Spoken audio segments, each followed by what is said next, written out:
Nuclear wastewater invades, marine life mutates, and 2 million people die from the disaster every day. In the ruins of Doomsday, I witnessed with my own eyes that human civilization was slaughtered by mutated sea beasts, and I died in despair. However, I was miraculously reborn back to a year ago and activated the Jidao system. Faced with the impending doomsday, I underwent 3 months of hellish training. All my friends and family thought I was crazy. It wasn't until 3 months later, when the monster attacked the city, that I smashed the 10-meter-tall, bullet-ignoring lobster monster with one punch, and the whole world was shocked. On the morning of my resignation, I came to the company as usual, but was greeted by an unexpected storm. "Hanjing, what the hell are you doing? I just assigned you overtime yesterday, and this morning you told me you wanted to resign." The manager's angry voice came from the office, attracting the attention of all colleagues outside. I didn't look back, nor did I explain. I just sighed in my heart. This kind of trivial matter is no longer important to me after my rebirth. My name is Han Jing. I am 22 years old. I just graduated from university and am doing an internship at a branch of Hungyu Group. But I am different from others because I was reborn. I was struggling in a sea of blood and corpses last night, but now I have returned to a year ago. Although it sounds unbelievable, I know that I must prepare for the future for the coming apocalypse. So, early this morning, I decisively submitted my resignation. But the manager was obviously unwilling to let me go. He tried to persuade me with soft words, threatened me, and even shouted at the end, "If you dare to walk out of this door, I will make you regret it." I stopped, looked back at him, and said calmly, "Stop pretending. I'm going to be honest. Han Hongtu is my dad." The office suddenly became strangely quiet, as if the air had frozen. Han Hongtu, this name was not unfamiliar to them. He was the big boss of the group. Amid everyone's shocked gazes, I made a phone call, spoke briefly, and calmly told the manager, "You are fired." The manager's face turned pale instantly. He opened his mouth and wanted to say something, but I didn't give him another chance. I also ignored those colleagues who liked to flatter others and walked out of the office. After leaving the company, I walked alone in the rain outside the Hungyu building in Shanghai. The raindrops poured down like bullets, but I was soaked but didn't care at all, because I knew that the Real storm was still 3 months away. At that time, the ocean mutated, the end of the world came. Mutated monsters flooded onto the land. Cities were destroyed, and humans became refugees. In my previous life, I was just like this, falling from a rich young man to a refugee struggling to survive in a shelter. As we were walking, the phone rang. It was my dad's voice. "Son, your sister told me that you quit your job. Come home for dinner, and we can have a good chat." "Okay." Hearing the familiar voice, my heart warmed. Before hanging up the phone, I suddenly remembered something. "Dad, is the villa in the northern suburbs still vacant? Give me the key and transfer another 1 or 2 million to me. I want to order a batch of fitness equipment." "You want to exercise?" My father's tone was full of surprise. "Well, exercise," I replied. My father was silent for a moment, then said, "Okay, I'll give you 5 million. If it's not enough, we'll talk later." After hanging up the phone, the system interface appeared in my mind. After a closer look, I found that the system gave me the talent of Hama Yujiro and gave me a task. Within 100 days, I must improve all my physical attributes to 80% of Hamas through fitness and develop devilish back muscles. After completing the task, I will receive a generous reward. The system is simple and clear. In addition to the personal information and task interface, there is also a mall option that has not been activated yet. I know that I must go all out and prepare for the coming doomsday. At this time, the text message alert sounded. I received a text message from the bank showing that my father had just transferred 5 million to me. There was also a message reminding me that the key to the villa had been delivered and repeatedly reminding me to go home for dinner in the evening. Putting the phone back into my pocket, I continued walking forward for a few hundred meters and suddenly heard a sudden brake sound. Turning around, a Bentley with smooth lines and luxurious luster was parked in front of the right. The door opened and a tall beauty got out of the car holding an umbrella. My eyes were almost instantly attracted to her. She was wearing beige slim-fit wide-leg pants, a pair of white high heels, and sunglasses covering most of her face, but still couldn't hide her beauty. Her cool temperament made me recognize her at a glance. Zhou Qiaoqiao, my beautiful and talented sister. Zhou Qiaoqiao's parents died in a car accident when she was 7 years old, and she was later adopted by my father Han Hongtu. Although Zhou Qiaoqiao is only 2 years older than me, she is a true genius.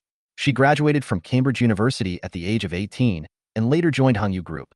She is now the head of an independent department. Not long after my father sent the message, Zhou Qiao appeared beside me. Seeing that I was soaking wet, she smiled and walked to the trunk, took out an umbrella, walked over in high heels and said, "Don't stand there like an idiot. Get in the car first. I'll help you change clothes. Be careful not to catch a cold." I nodded and took the umbrella, smelling her faint fragrance. To be honest, facing such a beautiful and unique childhood sweetheart, I couldn't help but feel a little moved.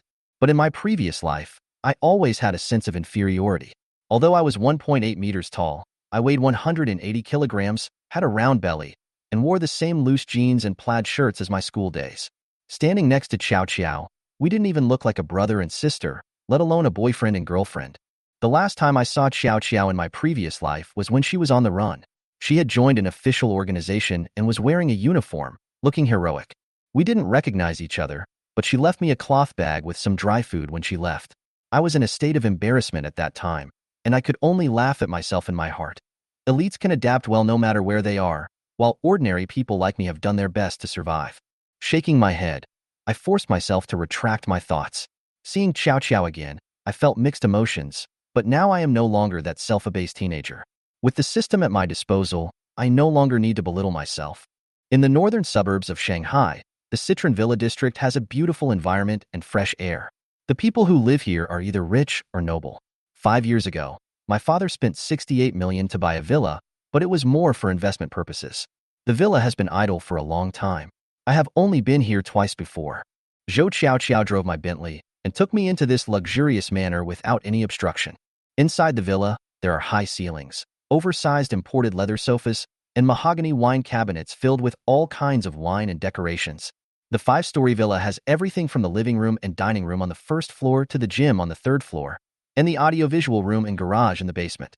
While I was looking around the villa, Zhou Qiao was busy contacting the property management, and soon several cleaning ladies began to clean the huge villa.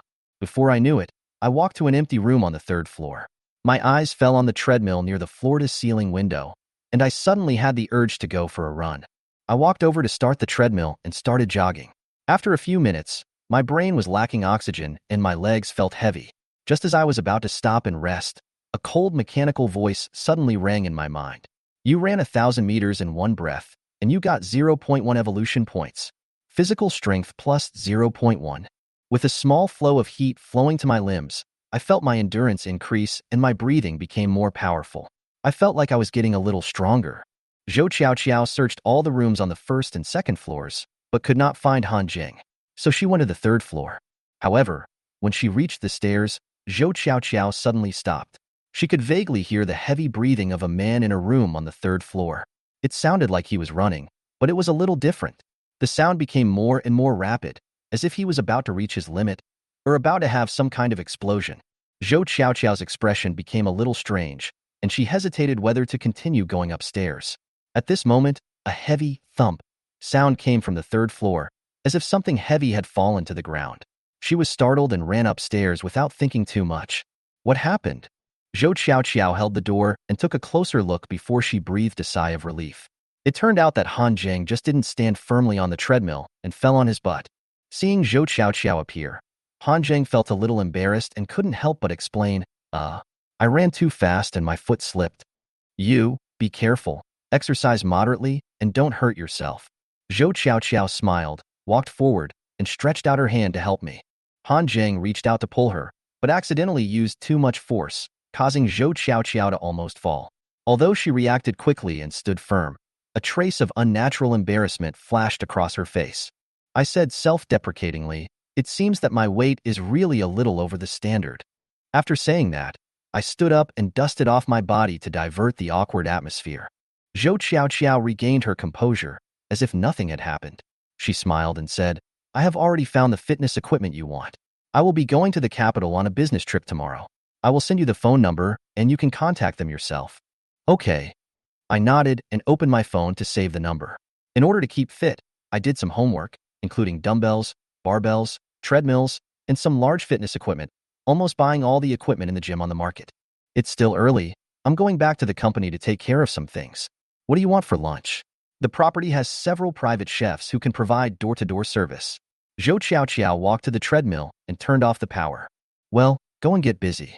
I'm a grown-up. I won't starve myself, I said with a smile. Okay, Zhou Qiao nodded. I'm taking a flight early tomorrow morning and will be on a business trip for 3 to 5 days. I may not be able to come over during these days, so feel free to call me if you have anything. Don't forget to come home for dinner tonight. Dad canceled an important meeting in the afternoon to make this meal. The cars are all in the basement and the keys are in the cars. Zhou Qiao gave her final instructions, then turned around and left in her high heels. Watching Zhou Qiao's back disappear at the stairs, I turned around and my eyes fell on the treadmill again. Then, I took off my black short-sleeved shirt, revealing my plump body, and got back on the treadmill. Go on, let me see what the limit of a fat otaku like me is. Sweat dripped down, my body was burning, my breathing became rapid and deep, and every step seemed to break through the limit. Although my physical strength was almost exhausted, I knew that it was at such a moment that the limit would be broken. I don't know how long it took, but just when I felt dizzy and almost fainted, a warm current suddenly surged through my body. The fatigue was instantly dissipated, replaced by relaxation and comfort. I felt like I could run another 5 kilometers. So I increased my pace.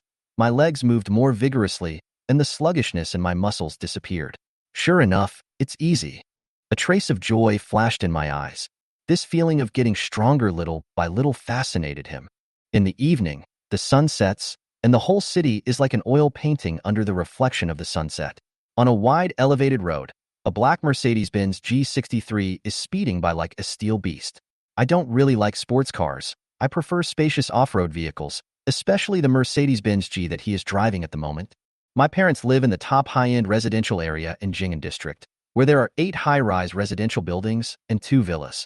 One belongs to a top wealthy man in Hong Kong, who occasionally stays for a few days when he comes to Shanghai, and the other belongs to my parents. Although the area is smaller than the Citron Villa in the northern suburbs, it has a superior geographical location, only a few kilometers away from the city center and convenient transportation. When Han Jing arrived at the community, the sun had already set completely and the night covered the sky. The stars in the distance and the streetlights in the community reflected each other. The surroundings were quiet, with only the rustling sound of leaves in the breeze and the occasional sound of cars. As soon as I walked to the door, before my hand even touched the door handle, the combination lock popped open automatically. Come in, wash your hands and have dinner, everyone is waiting for you. Zhou Qiao's voice came from inside the door. Zhou Qiao changed into a homely white dress, tied her hair into a ponytail, revealing her swan-like neck, and wore cute bunny plush slippers. She was bare-faced, but still stunningly beautiful. I don't know if it was because of the impulse of youth or because the memories of my past life were too profound, but the moment I saw her, some thoughts emerged in my heart. But I calmed down in time, followed Zhou Qiao into the villa, and prepared to enjoy the loving dinner my parents had carefully prepared. However, I didn't know that at this time, the university class group was in an uproar because of a female classmate's revelation. Shock. There is actually a hidden super-rich second generation in our class. The atmosphere in the class group was tense. Qi Shasha suddenly disappeared halfway through revealing something, leaving everyone guessing. People who usually lurked were all curious at this moment. A boy named Sun Deqiang couldn't help but speak up first. Shasha, don't keep us in suspense. There are many second-generation rich people in our class, but I don't think there is anyone who can be called super rich. Zhang Su followed closely and echoed, Brother Yi is recognized by us as a wealthy man, but his family's assets are just over 100 million. Su Qian sent an emoji of a black man scratching his head and said, the net worth of a super-rich second generation must be at least tens of billions, right? Tell me, among the 36 people in our class, who looks like the hidden rich man?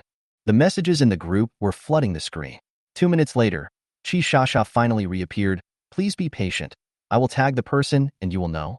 As soon as she finished speaking, she mentioned Han Zheng's name. At Han Zheng, rich man. Why don't you show up soon? Are you still missing a pendant on your leg? I'll sign up first.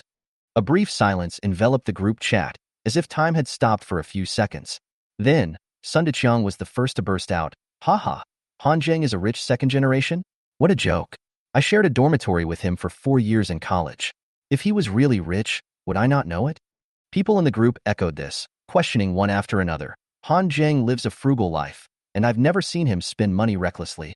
He uses a 2,000 yuan domestic mobile phone, and all his clothes combined are not as expensive as my bag. Just when everyone was doubting, Qi Shasha spoke again. Do you know Hengyu Group? Han Zheng's father is the founder of Hengyu Group, Han Hongtu. She attached a photo of Han Hongtu and a graduation photo of her and Han Jing. The two people in the photo have similar facial features, especially the eyes and nose, which are almost cast from the same mold. Sun Deqiang's exclamation almost resounded throughout the group, "Wow, it's really Han Hongtu from Hengyu Group."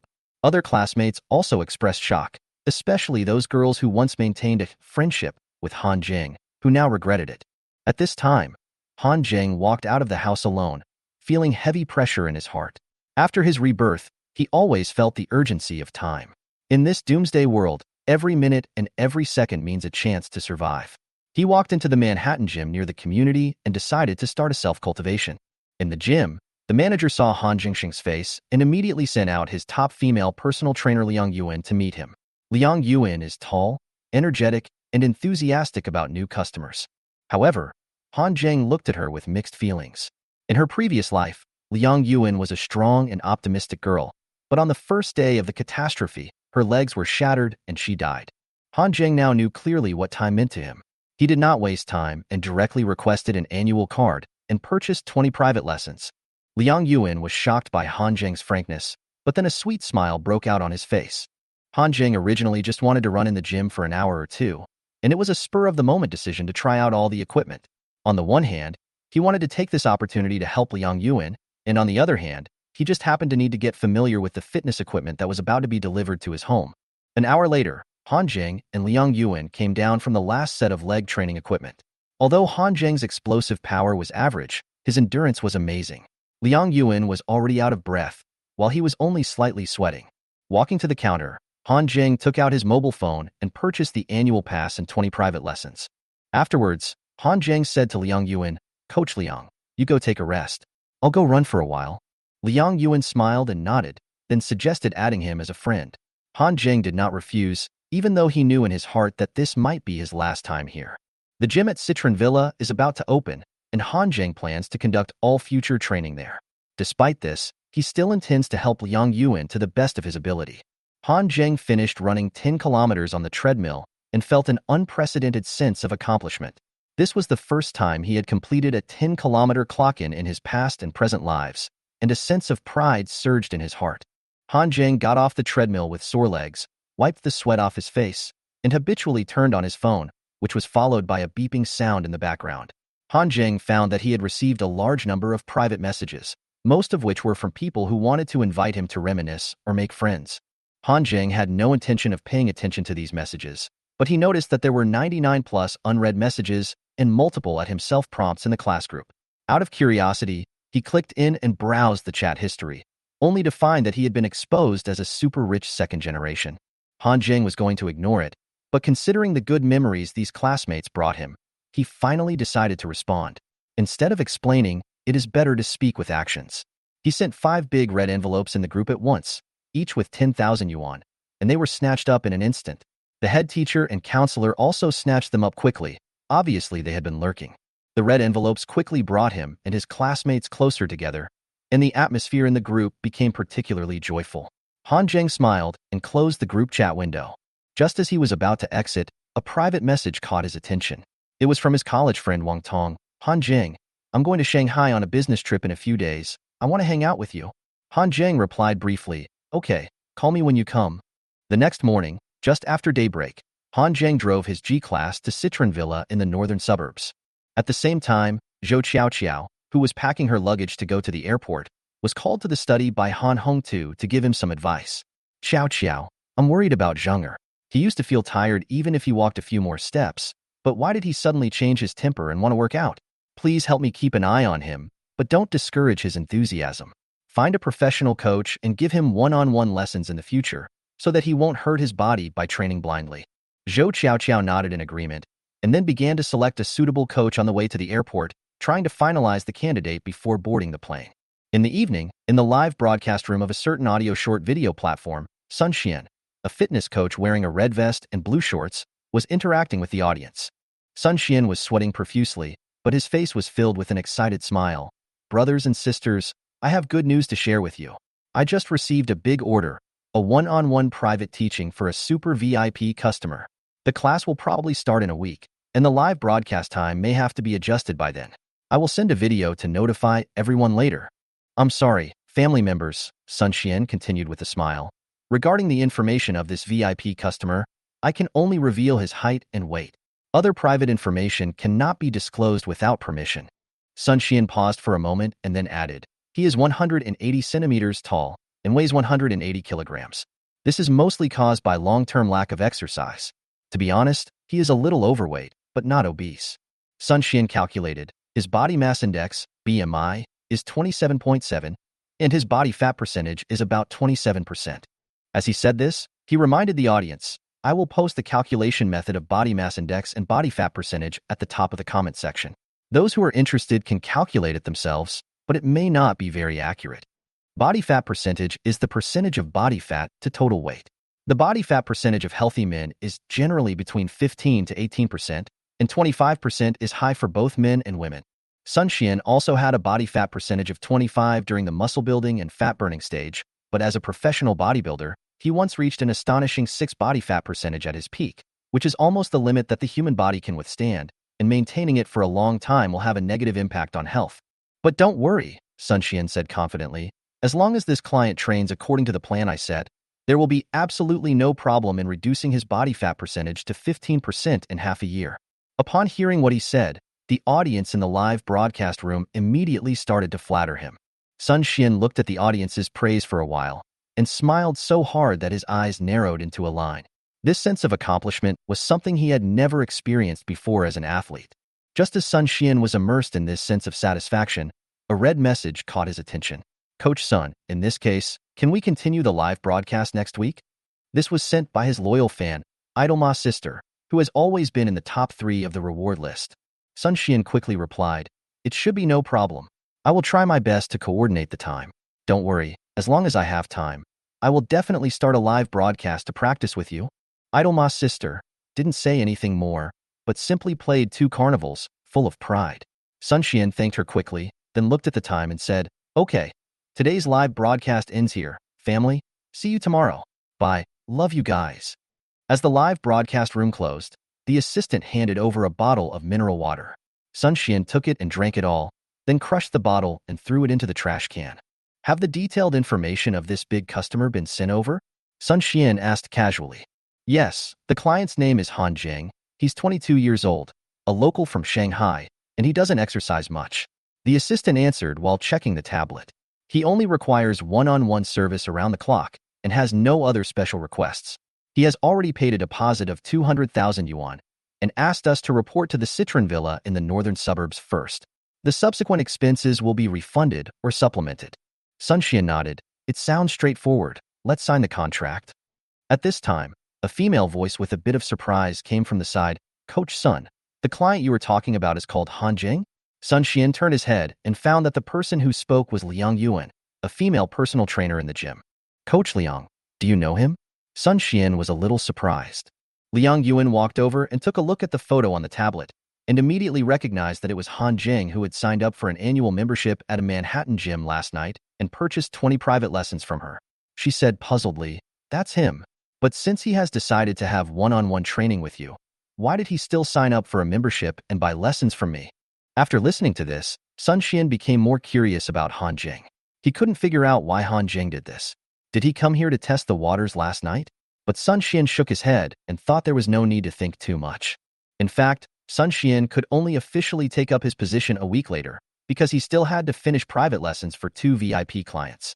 Han Zheng required a one-on-one, high-end, customized service around the clock, so Sun Xian could only try to compress the adjustment time, but it still took a week to finish. Han Zheng's private gym is gradually taking shape in the Citron Villa. Fitness equipment is delivered one after another and quickly installed by specialized installation masters. In less than half a day, the entire gym has taken shape, is fully equipped, and looks quite professional. In the afternoon, after seeing off the installation master, Han Zheng came to the 3rd floor alone. He sat on the floor with his back against the French window, with more than a dozen bottles of mineral water, clean towels, sports shoes, vests, and shorts piled up beside him. Han Zheng took out his mobile phone and downloaded an app called FT, intending to use it to record his daily training status for the convenience of data quantification and future review. After putting down his phone, Han Zheng began to do a few warm-up exercises to stretch his muscles. He looked around and finally stopped at the rowing machine. Rowing machines and treadmills are both aerobic fitness equipment, but rowing machines are more effective in reducing fat. They not only exercise the lower limb muscles, but also exercise more than 84% of the body's muscles, including the legs, back, arms, and abdomen, and put less pressure on joints, making them particularly suitable for people with large body weight. Han Jing picked a mode suitable for beginners and slowly adapted to it. After 5 minutes, he increased the difficulty and turned up the resistance. After 10 minutes, he had completely mastered the rhythm and speed. He held the rope tightly with both hands, and his leg muscles were stretched to the limit at the starting position. When he pulled back, his back muscles were as tight as iron. An hour passed. Han Jing's breathing became rapid and sweat flowed from his body, but he did not stop. His eyes were firm, staring at the wall in front of him. After another 10 minutes, Han Jing finally let go of the rope, put his hands on his knees, and sat on the rowing machine, panting. Although his whole body was exhausted, heat seemed to flow out of every inch of muscle, quickly repairing his tired body. Dripped down Han Jing's elbows onto the ground, forming a puddle of water under his feet, and his clothes were soaked, as if they had just been pulled out of a basin of water. Han Jing stood up, took off his sweaty vest, walked to the window with his bare chest, and threw his clothes into the plastic basket. After wiping the sweat off his body with a towel, he put on a new vest and walked towards other fitness equipment again. Meanwhile, Li Wei was sitting at home, worried about his weight. Li Wei, 25, is a real estate salesman. He is 1.7 meters tall, but weighs nearly 200 kilograms, which has caused him to run into obstacles in blind dates. After learning from his mistakes, Li Wei decided to lose weight. Based on the recommendation of netizens, he downloaded FT, signed up for a 1-month membership, and followed the courses in the app to exercise every day. Only lost 1 pound despite his hard work, which made him feel frustrated. After completing a 2-kilometer jog and 3 sets of push-ups, he sat on the ground like a wretch, tearing whole wheat bread to replenish his energy while scrolling through his phone and browsing weight loss posts on the FT. Some motivational posts gave Li Wei some encouragement.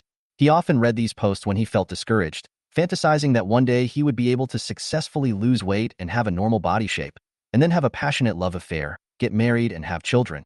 Li Wei has even thought of names for his future children.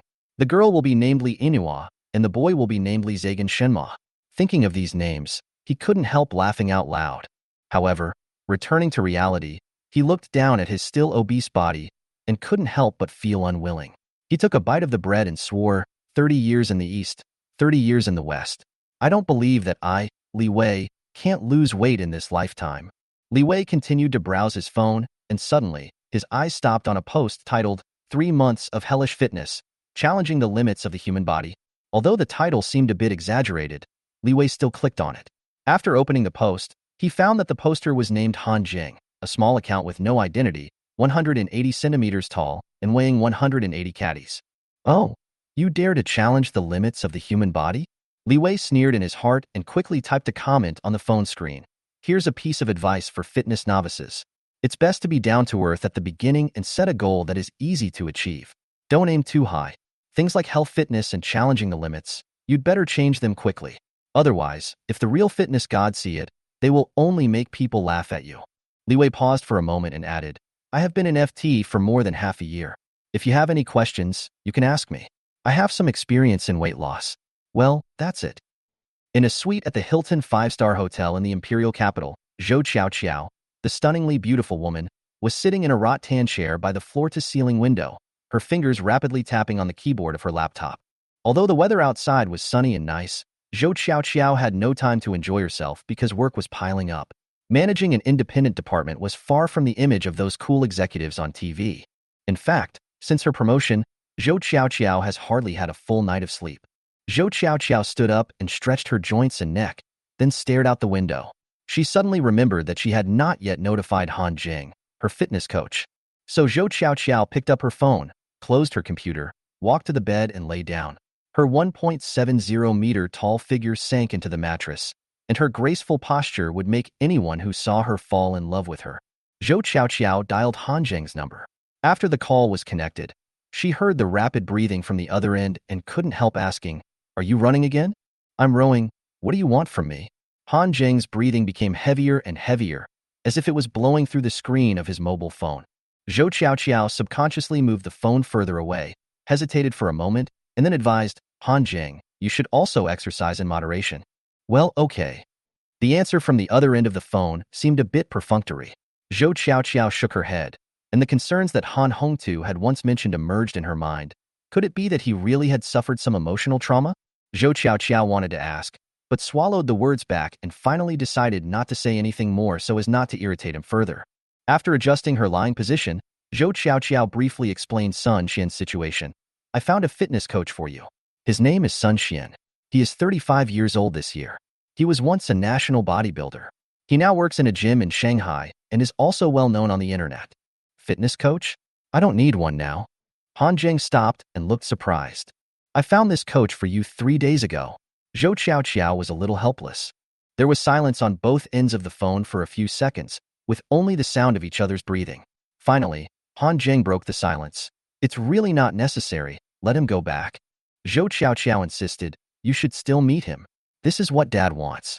He's afraid that you'll hurt yourself. Okay, what's his name? Do you have detailed information about him? Han Zheng compromised a little, but still a little hesitant. Sun Xian, from the Manhattan gym. By the way, does he know a girl named Liang Yuan? Han Zheng suddenly asked. I don't know, but I can ask for you. Zhou Qiao felt strange, but nodded in agreement. Forget it, no need to ask. Let him bring Liang Yuan along as an assistant coach. Han Zheng's tone was filled with a determination that could not be refused. Although Zhou Qiao didn't understand the reason, she still silently remembered Liang Yuan's name, and couldn't help wondering if this girl was the reason why Han Zheng suddenly started to exercise. Maybe this was the fuse of Han Zheng's emotional fluctuations. After hanging up the phone, Han Zheng increased the resistance of the rowing machine and continued training. This was the 3rd day since he started working out, and he could feel that his physical condition was improving rapidly. Although his muscles ached and his legs and feet felt weak after training every day, as if he had overdrawn his physical strength, as long as he got a good night's sleep, he would be full of energy the next day. Near noon, the sun shines into the gym through the floor-to-ceiling windows, casting a golden glow on the cold equipment. Han Zheng was wrapped in a bath towel, his hair was wet, and he had just come out of a cold shower. While wiping his hair, he opened the FT software and simply recorded the amount of training this morning, then turned off the screen and placed the phone and towel on the treadmill. Han Zheng changed into clean clothes and walked towards the first floor. Han Zheng's appetite increased significantly in the past few days, and he was already hungry before mealtime. In order to deal with this situation, Han Zheng specially added 2 extra meals, and 2 private chefs took turns to come to his house to prepare various ingredients. Han Zheng also contacted the property management company and purchased a truckload of food from a nearby supermarket and had it delivered to his home every 2 or 3 days, which saved him a lot of trouble. At the same time, at a small real estate company in Pudong District, Shanghai, Li Wei had just got off work. After jogging for 20 minutes in the gym next to the company, Li Wei, feeling that he had exercised enough, got off the treadmill panting, sat on a bench nearby, took out his mobile phone and logged into FT. He wanted to see if the fitness newbie had replied to his private message. When he saw that the private messages and follow list were still empty, Li Wei couldn't help but frown. This guy, he hasn't been online since the day before yesterday? He muttered to himself, and after comforting himself for a few words, he still felt a little uncomfortable. So Li Wei found the previous post, 3 months of hellish fitness, challenging the limits of the human body again. He clicked on it and found that Han Zheng had just finished checking in, but had not responded to his message, which made Li Wei feel annoyed. You ignored me? Li Wei was shocked and angry, and felt that his self-esteem was hurt. He took a few deep breaths and told himself to stay calm and not be affected by such things.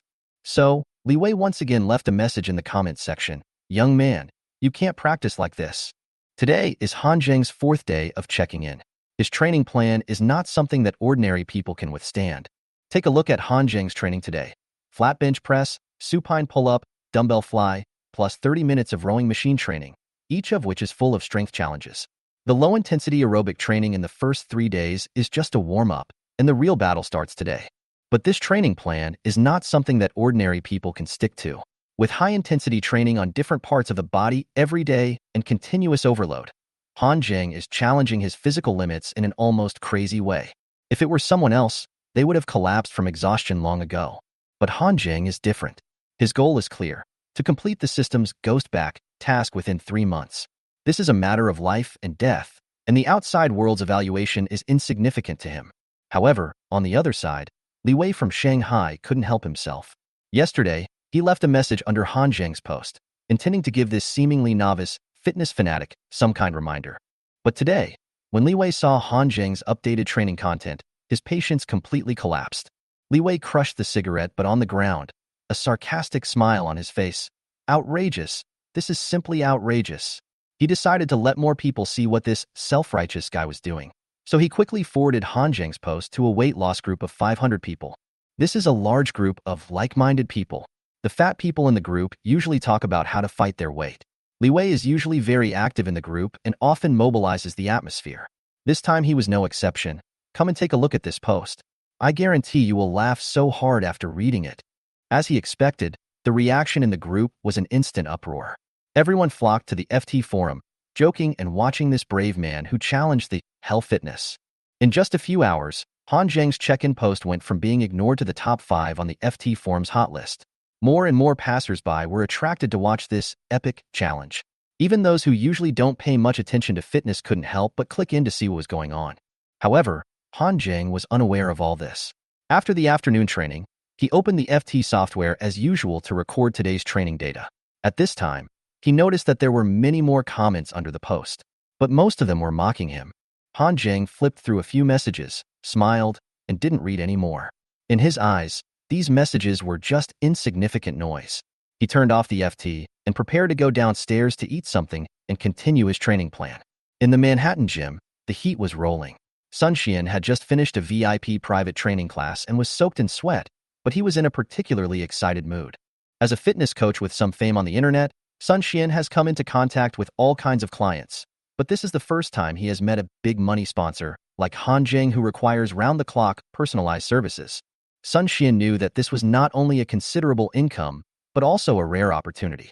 Being able to contact this level of customers meant that his influence in the fitness circle would be further enhanced.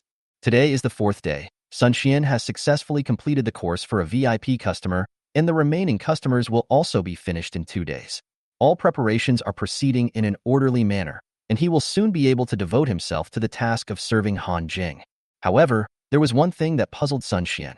Han Zheng specifically asked him to bring along his female coach, Liang Yuan. At first, Sun Xian didn't think much about it, but the more he thought about it, the more he felt that it was not a simple matter. Sun Xian stood in the middle of the gym, looking through the gaps between the exercise equipment at Liang Yuan, who was not far away. She still had a neat ponytail and was wearing a close-fitting sportswear. Her muscles were smooth and full of youthful vitality. Her skin was a healthy wheat color, and she looked like a beautiful landscape. Sun Xian sighed in his heart. Such a girl is indeed extraordinary. The more he thought about it, the more he felt that Han Zheng's request to bring Liang Yuan with him was probably not just for fitness. Could it be that this big client had already set his sights on Liang Yuan? Thinking of this, Sun Xian couldn't help but reveal a playful smile. Soon after, Liang Yuan came over. She looked normal, as if she was not surprised by Sun Xian's call. Sun Xian smiled and said to her, "Coach Liang, I have finished a VIP client's course, and will finish another one the day after tomorrow. Have you arranged your schedule? We will go to Han Zheng's place next Monday." Liang Yuan nodded and replied with a smile, "Don't worry, Coach Sun. I'm ready." Sun Xian was still smiling, but his eyes were more searching. "Have you been in touch with Han Zheng recently?" Liang Yuan was stunned, then shook her head and sighed softly.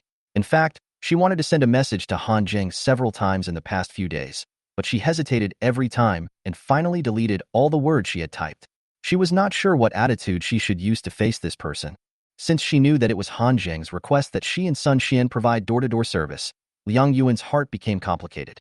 She couldn't help but wonder if Han Zheng was interested in her. Was this the so-called love at first sight? Although this idea sounded a bit absurd, she couldn't find a more reasonable explanation. Why did Han Zheng help her again and again? What was he after? Countless questions flashed through Liang Yuan's mind, but he couldn't answer them for the time being. Looking at Sun Xian's curious expression, Liang Yuan tried to explain, but he didn't know how to express himself. Seeing this, Sun Xian nodded slightly and said thoughtfully, "Sometimes, the pursuit of the pursuer is too fierce, which does make people feel embarrassed." Liang Yuan was speechless for a moment. She wanted to explain, but she didn't know how to start. She was not sure whether she had misunderstood Han Zheng's meaning.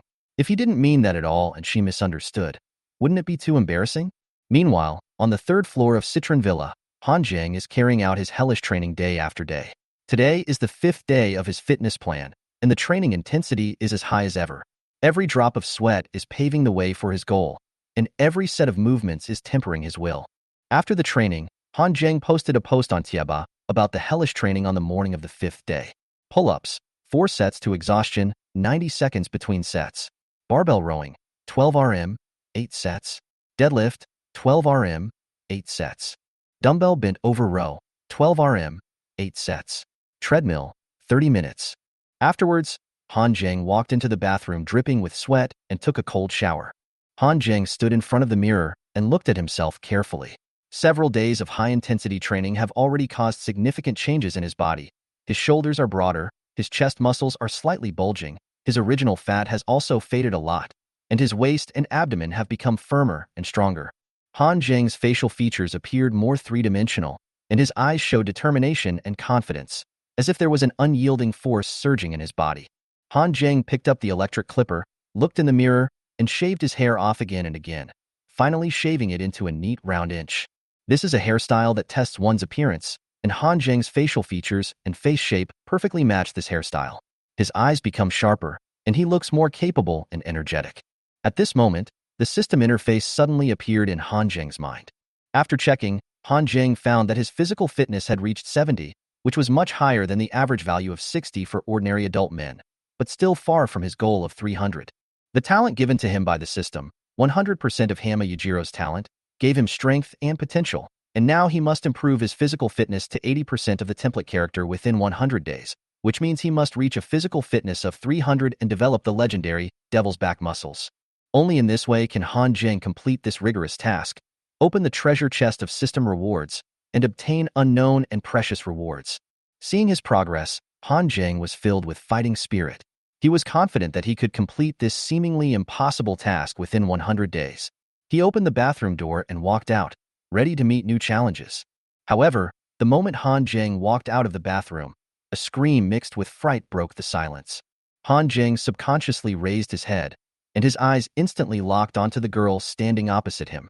She blushed, covered her eyes with her hands, and shouted in panic, "Who are you? Put on your clothes." Han Zheng was stunned for a moment, then he understood the situation. He couldn't help but smile. Although the scene was a bit awkward, he quickly regained his composure, with a hint of helplessness and amusement in his eyes. Han Zheng looked towards the staircase on the 3rd floor, and something moved in his heart. A girl in a beige tight skirt was standing there, her black hair was simply tied into a bun, and her delicate face was full of embarrassment at the moment. She was facing the direction of the bathroom, looking embarrassed and uneasy. "Sister," Han Zheng recognized her at a glance. This was his half-sister, Zhou Qiao. Shouldn't she be on a business trip in the capital? Why did she come back early? You are Han Zheng?" Zhou Qiao heard the familiar voice and blinked in disbelief through the gaps between her fingers. She was usually cold as ice, but at this moment, she was unusually panicked. "Go and put on your clothes first. I'll wait for you downstairs." Zhou Qiao turned around quickly and walked downstairs with her long legs. Han Zheng watched her disappear, then looked down and realized that he had forgotten to tie the straps of his bathrobe, revealing the shorts he was wearing underneath. He smiled helplessly and quickly got dressed. A few minutes later, the brother and sister sat on the sofa in the living room on the 1st floor. Zhou Qiao looked back and forth at Han Zheng, her heart full of doubts and surprise. The man in front of her was familiar yet strange, as if he had completely changed. In just a few days, he had undergone such a huge change. Could fitness really have such a magical effect? Han Zheng's voice interrupted her thoughts. "When did you come back?" "I just got off the plane and came to see you when I passed by." Zhou Qiao continued to look at him and couldn't help asking, "How much weight have you lost?" "I haven't weighed it, probably about 5 or 6 kilograms." Han Zheng shrugged. Zhou Qiao frowned slightly. How could there be such a big change in just 5 or 6 pounds? She complained in her heart, but didn't say it out loud. The two chatted casually for a while, and Zhou Qiao suggested not to go to the gym in the afternoon, but Han Zheng insisted on completing the daily clocking task. In the end, Zhou Qiao reluctantly agreed to stay here to rest and go home together in the evening. Meanwhile, at a real estate company in Pudong District, Li Wei sat at his desk, absent-mindedly scrolling through his phone. His attention was constantly drawn back to a man named Han Zheng. He was filled with uneasiness and doubt, eager to know whether this object of ridicule would react. Seeing this, a female colleague at the side couldn't help but tease, "Brother Wei, your blind date failed again?" Li Wei blushed and immediately retorted, But the irritation in his heart still did not dissipate. He stood up, pushed the chair away and walked out, muttering, "Why haven't you replied to my message yet?" When the female colleague saw him like this, she couldn't help but laugh. She turned around and whispered with other colleagues. The store was suddenly filled with a happy atmosphere. At lunchtime, Zhou Qiaoqiao sat at the dining table, looking at the sumptuous meal in front of her, frowning slightly. She thought Han Zheng should eat light fat-reducing meals during his fitness period, but the dishes in front of her were high-calorie foods such as braised pork and big plate chicken. She couldn't help but wonder, is this diet really suitable for fitness and weight loss? Han Zheng seemed to see her confusion and explained with a smile. Fat-reducing meals will not make you full at all. Only when you are full will you have the energy to exercise, right? As he said that, he opened the rice cooker. The rice in it was enough for 7 or 8 people. Zhou Qiaoqiao's eyes flashed with surprise. She really didn't understand why Han Zheng was eating and drinking while exercising. However, the facts were in front of her, and Han Zheng's changes were obvious. When Han Zheng picked up a bowl bigger than his face and buried his head in his meal, Zhou Qiaoqiao's worldview seemed to have encountered a doomsday-like impact. She realized that perhaps her long-standing understanding of fitness and weight loss might really have been overturned. After lunch, Zhou Qiaoqiao returned to her bedroom on the second floor. Although she was exhausted physically and mentally, she still couldn't fall asleep. She lay on the bed, and it seemed as if a kitten was gently scratching her mind, and she couldn't calm down for a long time. Half an hour later, she suddenly opened her eyes and sat up from the bed. Her curiosity drove her out of the room and walked to the third floor. Just take a look. Just take a look. She made up her mind secretly. She really didn't believe that just running and rowing could have such a huge effect. The door of the gym was slightly open, and before Zhou Qiaoqiao even approached, she heard heavy breathing coming from inside. She couldn't help but lighten her footsteps and quietly push the door open. The scene in front of her shocked her. In the spacious gym, a muscular figure was hanging on a thick, horizontal bar with both hands, rising and falling with the splash of sweat. Han Zheng's back and shoulder muscles were tense and glowing red. Sweat slid down his forehead and dripped onto the floor, making a crisp, ticking sound. Is this Han Zheng? Is he really my brother who used to get exhausted after climbing stairs and avoided him whenever he heard about exercise? Zhou Qiaoqiao pinched her thigh in astonishment and felt a sharp pain before she confirmed that it was not an illusion. For some reason, she took out her cell phone and secretly took a photo of Han Zheng. At that moment, the sound of the camera suddenly rang out, breaking the original silence. Zhou Qiaoqiao was startled and hurriedly put away her phone. Han Zheng's eyes then moved to the door and saw Zhou Qiaoqiao standing there, but he did not stop, but continued to complete this set of pull-ups until he was exhausted. A few minutes later, Han Zheng let go of the horizontal bar, wiped his sweat with a towel, and when he looked up, he found that the figure at the door had disappeared. He was stunned for a moment, then shook his head, drank a sip of water, took a short rest, and then devoted himself to the next set of training. A few days ago, Han Zheng might have been a little distracted when facing his charming sister, but now, as he put all his energy into fitness, distracting thoughts seemed to have disappeared. When he saw Zhou Qiaoqiao again, he could treat her with a normal heart. This change in mentality seemed to have made him achieve the legendary Tao Heart as One. At dusk, the twilight deepened, and the afterglow of the setting sun shone on a Porsche 911 speeding past. Zhou Qiaoqiao's Bentley was parked in the garage of her villa in Jing'an district. She was driving a sports car she had chosen from Citron Villa. Han Zheng had originally suggested that she drive his Mercedes-Benz G-Class, but Zhou Qiaoqiao thought that car was too heavy and not as easy to drive as a sports car, so Han Zheng had no choice but to compromise. Along the way, the brother and sister didn't talk much. Han Zheng quietly looked at this bustling city through the car window. As night falls, the city appears quiet and peaceful in the darkness, but Han Zheng knows in his heart that this calm is just an illusion before the storm, and all the beauty is as fragile as bubbles. At the traffic light intersection, Zhou Qiaoqiao interrupted Han Zheng's contemplation and asked, "What are you thinking about?" Han Zheng smiled slightly. "Nothing. I was just wondering, what would it be like if the world suddenly destroyed one day?" Zhou Qiaoqiao chuckled. "The destruction of the world? The end of the world? Do you still believe this?" she teased. Han Zheng didn't say much, but just sighed silently in his heart. "I don't want to believe it either." Half an hour later, the Porsche parked steadily in the parking space in Jing'an district. Han Zheng and Zhou Qiaoqiao got out of the car and walked side by side along the artificial lake in the community. Not far ahead, a middle-aged lady walking her dog walked towards them. "Hello, Aunt Wang." Zhou Qiaoqiao greeted with a smile. "Qiaoqiao, I haven't seen you for a while. You look more beautiful now. The lady smiled. By the way, I asked Xiaoyuan to treat you to a meal last time. How was your conversation? He just returned to China and is not familiar with the local environment. You are close in age, so you can spend more time with each other. Halfway through her conversation, the lady's eyes fell on Han Jing, who was standing beside Zhou Qiao. Her expression suddenly changed, and her voice became louder. You have a boyfriend? Zhou Qiao quickly waved her hands to explain. Annie Wong, this is my brother Han Jing. Don't you recognize him? Han Jing? The lady widened her eyes, took small steps forward, looked at Han Jing carefully, and tried hard to match the person in front of her with the Han Jing in her memory. Soon, the lady's expression became incredible. It's really you. Have you lost weight?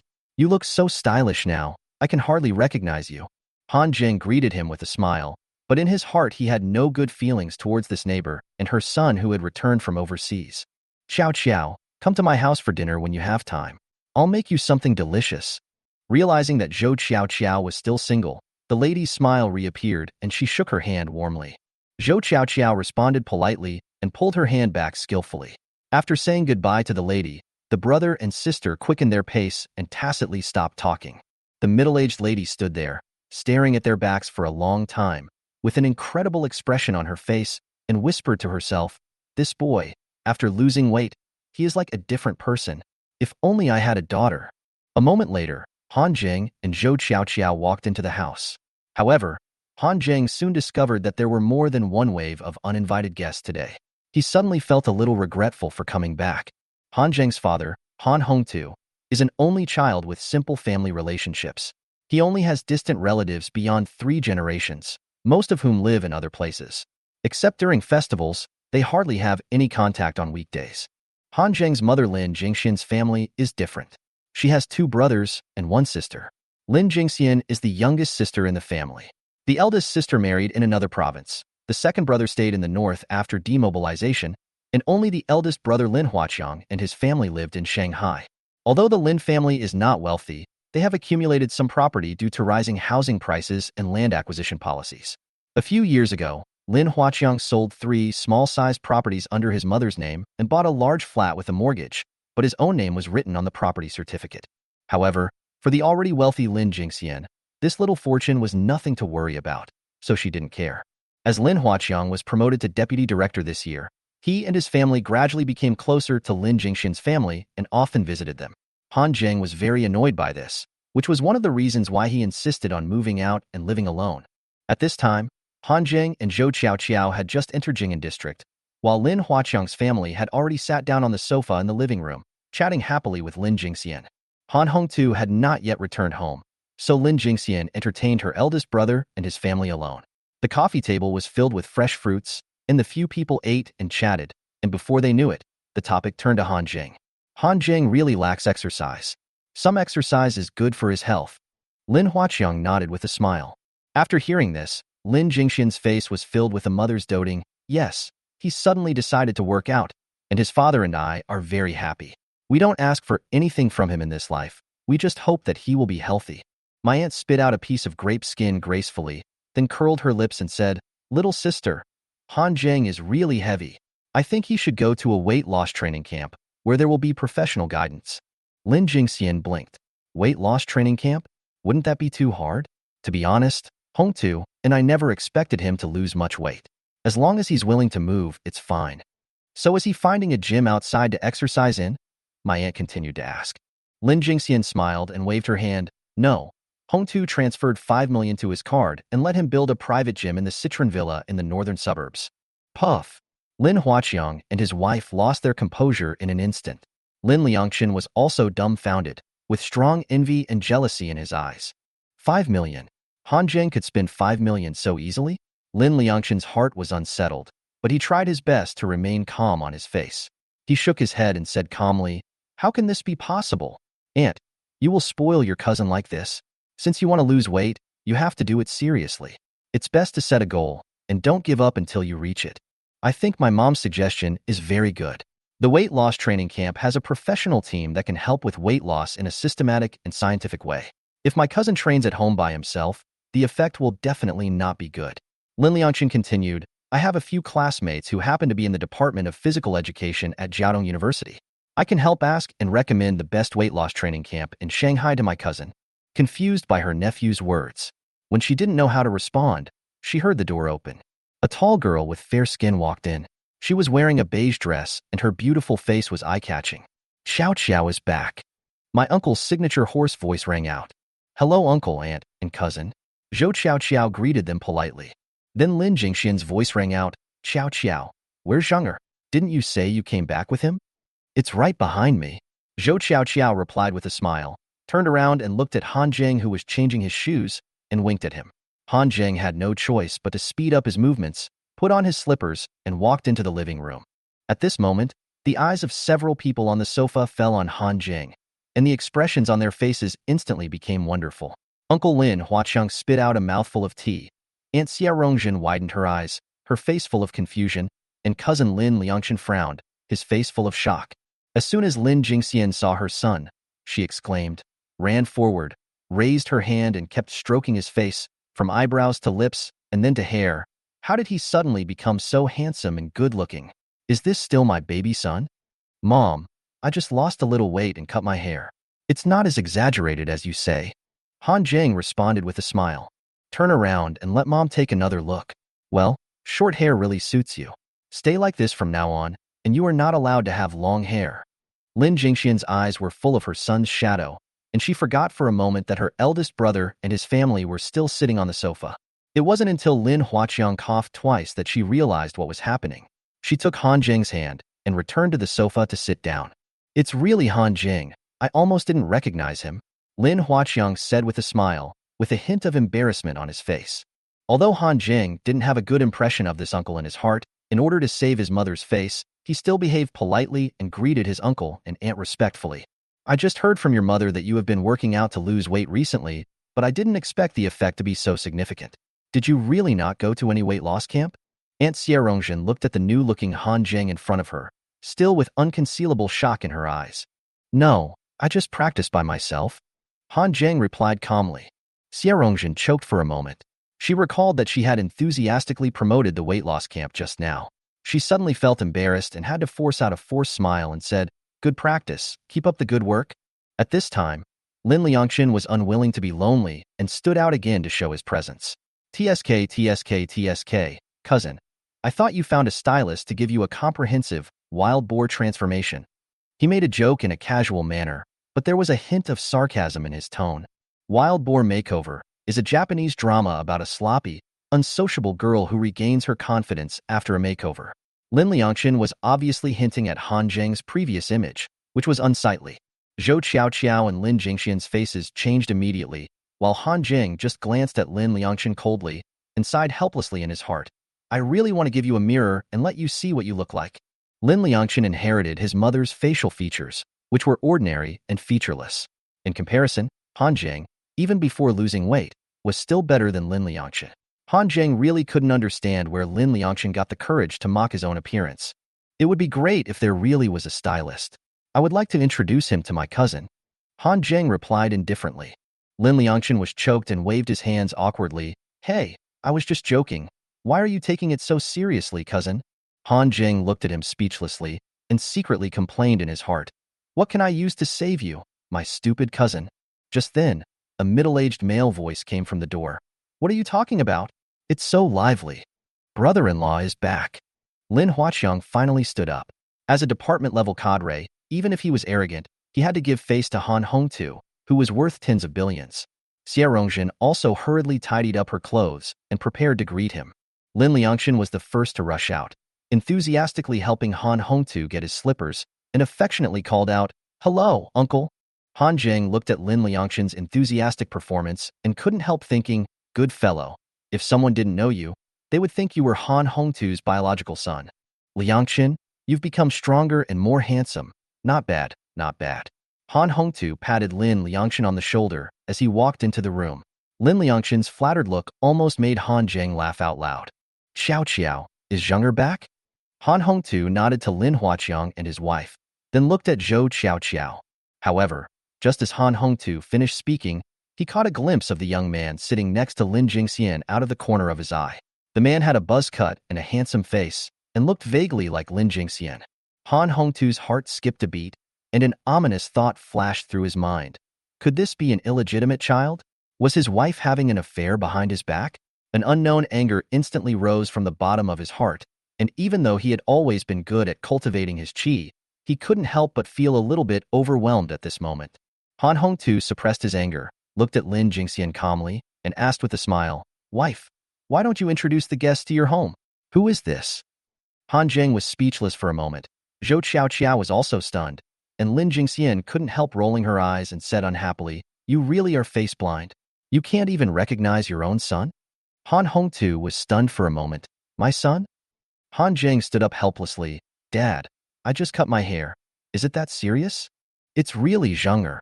When Han Hongtu heard the familiar voice, all his doubts disappeared instantly. He patted his chest in fear, thinking to himself that it was a good thing he didn't act impulsively just now. Otherwise, it would have become a misunderstanding. "Uncle, my cousin has indeed changed a lot. It's normal that you can't recognize him." Haha. Lin Liangchen tried to ease the atmosphere and wanted to talk to Han Hongtu more. Unexpectedly, Han Hongtu didn't listen to him at all. He only had his son in his eyes. Han Hongtu stepped forward quickly, grabbed Han Zheng's shoulders with both hands, and patted them excitedly. "Not bad.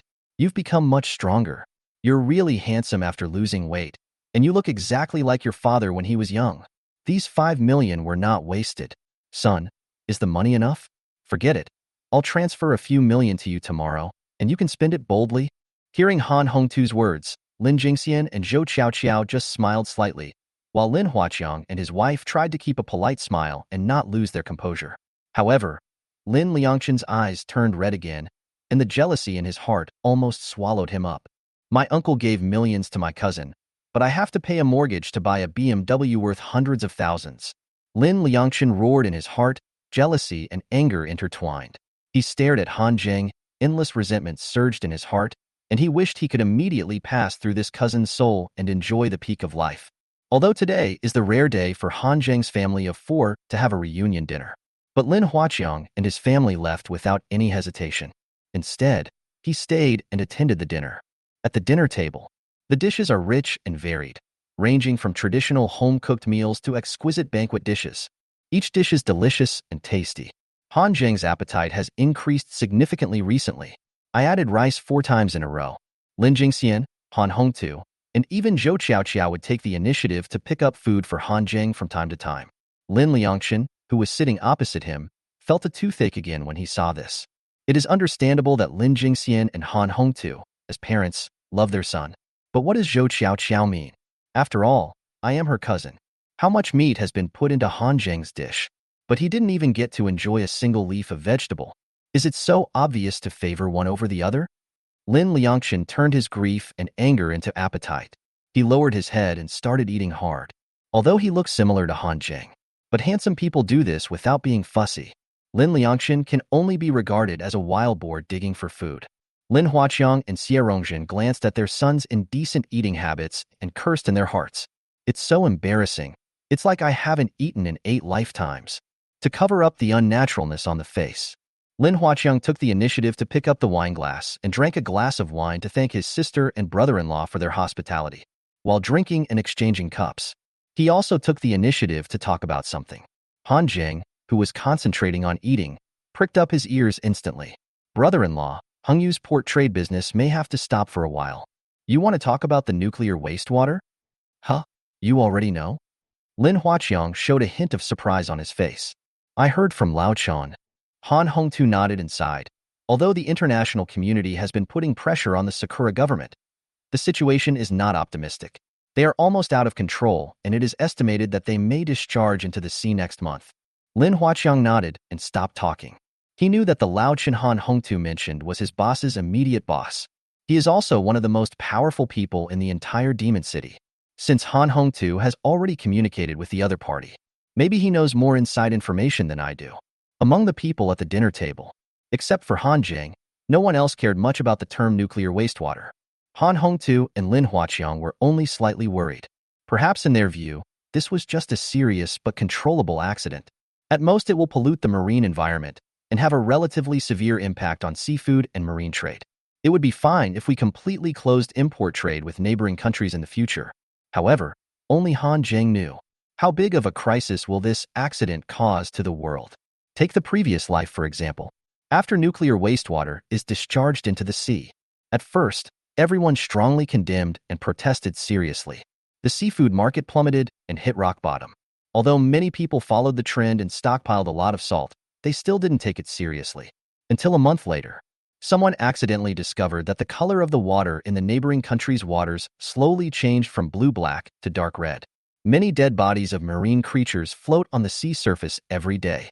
Countries gradually realized that something was wrong. Send out an expedition to investigate. As a result, the ship was destroyed and people died. Several expedition teams were almost wiped out. The area of the dark Red Sea began to spread rapidly. 2 months later, mutated marine life began to appear in human vision. Just 10 days, countless mutated marine creatures began to evolve, increasing in size by hundreds or even thousands of times. And they landed on land one after another at a terrifying speed. Coastal cities around the world suffered devastating attacks. The world has officially reached its end. The Magic City was one of the first cities to be attacked. Han Zheng's fate also began to change from then on. Order has collapsed and human life is worthless. Everyone is equal before life and death. In the eyes of mutant sea beasts, those billionaires are no different from beggars on the street. Overnight, Han Zheng's family was destroyed. His parents died tragically, his sister Zhou Qiaoqiao went missing, and he was left alone hiding in the air raid shelter. Together with other survivors, we lingered on, running for our lives all day, and survived for more than half a year. The thought of that huge, ferocious-looking mutant lobster monster with 4 legs, dark green color and shiny scales, an open mouth with sharp teeth visible, more than 3 meters tall, and weighing at least 500 or 600 kilograms. He still has lingering fears. There is also a greater desire for power. Live a new life. There is also a system on the body. He doesn't ask to be a savior, but at least he wants to protect the people around him. In addition, when the sea area enters the first stage of mutation, he would find an excuse to send his parents to Chengdu inland. Although Han Zheng never escaped to the gathering place in Rongqing until his death in his previous life, he did not know the specific situation there. But no matter what, I think Chengdu is at least much safer than Shanghai. After all, even the demon city fell at the last moment. The surviving team members of those armed organizations also rushed to Chengdu together. By the time Han Zheng came back to his senses from the memory of the mountains of corpses and seas of blood, the dinner was already coming to an end. In my ears, I could hear my cousin Lin Liangchen's boastful voice again. "Uncle, my mother wants me to take the civil service exam right after I graduate from college, but I want to continue my doctoral studies and become a university professor at my alma mater after returning to China. In my opinion, teachers are engineers of the human soul. Contributing to the development of education and devoting their own light and heat is a more meaningful life." Quack, quack. Han Hongtu was the first to applaud. "It's not easy for you to have such awareness. I think your parents will be proud of you too. How about this? When you graduate with your PhD and return to your alma mater to teach, your uncle will give you a house near Jiaodong University. Donate 20 million yuan to Jiaodong University as an education fund at one time." Lin Liangchen was a little overwhelmed by the wave after wave of surprises. He stood up flattered and bowed 90 degrees on the spot. "Uncle, don't worry. I will study hard. I promise I will learn a lot and come back after I finish my studies." I heard my son's lofty ideals and his solemn statement. Xia Rongzhen was relieved and moved. With tears in her eyes, she gently patted her son on the back. "Xiao Xiao, you have experience studying abroad. You can talk more with your cousin and recommend him some better foreign colleges. You have been childhood sweethearts, so you should have a lot in common. You should spend more time together. I have watched you grow up. To be honest, I have often thought over the years how nice it would be if I had such a caring daughter. You don't know how much I envy your mother." Chapter 16. Everything is false. Only power is real. Zhou Qiaoqiao didn't expect that Xia Rongzhen would change the subject and talk about herself. What he didn't expect was that Xia Rongzhen's words actually seemed to indicate that he wanted to bring him and Lin Liangchen together. Although Lin Liangchen is the same age as her, he is only 2 months older than her. But talking about childhood sweethearts is pure nonsense. She skipped grades one after another that year. When he took the college entrance examination, Lin Liangchen was still in junior high school with a runny nose. Apart from the holidays, the two of them met no more than 10 times. As for a common language, where do we start? One has worked in a large company like Hengyu Group for 6 years and is independently in charge of a department. The other one had just graduated with a master's degree and still had a student vibe. Not even as good as Han Jing.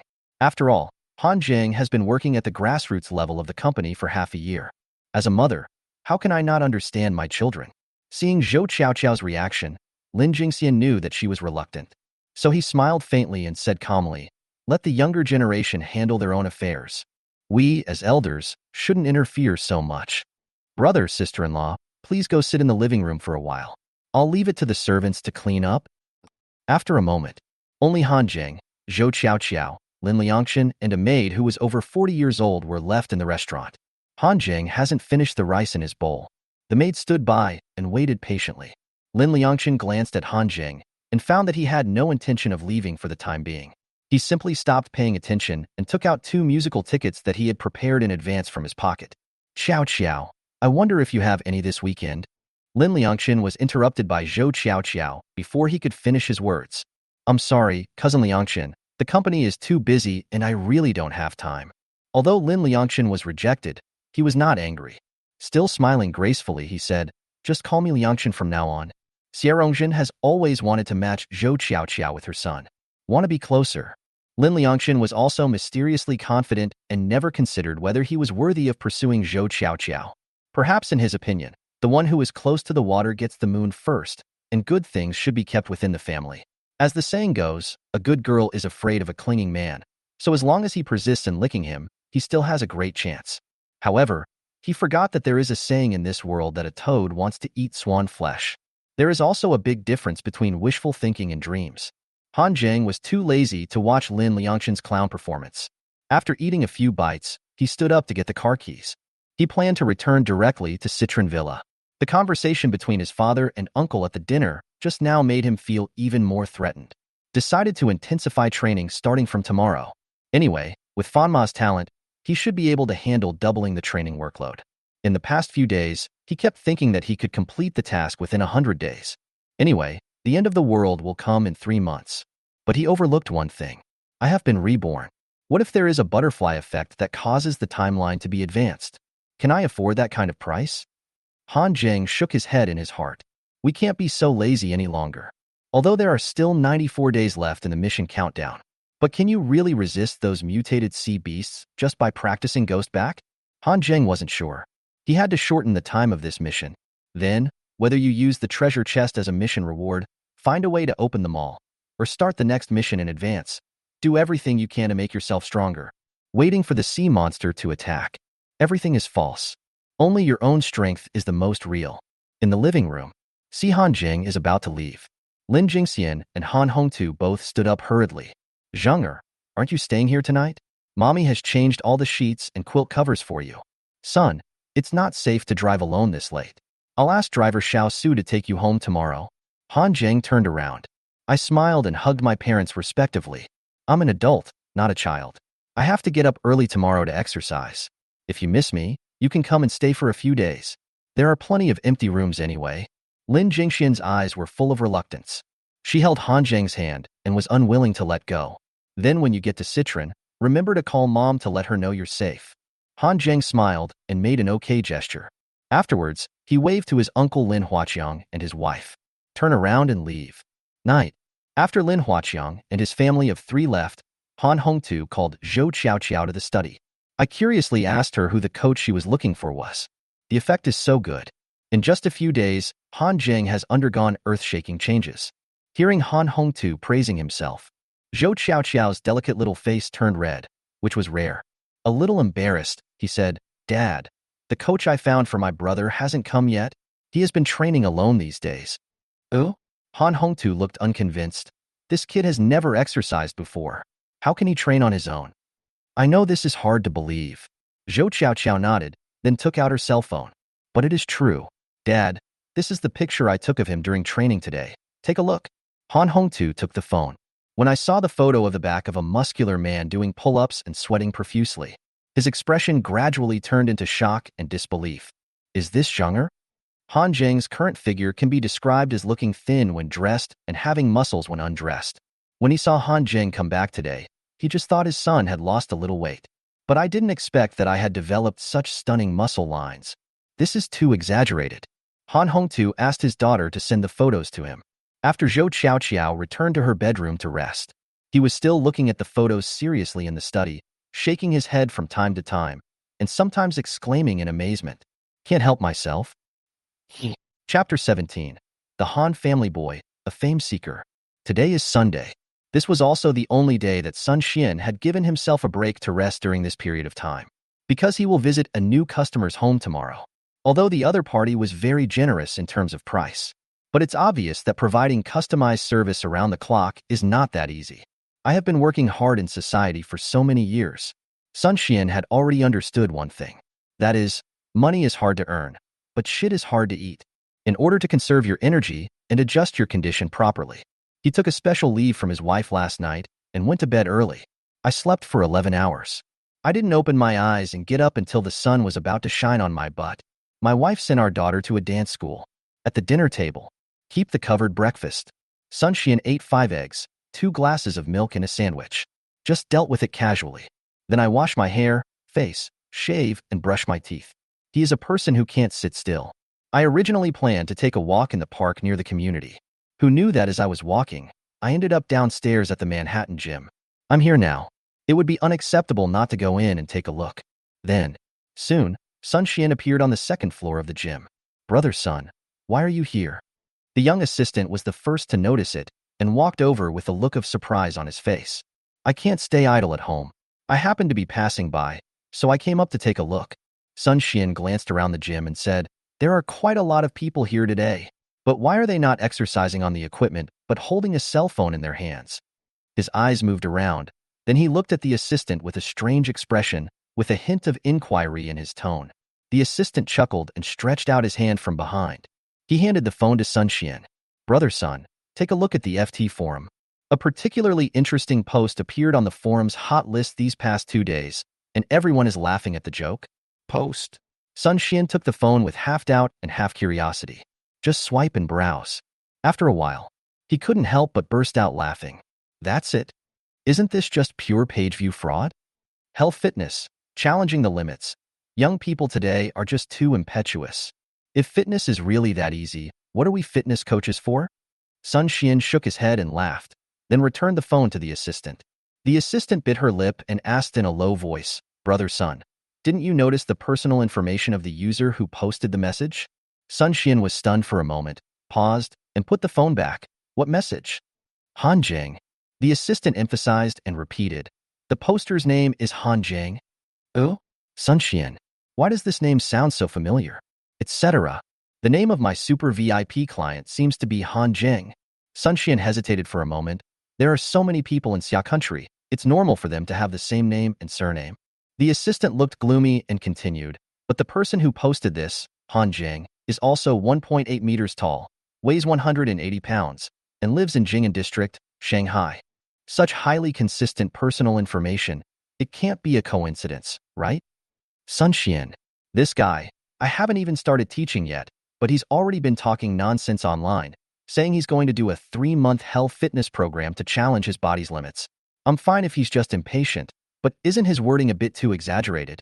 When I was preparing for the competition at my peak, I didn't dare to say that I was challenging the limits of the human body.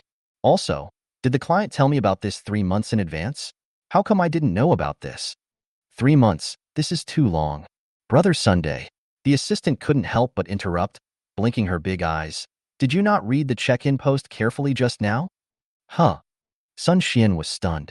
It seems that the client has already started training.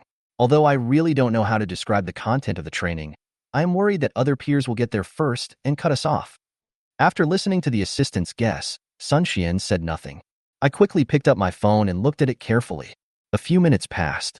His frown deepened. Playing the piano. Giving a fitness novice such a training volume can no longer be described as messing around. I dare say that among the 25 million people in the entire Magic City, there are no more than 10 people who can complete this training plan.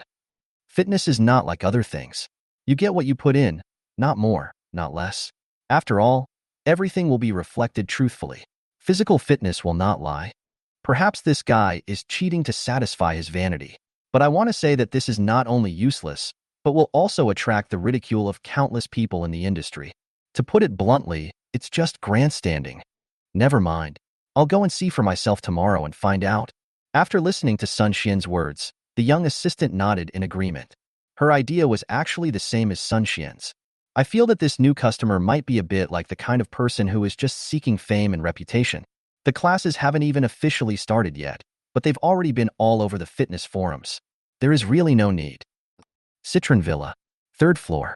Han Zheng got up early in the morning and ran 10 kilometers to warm up his body. Then go downstairs to eat. More than half an hour after meal. So I started the clock-in task this morning. Compared to yesterday, he doubled his training volume. At the final stage of exercise, all the strength in the body seemed to be drained. Every muscle fiber felt extremely painful, as if it was tightly bound by an iron chain. Every time he exerted force, he felt a wave of pain, as if someone was piercing his muscle fascia with a needle. Sweat had already dripped into a puddle on the ground. Han Zheng's entire body turned as red as a crayfish. As the body becomes heavier and heavier, he felt that every movement he made became extremely difficult. The air in my lungs seemed to be sucked dry. My heartbeat became sluggish and slow, and every beat was like the beating of a drum. Even moving your fingers seems to be challenging your limits. His will wanted to continue, but his body was telling him to stop. Until the last push is completed. Han Zheng relaxed his whole body and fell to the ground. He looked at the ceiling with a slightly distracted look. Although his body was riddled with wounds, he felt a deep sense of satisfaction welling up in his heart. Because he knows, I have once again successfully challenged my physical limits and surpassed myself. In his mind, the quantitative values on the system's personal panel were also telling him he became stronger again. All the efforts are worth it. When your hard work pays off, the sense of accomplishment is beyond words. Chapter 18. Physical fitness breaks through 90, officially entering the top sequence of humans. 3 months of hellish fitness, challenging the limits of the human body. Check in on the 7th day. Morning. Treadmill, 10 kilometers at a 4-minute pace. Pull-ups to failure, 8 sets, 90 seconds between sets. Barbell squat 12 RM, 16 sets. Barbell bench press 12 RM, 16 sets. Barbell press 12 RM, 16 sets. At lunchtime, the thin chef on duty was shocked to see that Han Zheng's neck, arms, and back were covered with red marks. I almost thought he had been beaten up. And what about Han Zheng? My appetite increased again. The rice that was cooked according to his appetite in the past was actually not enough. After eating, I felt only 70% full. At his instruction, the chef ran to the kitchen and cooked a large pot of noodles. He ate all the dishes on the table with the noodles in a flash. Only then did he pat his belly with satisfaction, which already had 6-pack abs. Although the appetite is increasing day by day, there is a tendency for him to evolve into a glutton. But Han Zheng didn't care. He has a very rich family background. Even if your appetite is 100 or 1,000 times bigger, you can still afford it. And what surprised him more than the sudden increase in his appetite was Fan Ma's talent. After training in the morning, I collapsed on the ground and couldn't move. But less than an hour had passed. His condition recovered to almost the same level. At this moment, I am full and refreshed, just like being revived with full blood. This kind of talent can be described in one word. The more you face setbacks, the more courageous you become. The harder you train, the more your body is overdrawn, but the faster it seems to recover. In addition, the more you exercise, the more attribute points the system will add. Other people achieve fitness effects by tearing their muscles and then recovering them again and again. But he is different. Although there are some ordinary fitness effects, he relies more on the system's points. Call up the system panel. Host, Han Zheng. Age, 22. Physical fitness, 91. Average value for normal adult males, 60. Current task. Exercise can make you stronger. Exercise, young man. Template character, Yujiro Hanma. During the mission, the host will have 100% of the talents of the template character. Mission content. Within 100 days, if all physical attributes reach 80% of the template character, physique 300, and you develop devilish back muscles, the mission will be considered completed. Mission reward, treasure box, *1. The higher the completion rate, the rarer the reward will be. On the first day after my rebirth, my physical condition was only a week 45. A week passed. Physical fitness has increased dramatically to 91. Maybe many people have no idea about this number. For example, the world's top athletes such as Bolt, Lindan, James, Ronaldo, Ngannou, etc., Their physical fitness is mostly in the range of 90 to 100. This represents the peak physical fitness of ordinary humans. Now Han Jing has officially joined this group. Of course, there are gaps among the top players. Someone like Lin Dan may have a similar physique to Han Jing at this moment, probably in his early 90s. Someone like the iron-blooded Ngannou, who is 194 centimeters tall, weighs 120 kilograms, and has a punch weight of 1,291 pounds, can even reach a physique of 98 or 99. The strongest on earth, truly and truly. Afternoon. Han Jing's training volume is basically 1-to-1 compared with that in the morning. It's just that the muscle groups and types of exercises are slightly different. The 2.5 hours of extreme training is over. He was once again so tired that he collapsed on the ground like an old dog. Lie down for half an hour. After he regained his mobility, he went into the bathroom and took a shower. Dinner time. Although Han Jing didn't specifically instruct him, the chef had already wisely changed to a larger rice cooker. Han Jing sat alone at the long dining table. Start enjoying the post-exercise food feast. The table was already filled with various delicious foods. The braised pork is tender and delicious, with a fragrant aroma. The steamed sea bass is tender and tasty with rich taste. The spicy beef is tempting and mouth-watering. In addition, there are various delicacies such as mixed cold dishes, stewed chicken soup, charcoal grilled steak, etc.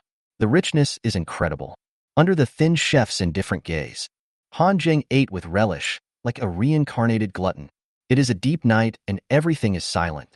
After the thin chef left, Han Jing returned to the second floor alone. Today is the first day of doubling my training volume. Although he had survived physically, the mental fatigue still existed. I fell down on the bed and didn't think about it anymore. My eyelids are starting to droop. Han Jing called out the system panel. I cheered myself up and reviewed the results of today's training. When he saw that his physical fitness had successfully broken through to 95, he couldn't help but smile. Then he couldn't hold on any longer. Finally fell into a deep sleep. The next day, it's just dawn. Living room on the first floor. Han Jing was talking to a young man who looked fair and plump with a round face. The young man's name is Wang Tao, and he is a well-known private chef in China. I have been learning the craft for more than 10 years and am proficient in various cuisines. Among the several private chefs recommended by the property, the chef that most suits Han Jing's taste is Master Wang Tao. Today is Monday, which happens to be Wang Tao's rotation day. Han Jing had just finished breakfast and was not in a hurry to go upstairs. While digesting the food, I chatted with Wang Tao in the living room. By the way, discuss what to eat or cook for lunch. Ding dong. The doorbell rang. Han Jing stood up and walked over to open the door. Standing at the door were a group of people from a Manhattan gym. He recognized Liang Yuan in the crowd at a glance. Are you the new coaching team? Please come in. Han Jing said with a smile. Sun Xian nodded, said nothing, and walked in first with his hands behind his back. Thanks. The young assistant behind him looked at Han Jing and lowered his head slightly shyly. While following Sun Xian's footsteps, she was yelling in her heart, wow, what a handsome little brother. And then later, it's Liang Yuan. Now, Liang Yuan stared closely at the man in front of him who had a buzz cut, deep eyes, a strong nose, and a smile on his face that exuded enthusiasm and confidence, full of masculine charm. There was a hint of suspicion in his expression. Although she felt that it looked familiar, she couldn't remember where she had seen it. He didn't even connect the person in front of him with Han Jing. After all, she had just met Han Jing a week ago. We spent nearly 2 hours together. Liang Yuan would never have thought that Han Jing would have undergone such a huge change in such a short period of time. Inside the villa, when Sun Xian walked into the living room, his attention was attracted by Wang Tao sitting on the sofa. He strode forward, a welcoming smile on his face. Hello, Mr. Han, right? I'm the new fitness coach. My name is Sun Xian. Oh? Looking at Sun Xian's outstretched right hand, 3 question marks slowly appeared in Wang Tao's mind. If I understand correctly, this guy, maybe he recognized the wrong person? Chapter 19. That level of training can really kill you. Han Jing was also confused. It was clearly me who walked over and opened the door. But they didn't stop and ran straight towards the chef? What the hell? Wrong person? When Han Jing and Wang Tao both fell silent, the young assistant gently tugged at Sun Xian's coat. Brother Sun, he doesn't seem to be. Han Jing. Ah. Sun Xian was stunned. The assistant took out the tablet from the small bag she was carrying. After a while, he clicked on the avatar in the previous electronic document. Sun Xian's eyes widened. Look at the avatar. Look at Wang Tao again. The next second, he withdrew his hand awkwardly. And who are you? I'm the chef hired by Mr. Han. My last name is Wang. Where is Mr. Han? Wang Tao slowly raised his hand and pointed behind Sun Xian. Sun Xian turned around in surprise. The next moment, the whole person was shocked. He strongly suspected that Wang Tao was pointing at the wrong person. But standing behind him at this moment, apart from the handsome guy with the crew cut and Liang Yuan, where else is there?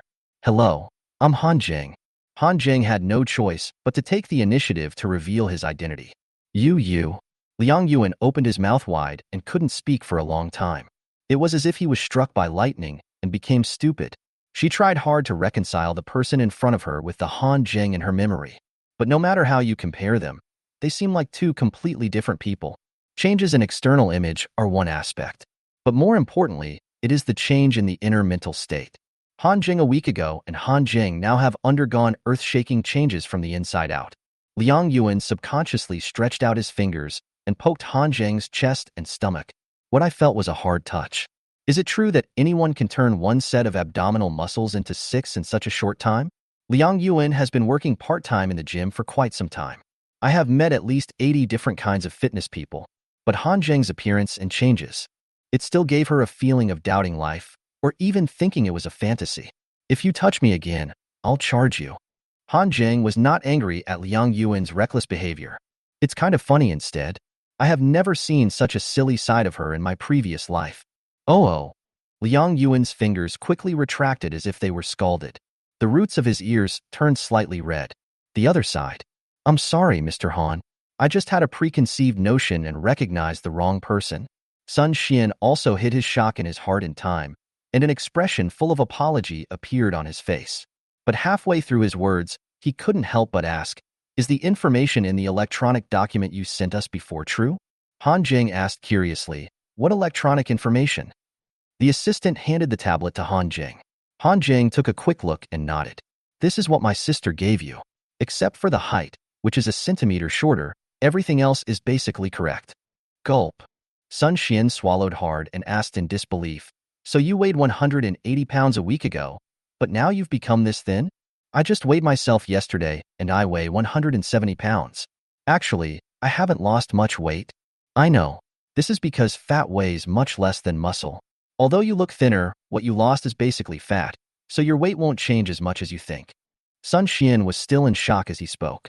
Han Jing was far from what he had imagined, which made him feel very surprised and confused. He took a deep breath and tried to find a scientific explanation in his mind, but found it difficult to sort out his thoughts. The more I think about it, the harder it is to accept. It was as if the whole world was collapsing before my eyes. The assistant next to him didn't react that much. She just looked at Han Jing with an infatuated look on her face. The light in his eyes was so bright that I couldn't look away. It seems that he has completely forgotten what he said yesterday, such as seeking fame and reputation and showing off in public. Please sit down and have some tea and some fruit. My training time is up, so I won't chat with you for now. Han Jing looked at the three people with different expressions and laughed in his heart. After saying that, he turned and walked upstairs. In the living room, Wang Tao poured tea for everyone and served a fruit plate. Then he went into the kitchen to get busy. The ingredients for lunch haven't been prepared yet, so his workload is not small. Sun Xian sat on the sofa and took a big sip of tea to calm himself. He sighed and said, looking at the client's attitude, it seems that he doesn't need my guidance. To be honest, he really wanted to go home. But I am reluctant to part with the 200,000 yuan. After all, in order to get this order, he promoted courses to several old customers. The live broadcast time has also been adjusted. It would be a bit unwilling to leave in such disgrace. For a moment, Sun Xian's expression was extremely conflicted.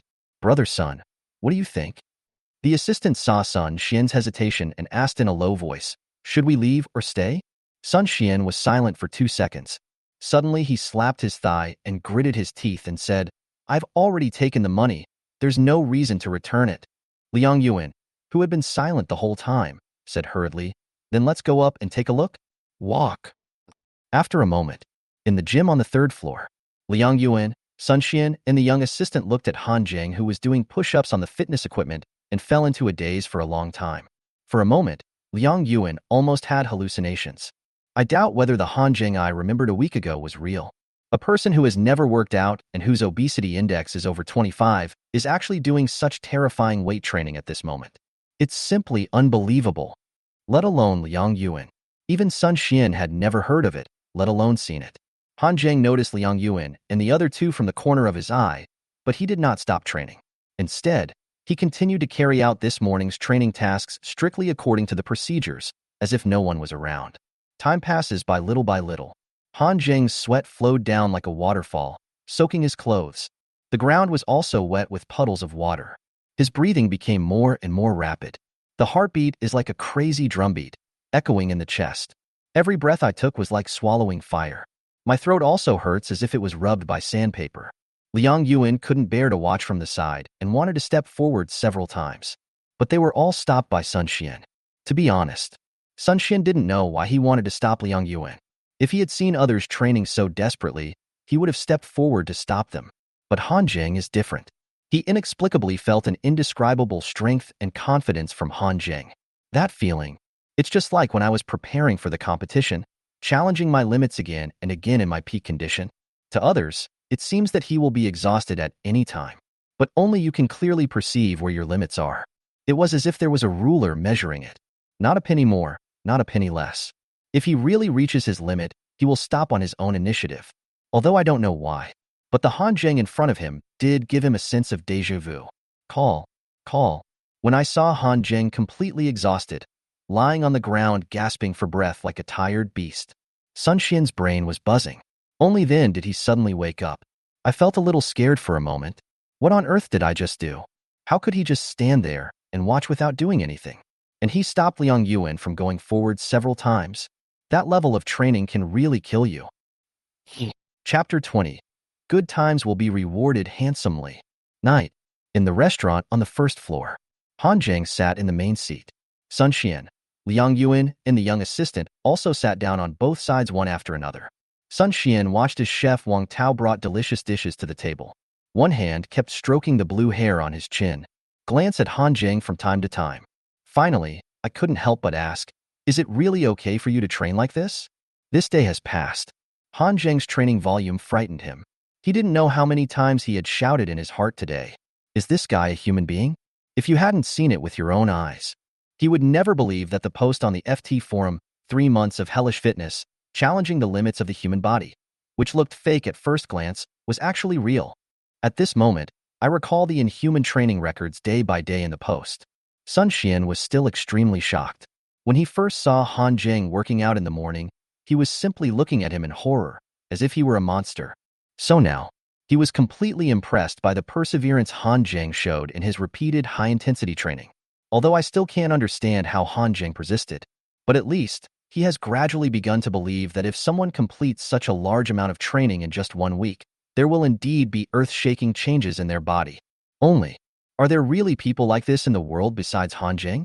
Sun Xian asked himself. It is impossible for him to accomplish it. Don't even mention lasting a week. Even if he holds on for 2 days, he will probably be lying in the hospital. But what about Han Zheng?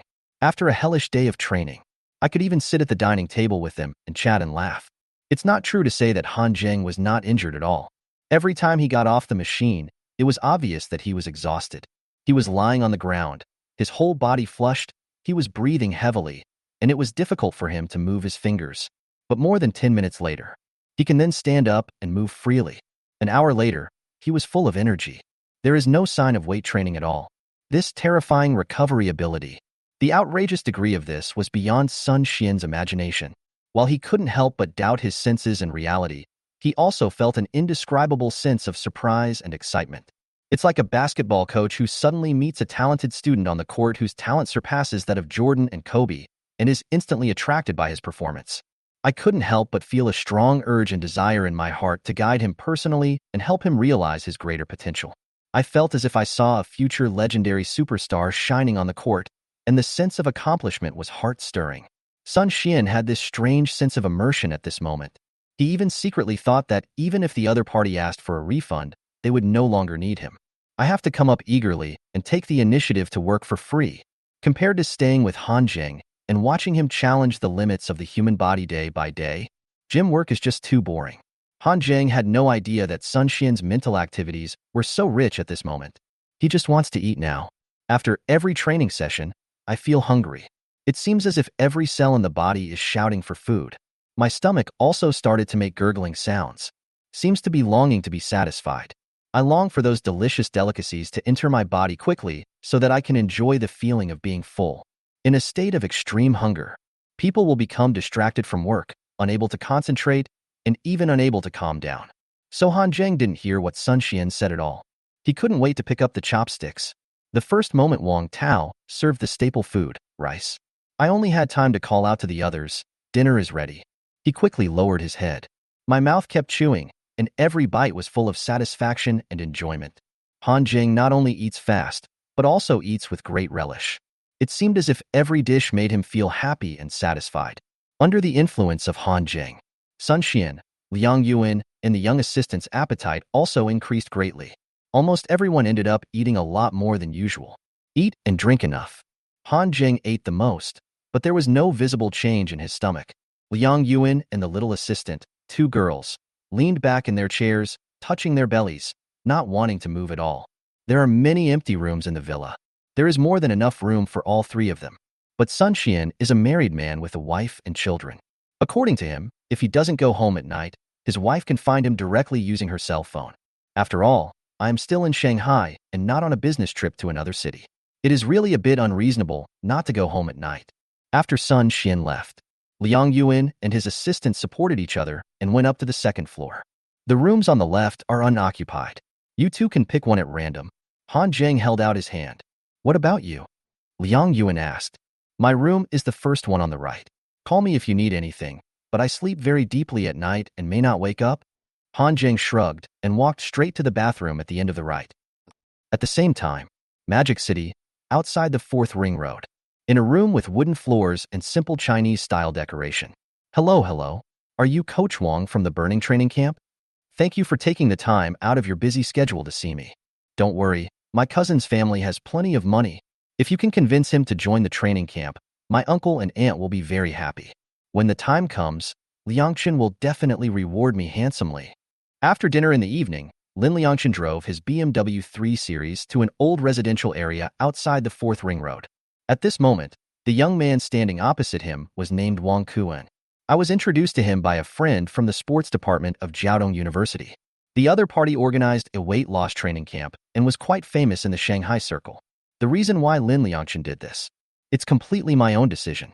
On the one hand, he wanted to please his uncle Han Hongtu. On the other hand, it is out of jealousy. I simply don't want to see Han Zheng living too comfortably. I want him to suffer a lot in training camp. According to Lin Liangchen, these weight loss training camps are managed in a nearly military style. Not only do I have to exercise a terrifying amount every day, but I also control my diet very strictly. If I stay in there for a month, the degree of hardship is probably no less than being in jail for 10 days or half a month. When Lin Liangchen thought of the miserable state of his cousin in the weight loss training camp, he couldn't help laughing out loud. I felt so lucky to have met Coach Wang so late. We drank 3 bottles of beer together. Then we agreed on a time to visit tomorrow. He left satisfied. Chapter 21. Physical fitness exceeds 100. Quantitative change leads to qualitative change. The next morning, the morning light shines through the window and falls on Han Zheng's bed, leaving mottled shadows. There was no one on the bed. Han Zheng had already gotten up. At this moment, I am standing in front of the floor-length mirror by the window. He was wearing only a pair of sports shorts, revealing a strong and powerful body of muscles. His figure is well-defined. The chest muscles are broad and thick. The abdominal muscles are well-defined, and the arms and back muscles are full of explosive power. Every muscle seems to have been trained and polished for a long time, like a carved work of art. My physical fitness is already 99, and I don't know if I can break through to the next level today. Han Zheng looked at himself in the mirror and couldn't help but sigh. In fact, after yesterday morning's training, his physical fitness had reached 98 points. I thought I would be able to break through 100 naturally in the afternoon, but I didn't expect that when I reached 99, it was like I was suddenly stuck. No matter how much I trained, I couldn't break through that last point. Han Zheng guessed that 99 should be the limit for ordinary humans. If the physical fitness breaks through to 100, there is a high probability that a qualitative change will occur. That's why such a bottleneck appears. Just don't know. How can we successfully break through 100? Perseverance leads to qualitative change through quantitative change? Sun Xian came very early. He drove away from home before daybreak. One is to avoid the morning rush hour traffic jam in Shanghai. The second reason was that I wanted to come to Han Zheng's place to have breakfast. The breakfast at home can never be as good as the one made by the chef at Citron Villa. Not only rich, but also delicious. As usual, Han Zheng ran 10 kilometers to warm up his body and then went downstairs to have breakfast. He is dressed simply today. He wore a black vest on the upper body and sports shorts on the lower body. The muscle lines are even more stylish than those of Cristiano Ronaldo at his peak, and the beauty is maximized. Liang Yuan and his assistant, two young girls, didn't dare to look at him at all. I was afraid that if I looked at it for a few more seconds, I would drool unconsciously. But Sun Xian is different. Not only did he look at Han Zheng's body openly, he also secretly compared his muscles with his own. Although he looks bigger, but Sun Xian actually envied Han Zheng's muscles more. Because he knows very well that the reason why he is so big is because of technology. To put it another way, even without the use of technology, bigger muscles are not necessarily better. On the contrary, the bigger the muscles, the less flexible the body is and the more clumsy the movements are. Like truly top athletes, the muscles in their bodies have both explosive power and flexibility. This is healthier. It is also more in line with the aesthetic taste of normal people. After breakfast, Sun Xian took out a document from his bag. Here is a more comprehensive training plan I tailored for you last night. As he spoke, he handed it to Han Zheng. Han Zheng took it, opened it, and read it carefully. I have to say, it turns out that those who spent money are professionals. Compared with Sun Xian's training plan, the schedule he had cobbled together online was indeed much simpler. Then I will train according to your plan today, Han Zheng said with a smile. He has now hit a bottleneck where his physical fitness is stuck at 99 and cannot be raised, regardless of whether it has anything to do with the previous training plan. Replacement is also necessary at this time. At least it can improve the efficiency of training. Coach Liang, you and Xiaoyu, take your time eating. Han Zheng and I will go up first. Seeing Han Zheng stand up and walk towards the gym on the third floor, Sun Xian quickly wiped his mouth and said something to Liang Yuan and the assistant at the dining table. Then quickly catch up. Coach Sun's coming here at least plays a role. Why do I feel like I'm just here for free and can't help at all? Liang Yuan sighed. Sister Yuan, don't think too much. Be more confident. Han Zheng personally asked you to come here. The young assistant Dong Xiaoyu blinked. Oh, I'm even more upset when you mention this. Liang Yuan held his head with both hands and couldn't help pulling his hair. To be honest, when Sun Xian jokingly said that Han Zheng might be attracted to her, she said it was impossible, but she actually took it a little seriously in her heart. But it seems now, it's totally wishful thinking. From the time he visited her yesterday until now, Han Zheng has hardly spoken a word to her. Apart from training, I eat, and then continue training after eating. A complete training maniac. She originally thought that Han Zheng just wanted to lose weight. But now this level of training is completely beyond her ability. Apart from being there to create atmosphere from time to time, she really couldn't think of what her role was. For a moment, he didn't dare to take the daily wage offered by Han Zheng as he felt it was a bit too hot. Sister Yuan, I suddenly had an idea. Maybe we can help Han Zheng shoot a vlog. Wouldn't it be more convenient to use videos to record his daily training? Hearing Dong Xiaoyu's proposal, Liang Yuan looked up suddenly. There are stars in the eyes. Xiaoyu said. It seems to make some sense. Citron Villa area. On an internal road, two men were walking around. Your cousin's family is really rich. They can afford such a big villa in the capital where every inch of land is worth a lot of money. Coach Wang sighed as he looked around the surroundings. Of course. Lin Liangshan couldn't help revealing a hint of pride in his tone. My uncle is a super talented man who founded Hengyu Group. To be honest, I admire my uncle very much. My cousin is just lucky to be reborn as my uncle's son. I don't know how many lifetimes of blessings he has accumulated. Coach Wang's ears were almost calloused from hearing Lin Liangshan's sour remarks. He interrupted quickly. Okay. Tell me more about your cousin's situation. My cousin's name is Han Zheng. He is 22 years old this year. He is about the same height as me and weighs quite a lot. He never exercised before. I think at his heaviest he must have weighed nearly 200 pounds. But he recently opened a gym and seems to have lost a little weight after starting to work out. A little thinner? Coach Wang raised his eyebrows and asked curiously, how long has he been training on his own? Just a week. Lin Liangshan said with a smile. It's not a big problem. Coach Wang nodded and waved his hand. You can't lose a few pounds in such a short time. Yeah. How can my own training compare to the professional and personal guidance from Coach Wang? Lin Liangshan took the opportunity to flatter him. Coach Wang smiled but said nothing and continued walking forward with his hands behind his back. Not long. The two arrived at the door of a villa. Here we are. This is it. I'll go knock on the door. Lin Liangshan stepped forward and quickly rang the doorbell. Soon, there were footsteps coming from inside. With a creaking sound, the door opened from the inside. A pretty figure appeared before my eyes. Lin Liangshan blinked, thinking he had knocked on the wrong door. Let's look for Han Jing. Coach Wang stepped forward and interrupted. Who are you? I'm his cousin. Okay, Han Jing is upstairs. Come in. Chapter 22. Are you kidding me? Do you think he needs to lose weight? In the living room, Coach Wang looked around, seeing the extremely luxurious decoration, and exclaimed in admiration from time to time.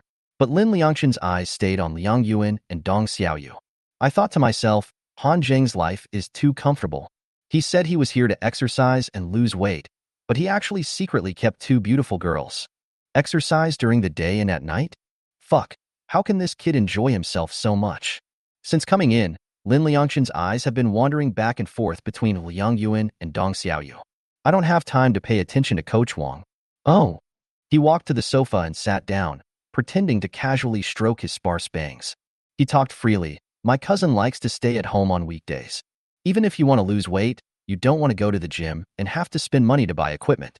Don't you think this is a waste of money? Oh, by the way, I haven't asked what these two beauties do. Are they friends with my cousin? Liang Yuan was speechless. Seeing that Liang Yuan was a little embarrassed to speak, Dong Xiaoyu took the initiative to say, Sister Yuan is the fitness coach hired by Han Jing, and I am just a little assistant. Fitness coach? Lin Liangshan was stunned. Immediately, he snorted in his heart. It looked just as I expected. Who would hire such a beautiful woman with a delicate face and a curvy figure as a fitness coach for weight loss? You can figure it out by thinking with your knees. This cousin of mine must have ulterior motives. Damn, I have to say, this beautiful coach has really nice legs. If you get entangled with it, you will faint from the pleasure. Lin Liangshan looked Liang Yuan up and down and couldn't help swallowing. There was a hint of heat in his eyes. Liang Yuan felt a little uncomfortable with Lin Liangshan's aggressive gaze. I couldn't help but ask back, what are you doing here? If you have anything to say, I can help convey it. It will take at least 2 hours for Han Jing to finish training. Haha. Lin Liangshan smiled. He dusted off his pants, stood up and held out his hand. Two beauties. I forgot to introduce you to my friend who runs a weight loss training camp. I came here this time to introduce my cousin to be a student in the camp. Coach Wang is absolutely professional in weight loss. I have seen the students in their training camp, and the weight loss effect is amazing. Oh? When Liang Yuan heard Lin Liangshan explain the purpose of their visit, he couldn't help but look strange. Want to say something? He swallowed the words back when they came to his lips. Seeing the strange expression on Liang Yuan's face, Lin Liangshan thought she was unhappy. After 2 seconds of silence, he sighed and said, Well, although it may take your job, there is nothing I can do about it. After all, I am Han Jing's cousin, and I hope he can be healthy. I don't want to see him lose his ambition because of playing with things. How about this? To express my apology, I will treat you to dinner tonight, and you give me your phone number. Looking at Lin Liangshan's ordinary yet confident appearance, Liang Yuan fell silent again.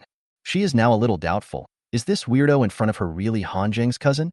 We have similar blood flowing through our bodies, so why is there such a big difference? From just a few minutes of contact with Lin Liangshan, she could already tell that he was the kind of person who would light up if given a little color. In order to avoid unnecessary trouble, it is better not to respond out loud. Lin Liangshan was not discouraged when he saw Liang Yuan ignoring him. Instead, he continued to talk to himself. Beautiful ladies, we have been chatting for such a long time, but I still don't know your last name. Let me introduce myself first. My last name is Lin Shuangmulin, and my given name is Liangshan, which means Liangshan and beautiful scenery. You can just call me Liangshan from now on. After getting to know me for a while, you will find that I am actually a big boy with a warm personality and easygoing. Good day.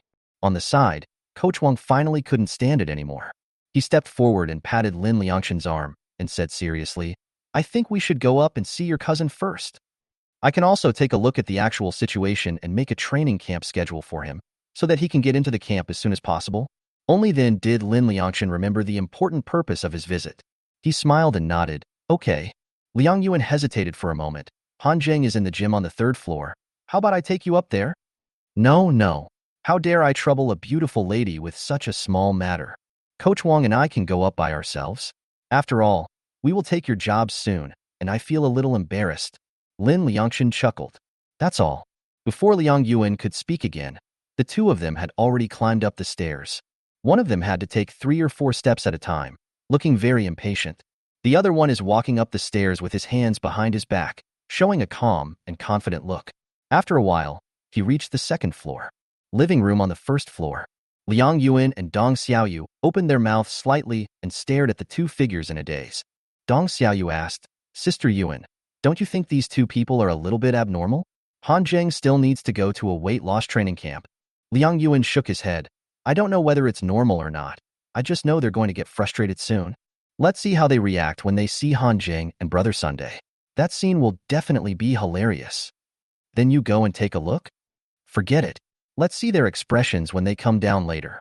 I guess they're probably not much different. Third floor. Entrance to the gym. Coach Wang climbs the stairs faster. As he held the door and looked inside, suddenly the whole person froze. His mouth opened wide, but he remained speechless. It was like seeing a famous philosophical scene. I was so shocked that I was speechless. In the huge gym, two muscular men actually doing weight training. Looking at the two figures, Coach Wang felt his mouth a little dry. The muscular latitude of either of them far exceeds his. It even gave him a feeling that it was out of reach. Good morning. Coach Wang took a deep breath. It seems that your cousin is willing to spend money and even hired 2 professional fitness coaches.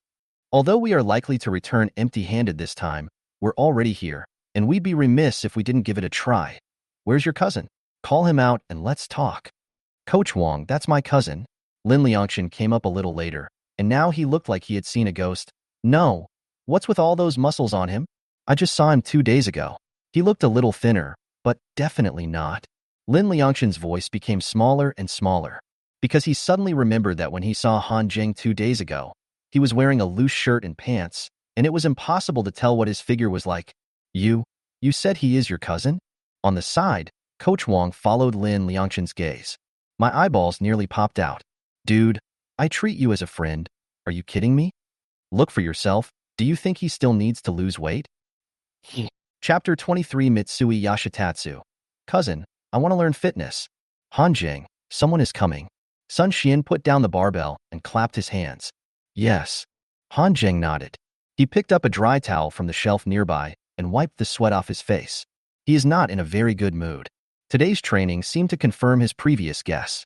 My physical fitness was still stuck at 99. No matter how hard I tried, I just couldn't break through that last point. If you can't find an effective method, there is no point in continuing training. Han Zheng walked down from the equipment. Only then did I have time to look up at the door. Cousin Lin Liangshan naturally recognized him at a glance. However, the shorter man next to him looked a little unfamiliar. What do you want to talk to me about? Hearing Han Zheng's words, Lin Liangshan suddenly felt a little embarrassed. He even didn't dare to look directly at his cousin, who had such a great body. Well, I came here to accompany Liangshan. Coach Wang laughed dryly and said quickly, I have something else to do, so I'll leave first. Liangshan, didn't you say you missed your cousin? You two should have a good chat. Before he finished speaking, Coach Wang turned around and ran downstairs quickly. Only Lin Liangshan was left shivering in fear. Han Zheng showed a hint of surprise on his face and asked with a laugh, Did you miss me? Haha. Lin Liangshan scratched his head and said something else. Cousin, your gym is really well decorated. You didn't come all the way here just to compliment me on this, did you? Of course not. Lin Liangshan stuttered a little, shaking his head like a rattle. As Han Zheng approached, his pupils suddenly shrank and his heart beat faster and faster. Ever since Han Zheng cut his hair into a buzz cut, his face has become much more handsome and resolute. Now, his six-pack abs were clearly visible under a black tank top, his shoulders were broad, and his arms were thick. The body that had just been exercised was still in a state of congestion and looked a little bigger than usual. Lin Liangshan felt a strong visual impact and spiritual shock. The tough guy style and masculine charm that came towards him almost made it difficult for him to breathe. Finally, when the two were half a meter apart, Han Zheng stopped. Lin Liangshan's attention was completely attracted by the muscles on his body. He subconsciously asked, Cousin, how did you build such muscles? Han Zheng found it a little funny and said nothing. Sun Xian came up and asked, "Why? You also want a body like this?" Sun Xian didn't know that Han Zheng and Lin Liangshan had a very ordinary relationship. He only heard that the two were cousins, so he was very polite to Lin Liangshan. Lin Liangshan's eyes lit up instantly, and he asked anxiously, "Can I really do this?" His gaze alternately lingered on Han Zheng and Sun Xian. I couldn't help but scream in my heart. If I had such a perfect body, wouldn't I be a killer who kills women?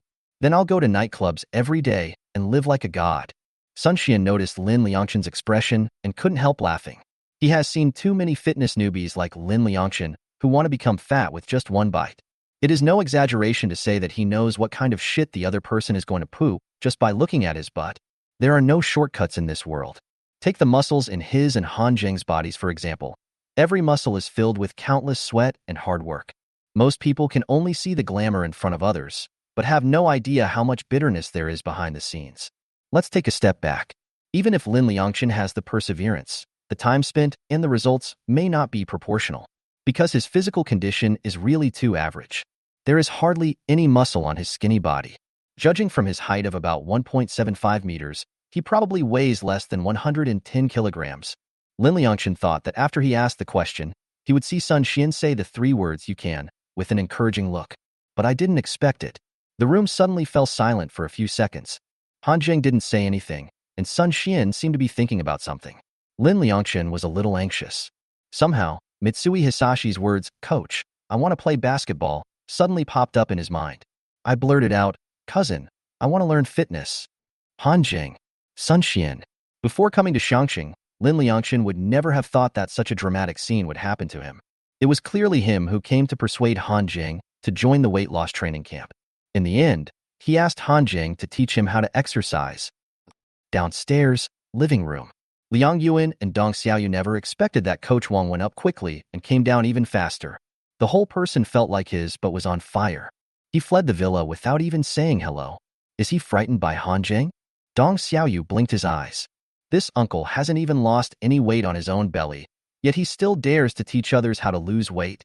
Liang Yuan shook his head. What she was more curious about was why Han Zheng's cousin didn't come down with them. What on earth happened upstairs? Liang Yuan's doubts did not last long. After a while, they both heard footsteps coming up the stairs. Look up. All I saw was Lin Liangshan walking slowly down the escalator with one hand, holding a small card in the other hand. An expression of overwhelming joy appeared on his face. After walking to the living room on the first floor, he even smiled and winked at Liang Yuan and Dong Xiaoyu. It seems that everything is self-evident. Liang Yuan and Dong Xiaoyu were both confused by what they saw. After Lin Liangshan left, they ran upstairs immediately. Han Zheng, why was your cousin so weird just now? Liang Yuan wanted to say the word crazy, but when the words came to his lips, he felt it was not a good idea and quickly changed his mouth. He said he wanted to work out. Han Zheng replied while doing pull-ups. Then what? Sun Xian smiled and said, I just gave him a business card of a Manhattan gym. Dong Xiaoyu was puzzled, brother son. But I still don't understand. Our Manhattan gym is good, but we shouldn't be so happy just by getting a business card, right? Looking at the two people's expressions full of curiosity, Sun Xian coughed dryly. He just asked if the two girls downstairs were from the Manhattan gym, and I nodded. Liang Yuan and Dong Xiaoyu both fell silent. Finally, I understood why Lin Liangshan winked at them before leaving. This guy has bad intentions and is full of bad intentions. The lower man. Chapter 24 FT Forum. That guy posted a video. Liang Yuan and Dong Xiaoyu quickly forgot about Lin Liangshan's matter. They cautiously and tentatively told Han Zheng about their idea of recording a vlog. Unexpectedly, Han Zheng smiled and nodded and agreed directly. This made Liang Yuan feel relieved. At the same time, I also developed a better impression of Han Zheng. This guy looks cold and cruel on weekdays, but I didn't expect him to be so easy to talk to. Now that we have obtained the permission of the major customer, there is no need to wait until tomorrow. Liang Yuan did what he said, and that afternoon Han Zheng came to the gym for training. I saw that she had already set up the machine, a tripod with a small and exquisite silver-white DV on it. Han Zheng only took a glance and then looked away. He patted the magnesium carbonate powder into the small basin next to him, then began the pull-ups. During the entire training process, I was focused and not distracted. I was not distracted at all by the addition of a DV for filming. Evening. After dinner, Sun Xian drove home to hand in his homework. The others went back to their rooms. In a bedroom on the left side of the stairs on the second floor, Liang Yuan leaned against the bedside table. She was only wearing a loose white t-shirt on her upper body, just enough to cover the thighs. Further down, there are two smooth, straight and slender long legs, intertwined together. There was a laptop on his lap, and the mouse was scrolling through the web pages. But the expression on his face didn't look very good. He frowned from time to time, and his breathing became heavier. Sister Yuan, are you still awake? The bedroom door creaked open, and a little head poked in. Dong Xiaoyu was wearing a cute pink pajamas. She is not tall and looks childish. If a stranger saw her dressed like this, they would definitely mistake her for an elementary school student. Seeing Liang Yuan holding a computer and looking at it, Dong Xiaoyu chuckled.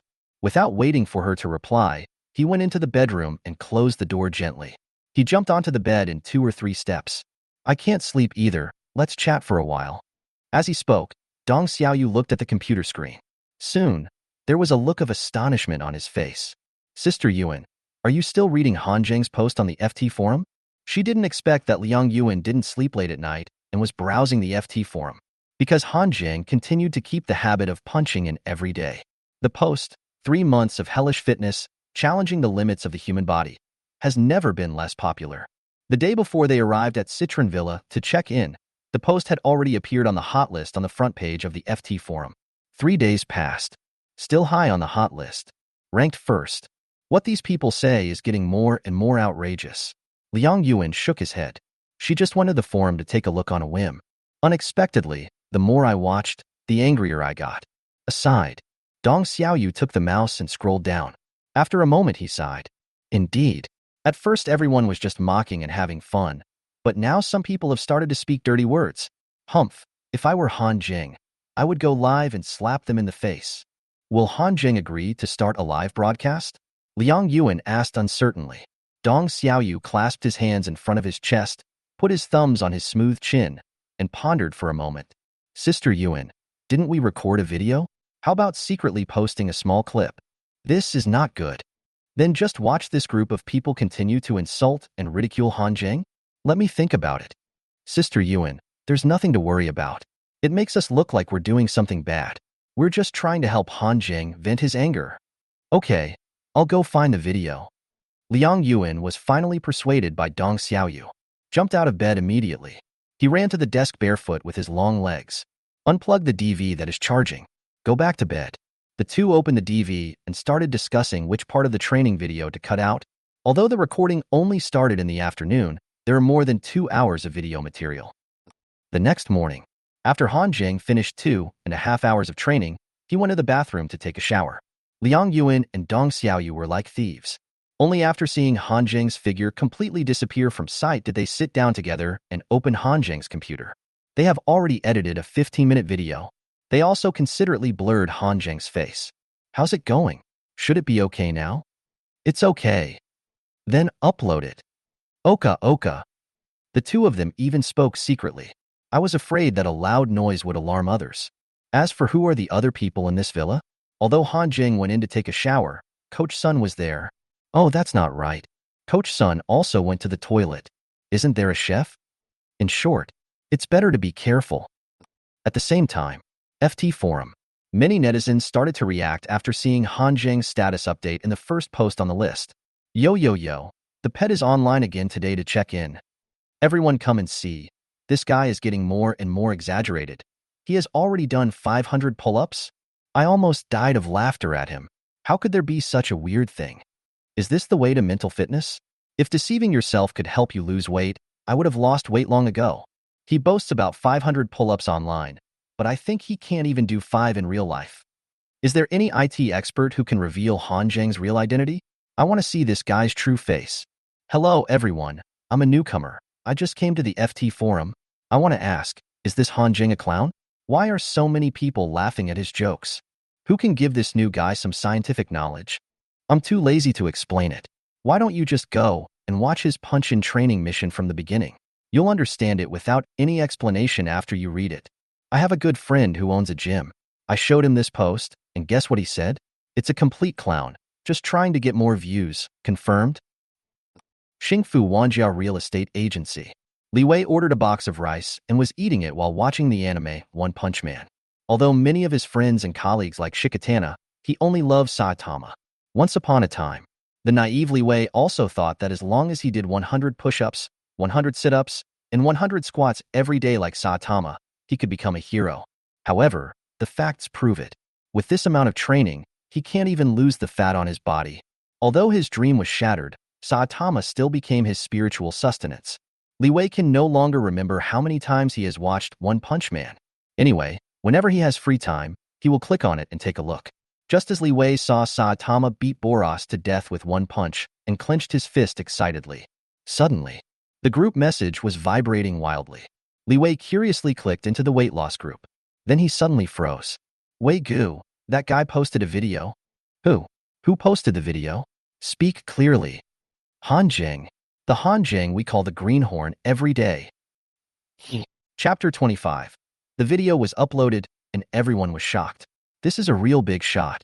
Liang Yuan and Dong Xiaoyu had originally planned to upload the video last night. But just before uploading, I suddenly realized that if they uploaded the video using their own account and the video was censored, how could they prove that this was Hanjing? I'm afraid that by then there will be more people just watching for fun, and no one will believe it at all. Thinking of this, they quickly gave up the idea.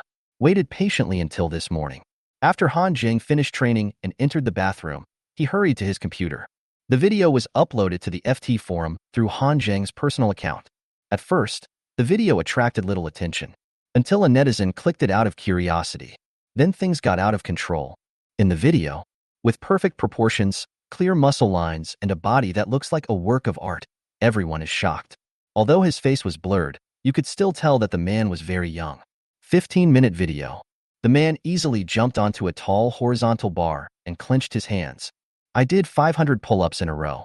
His arm muscles, back muscles, and chest muscles contracted and vibrated accordingly. Just like small stones, they are full of power. The first 300 pull-ups didn't seem to be any pressure for him at all. The movements are standard, and the frequency is consistent, just like a perfect machine. Until the 400th pull-up began. His speed dropped slightly, but it's still relatively easy. The last 100. The muscles in his body were visibly filled with blood and looked much bigger. His sweat was getting more and more, and kept flowing down his chest. Each pull-up becomes more difficult. It took almost as long as the previous 300 pull-ups combined. Until the last one, he seemed to be exhausted, but his arms were still shaking, and he pulled himself up with all his strength. Do 500 pull-ups in one breath. So strong that he is almost inhuman. In the video, it also became silent at this moment. It seemed that even the person recording the video was so shocked that he was speechless. The silence was not broken until the drops of sweat hit the ground, making a slight sound. Faintly, a girl's voice can be heard. Hanjing, do you want to take a break? The next second, the video turned black and stopped abruptly. FT forum. More and more people clicked on the video. After reading it, everyone fell silent. Some were shocked, some couldn't believe it, and some were frightened. Magic City. Xingfu Wanjiao Real Estate Agency. Li Wei's rice with gravy has gone cold. He entered the forum with his mobile phone and carefully watched the video that Hanjing had just uploaded. Then, the word, fuck, came out of his mouth involuntarily. Is this true or false? This kid. Is his body made of iron? Li Wei's eyes widened, and he pinched the flesh on his thigh hard with one hand.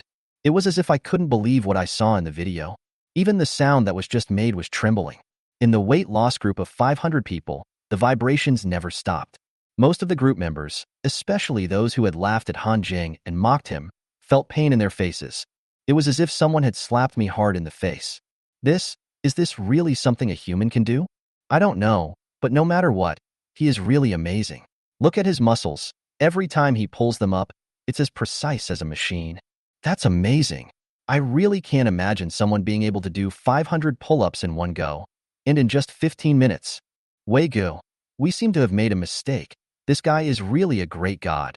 That body of muscle scares me. Are you scared? I'm dying of greed. Okay, this body is so perfect. How did you train it? Didn't they release the training plan? Why don't you try it? You will die if you try. Is his training mission something a human can accomplish? I won't say any more. I need to go and apologize to the great master first. I admit that my voice was a bit loud the other day. This is a real great god. Don't mess with him. Soon, the first post on the FT forum homepage, 3 months of hellish fitness, challenging the limits of the human body, was flooded with a large number of netizens who came to apologize. Kowtow to the boss and have a drink. It really is the hell fitness. I am superficial hiss, my face hurts. The boss limit is 500 pull-ups, and my limit is 5. I'm hiding, what a shame. Boss Hanjing, there were a lot of people outside just now, I was wrong. I kneel down for you. Let's not talk about the 500 pull-ups or anything like that. Just looking at this body, you can tell that he worked really hard. Which gym is he a master at? I'm going to get a membership in a couple of days. To be honest, this is the body I've always dreamed of. When I lose 200 pounds, I will definitely find a personal trainer to help me lose fat and gain muscle. I downloaded and saved the video. When I feel like I can't hold on any longer, I'll open it and watch it to motivate myself. That makes sense, I'll download it too. +1 for downloading. Citron Villa. In the bathroom on the 2nd floor. The water from the shower washed away the sweat and fatigue on Han Zheng's body. He closed his eyes and enjoyed this simple and beautiful moment. When the mind is empty, the whole person seems to become the center of the world, blending into everything around him. 1 minute, 2 minutes, 3 minutes, until the sudden prompt from the system in his mind woke him up. Ding! The system has collected 500 emotion points, meeting the conditions for opening the mall. The mall is being activated. 1%, 10%, 40%, 70%, 100%. Han Zheng wiped his face with his hand, a look of shock and joy in his eyes. There has been no response so far. The system mall is like a stagnant pool of water. Finally opened? Han Zheng didn't have time to think about what the emotional value was. A thought came to my mind. The system panel is called out. Then, the secondary interface of the system mall was immediately opened. Swish. A ripple appeared on the transparent light curtain in front of him. Next second, 2 rows of shelves appeared in front of us, filled with a wide variety of goods. There is also a vertical scroll bar on the right. You can scroll down the mall page. Han Zheng just took a quick glance and focused his eyes on the top grid. Because except for this grid, which is brightly lit, all other goods on the shelf are dark gray. It shows that the balance is insufficient and cannot be redeemed. Chapter 26 Exchange. Level 1 Breakthrough Pill and Martial Arts Secrets. Level 1 Breakthrough Pill. Current mission, Ghost Back, exclusive item, exchange value, 500 emotion points.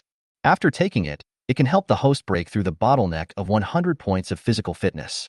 It doesn't mean that you can't break through by training, but the pill can help the protagonist greatly shorten this time. Note, although the pain is not strong after taking it, it will last up to 3 hours, and you will lose some of your mobility during this period. It is recommended to take it before going to bed at night. Note, this is a special item during the mission. It can only be consumed once. This is the only item on the entire shelf that Han Zheng can redeem. After learning about the effect of Level 1 Breakthrough Pill from the detailed introduction below, Han Zheng's breathing couldn't help but quicken. There was a hint of surprise in his eyes. I chose to exchange without hesitation. Next second, a white light flashed on the system mall interface. Level 1 Breakthrough Pill has 3 additional small words at the back. Extractable. Han Zheng tried it. I discovered that as long as I had a thought, I could retrieve it into reality at any time. Conversely, it can also be put back into the original shelf grid from reality. The shelves in the system mall actually have a function similar to a backpack. As indicated in the precautions, it is recommended to take it before going to bed at night. Han Zheng simply took the Longan-sized, Level 1 Breakthrough Pill in his hand and looked at it. Then it was put back on the mall shelf. Then, his attention shifted to the emotion points required to redeem items in the mall. There were countless items on the shelves in the mall, but the reason why he could only exchange 4 Level 1 Breakthrough Pill was because his emotional value was only over 500 points. And below, there were many items that made him look novel and envious. For example, there is a martial arts secret book with a dark yellow color and 4 big characters, Rock Secret Art, written on it. The small print below. High Martial Arts World, Martial Arts Secret Technique, Exchange Value, 5,000 emotion points. According to the visualization in my mind, following specific postures, stimulating the chi and blood, and practicing secret techniques, I can enhance my defense and strength. Once I get started, I can physically resist bullets. There are 3 levels in total, and each level can greatly enhance my body's defense and strength. Note, physical fitness must reach 100 points or above to meet the training conditions. Han Jing didn't expect that there would be such magical things as martial arts secrets in the system mall. Seeing that he could use his body to resist bullets just by getting started, his eyes instantly turned red. The desire for the rock's secret art in my heart has almost reached its peak. However, the high price made him hesitate. Let's not talk about where to get 5,000 emotion points. He still hasn't figured out where he got those 500 emotional points. With a sigh, Han Jing exited the system. After a while, he changed into a clean vest and shorts and walked out of the bathroom. First floor restaurant. The food hasn't been served yet. Liang Yuan and Dong Xiaoyu sat together and whispered to each other. No one knew what they were discussing. Looks very happy. Han Jing walked closer curiously. Then I realized that they were actually reading the check-in post I posted on the FT forum. Ahem. Dong Xiaoyu was the first to notice Han Jing out of the corner of his eye and quickly coughed. Liang Yuan reacted quickly, without even turning his head, and immediately put the phone upside down on the table. What were you watching just now? You look so happy. Han Jing noticed something was wrong and asked. Haha, nothing. We were just watching a collection of bad jokes. Liang Yuan was panicking inside, but pretended to be calm on the surface. Very funny. Let me tell you a story about a little earthworm looking for his father. One day, the little earthworm woke up in the morning and couldn't find his father, so he asked his mother earthworm, Mom, where is Dad? Guess what the mother earthworm said? Your father went fishing with his friends. Ahahaha. As soon as Liang Yuan finished speaking, he couldn't help but burst into laughter. Ha ha. Seeing this, Dong Xiaoyu also laughed. I saw that Han Jing didn't react at all after listening. After laughing awkwardly for a few seconds, they both stopped smiling. Isn't it funny? Liang Yuan asked, pursing his lips. It's quite funny. Han Jing nodded perfunctorily. Then he walked to the main seat and sat down. Seeing that Liang Yuan and Dong Xiaoyu were unwilling to talk, he was too lazy to ask any more questions. I took out my cell phone, opened the FT forum, and prepared to take a look at the post myself. A long time, Han Jing put down his phone. I felt a sudden sense of enlightenment. All doubts about emotional values were instantly resolved. Turn out to be. That's how the 500 emotional points came about. No, that's not right. Now it's more than 500 points. Han Jing distracted himself and entered the system in his mind. After he exchanged the level 1 breakthrough pill in the bathroom, his emotion value was still more than 30 points. But at this moment, it's already more than 300. The accumulation speed is very fast. I'm afraid it won't be long before it returns to 500 points. However, there was something that Han Jing couldn't understand. He started recording this check-in post a long time ago. Why was there no movement before? Is it because the written records lack authenticity, or is it that everyone must see the real person in the video? Or both? Han Jing decided to give it a try. Soon, the dishes are served, and it's time to eat. Han Jing still ate with gusto as usual. They savored every bite carefully and ate quickly and orderly, like an efficient and orderly machine. Just this time, after eating and drinking, he was not in a hurry to leave. Coach Sun, regarding the physical test you mentioned yesterday, I have given it some serious thought and I think we can do a test. Han Jing looked at Sun Xian and said after pondering for a moment, You agreed? Sun Xian was a little surprised and quickly swallowed the food in his mouth. Then when are we going? I'll communicate with my old classmate in advance. Well, it's better to do it today than today. How about this afternoon? Okay, I'll go ask now. Sun Xian didn't ask the reason and immediately got up and made a phone call. After Sun Xian left, Han Jing's gaze moved to Liang Yuan. Coach Liang, I want to do a live broadcast of the physical test this afternoon. How do I apply for a live broadcast room now? Is it troublesome? Liang Yuan was suddenly called out by Han Jing and was startled. After hearing Han Jing's words, my anxious heart suddenly calmed down. Patting his chest, he smiled and said, You don't need to apply for live streaming. Just register an account on the short video platform and do real name authentication. It's very simple. Leave it to me. Although she didn't know why Han Jing suddenly wanted to start a live broadcast, but it was good news for her. At least it shows that Han Jing is not opposed to showing his face. In this way, the fact that she and Xiaoyu secretly uploaded the video to the FT forum would be exposed. Gigi wouldn't be angry, right? Chapter 27, Demon City University, Su Brothers. The devil's body is big. Hey Lao-san, what's the matter? Tell me.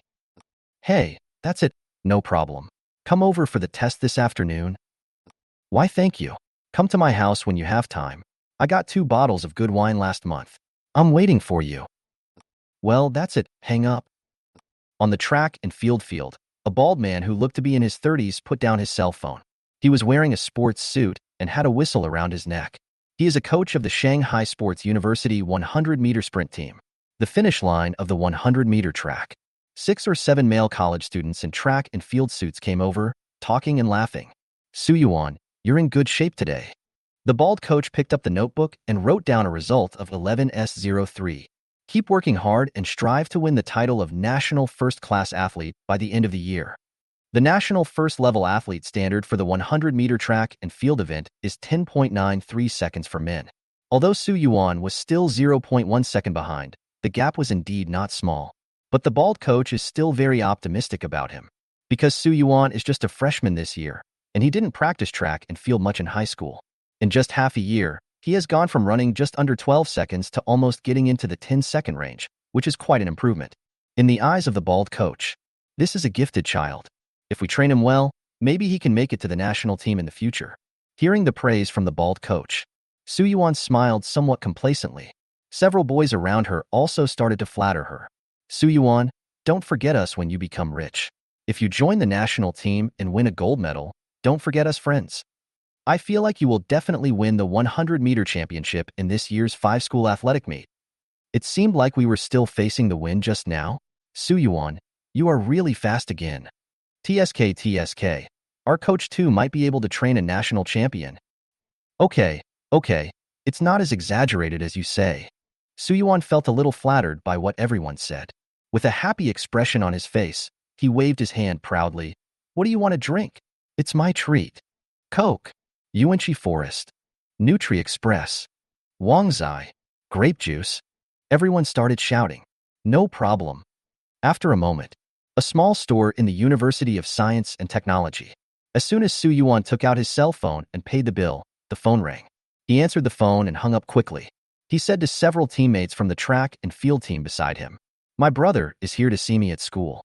You guys go to the cafeteria to eat first, and see you at the track and field this afternoon." Everyone nodded and raised their hands to make the okay gesture. After parting with his friend, Su Yuan turned around and bought a bottle of water at the store, then trotted towards the school gate. A few minutes later, "Brother, aren't you very busy with work in Hanan? How come you suddenly have time to come and see me?" "Haha, I happened to be in the Magic City on a business trip for 2 days, so I thought of coming to see you." At the gate of Shanghai Sports University, 2 figures, one tall and one short, stood under the tree with smiles on their faces. The tall man in the red tracksuit was Su Yuan. The man was a little shorter, about 1.72 meters tall, and looked to be in his 20s. The suit pants were slightly baggy, and the bottom of the gray shirt was tucked into the waistband, revealing a black leather belt. He has a side-parted hairstyle, black-framed glasses, ordinary looks, and a medium build. He is the type who blends in with the crowd and is hard to be noticed. The man was Su Yuan's biological brother, named Su Qiming. The 2 brothers are 4 years apart in age. Su Yuan is now in the 2nd semester of his sophomore year. Su Qiming had just entered society and had been working for more than half a year. "How's the training going?" Taking the juice handed to him by his brother, Su Qiming unscrewed the lid and took a sip. "I just finished the 100-meter test this morning and ran 11.03 seconds. Our coach even praised me and told me to strive to get the National First-Class Athlete certificate by the end of the year." Not bad. Su Qiming patted Su Yuan on the shoulder. "I can't do it anymore, brother. Our family depends on you." The smile on Su Yuan's face disappeared a little. He has heard this sentence so many times since he was a child that his ears are almost calloused. "It was my parents who said that before. I didn't expect that even my own brother would start talking about it. Every time I hear him, I always feel an invisible pressure. It seems that if I slack off in the slightest, I would be letting my family down." Su Qiming didn't notice anything unusual about his brother. With one hand on his waist, he looked out at the campus from afar, still smiling. "Xiao Yuan, if you can really become a national-level athlete by the end of the year, I will buy you a new pair of spikes, even if I have to give up food and drink." "Brother, no need," Su Yuan refused in a low voice. "What do you mean by not using it?" Su Qiming said with a straight face, pretending to be angry. "You are the hope of our whole family now. By the way, is your living expenses enough? I'll give you another 500 later. It's okay for me to skip 8 or 10 meals. You are an athlete. You must eat well." Su Yuan was silent. Although he knew that this was care and concern, he inexplicably felt suffocated. After a moment of hesitation, he finally couldn't help but change the subject. Brother, let me take you around the campus. Oh, okay. Suyuan took his brother and greeted the security guard at the door. Then the two of them strolled around the sports university campus. There are quite a few girls in the sports school. Although not all of them have good figures, they are pretty much the same. In this short distance, Su Qiming has seen no less than 10 female students wearing sports shorts and showing their long legs. His eyes almost popped out of his head. However, in order to show his authority as the eldest brother in front of his younger brother, he quickly forced himself to look away. While thinking about it carefully in his mind, he asked casually, Stao Yuan, you are not in a relationship, right? No. That's good. Now is the time to produce results. Don't be distracted. Su Qiming nodded and said earnestly, Brother, this is for your own good. I won't harm you. Su Yuan, brother, I'm hungry. Let's go to the cafeteria to eat. There's a restaurant on the second floor of our cafeteria that makes authentic Qinghai cuisine. The Su Yuan brothers are both born and raised in Qinghai. As soon as he heard Su Yuan's words, Su Qiming's eyes lit up. Come on, I'll treat you. Brother, you forgot that the school uses meal cards. I still have plenty of money on my meal card. Haha, look at my brain. I've only graduated for more than half a year, but it feels like I've been away from school for several years.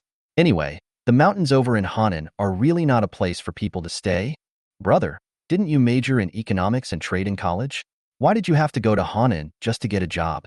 An ordinary second-tier university degree in economics and trade is useless. My family doesn't have any background.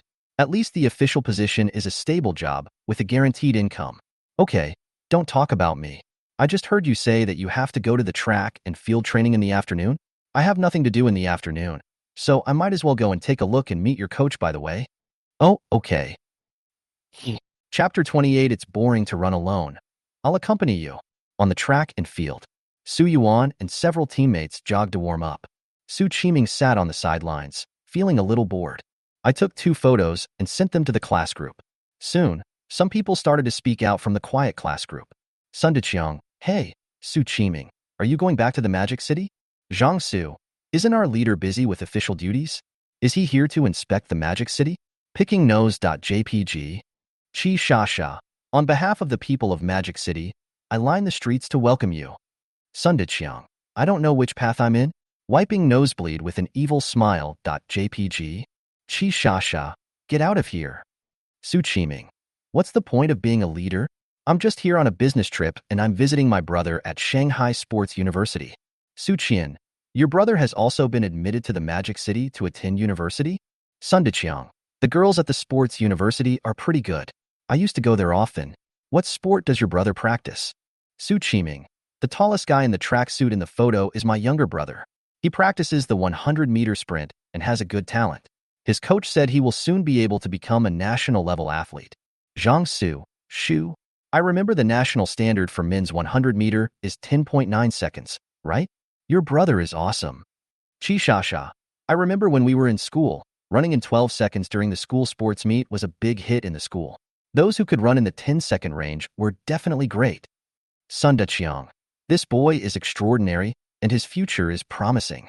Su Qiming looked at his phone, grinning so hard that his back teeth were almost showing.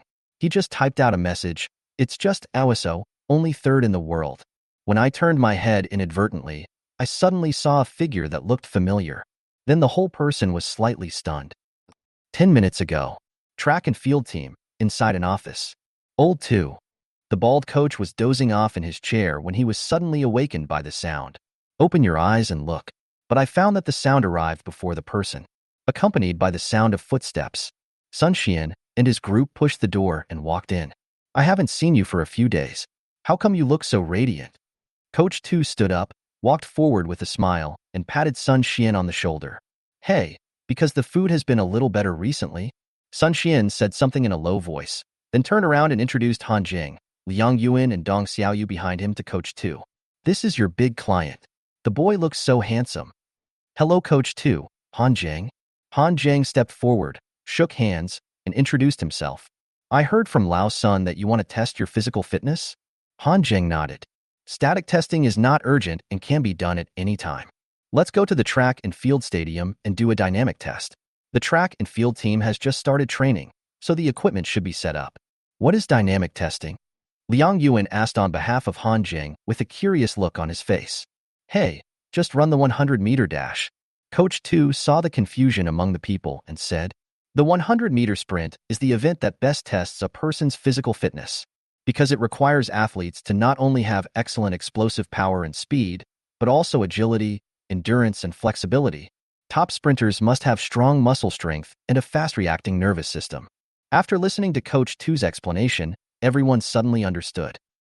When Coach Deng Tu brought Sun Xian, Han Jing, Liang Yuan, and Dong Xiaoyu to the track and field stadium, Su Qiming happened to turn around and saw it inadvertently. He pushed his glasses up on his nose.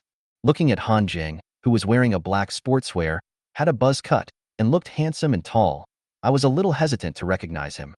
Because in his memory, Han Jing has always been an otaku with medium-length hair, bangs covering his entire forehead, a slightly plump figure, and a preference for wearing loose jeans and plaid shirts. Although I accidentally learned about Han Jing's identity as a super-rich second generation from the class group, I guess that he should be very different from before. But shouldn't a suit, tie, luxury car, and watch be the characteristics of a rich kid? The black sportswear looked ordinary and probably cost less than 200 yuan in total. Su Qiming shook his head. I felt like I had recognized the wrong person, but it didn't last long. When Han Jing passed by him, he turned around and looked at him with some surprise. Su Qiming was stunned. He called out tentatively, Han Jing? Han Jing's face was calm, and he said calmly, Su Qiming, why are you here? Fuck, it's really you. Su Qiming stood up suddenly. He took 3 or 2 steps forward, and subconsciously stood on tiptoe, wanting to reach out and hug Han Jing's neck. Seeing Han Jing's slightly frowning brows and sharp eyes that told him to keep away from strangers, his hand stopped in midair. He took it back embarrassedly. After 3 days of absence, I've seen you with new eyes. You've changed so much that I almost didn't recognize you. The same as you. Han Jing looked at Su Qiming in front of him, and was unable to connect him with the yellow-haired, trendy guy in his memory from college. Hey, that's why they say society is a big melting pot that can refine people. My brother is studying here. I happened to be in Shanghai on a business trip, so I wanted to come and see him. What about you? Are you here? As Su Qiming spoke, his eyes moved to the 2 beautiful figures beside Han Jing. Although Liang Yuan and Dong Xiaoyu are both beauties, their styles are very different. One who exudes the attributes of a queen and has an amazing body.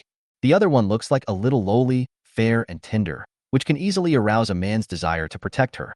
When I think of Han Jing in college, he would blush when he said a few more words to the girls in his class, and was used as a backup by several girls in turn. Now he is surrounded by beauties, including 2 school beauties. Su Qiming couldn't help feeling a little unbalanced. I'm going to run 100 meters to test my physical fitness. Han Jing looked at Coach 2 not far away, who was talking to the athletes in track and field uniforms. He responded to Su Qiming in a nonsensical manner.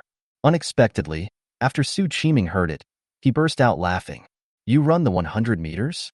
I'm sorry, Han Jing, I'm not making fun of you. I just suddenly thought of something funny. You want to run a 100-meter race? Ha ha ha. Su Qiming tried to hold back his laughter and waved his hands. He said sorry, but there was no apology on his face. When he was in college, he felt that his family background was about the same as Han Jing's, and he was better at studying than Han Jing, so he often felt superior to Han Jing. He often made jokes about Han Jing, some of which were quite excessive, but he never felt anything was wrong. Even though I now know that Han Jing is a rich second generation, I still subconsciously feel that he is still the honest guy who was easily bullied in college. Run. I'll cheer you on later. Su Qiming waved his fist while joking. Han Jing glanced at Su Qiming and thought it was just a clown performance and didn't take it seriously. Liang Yuan and Dong Xiaoyu felt a little uncomfortable. He frowned and looked at Su Qiming, who was dancing with joy, wondering why this man was so weird. What's wrong with Han Jing running 100 meters? Is it that funny? With Han Jing's current physical condition, how bad can it be? Is it possible to run for another 15 seconds? 100-meter track. Coach 2 quickly cleared the field. Then he waved and called Sun Xian, Han Jing, and others over. Brother, your friend?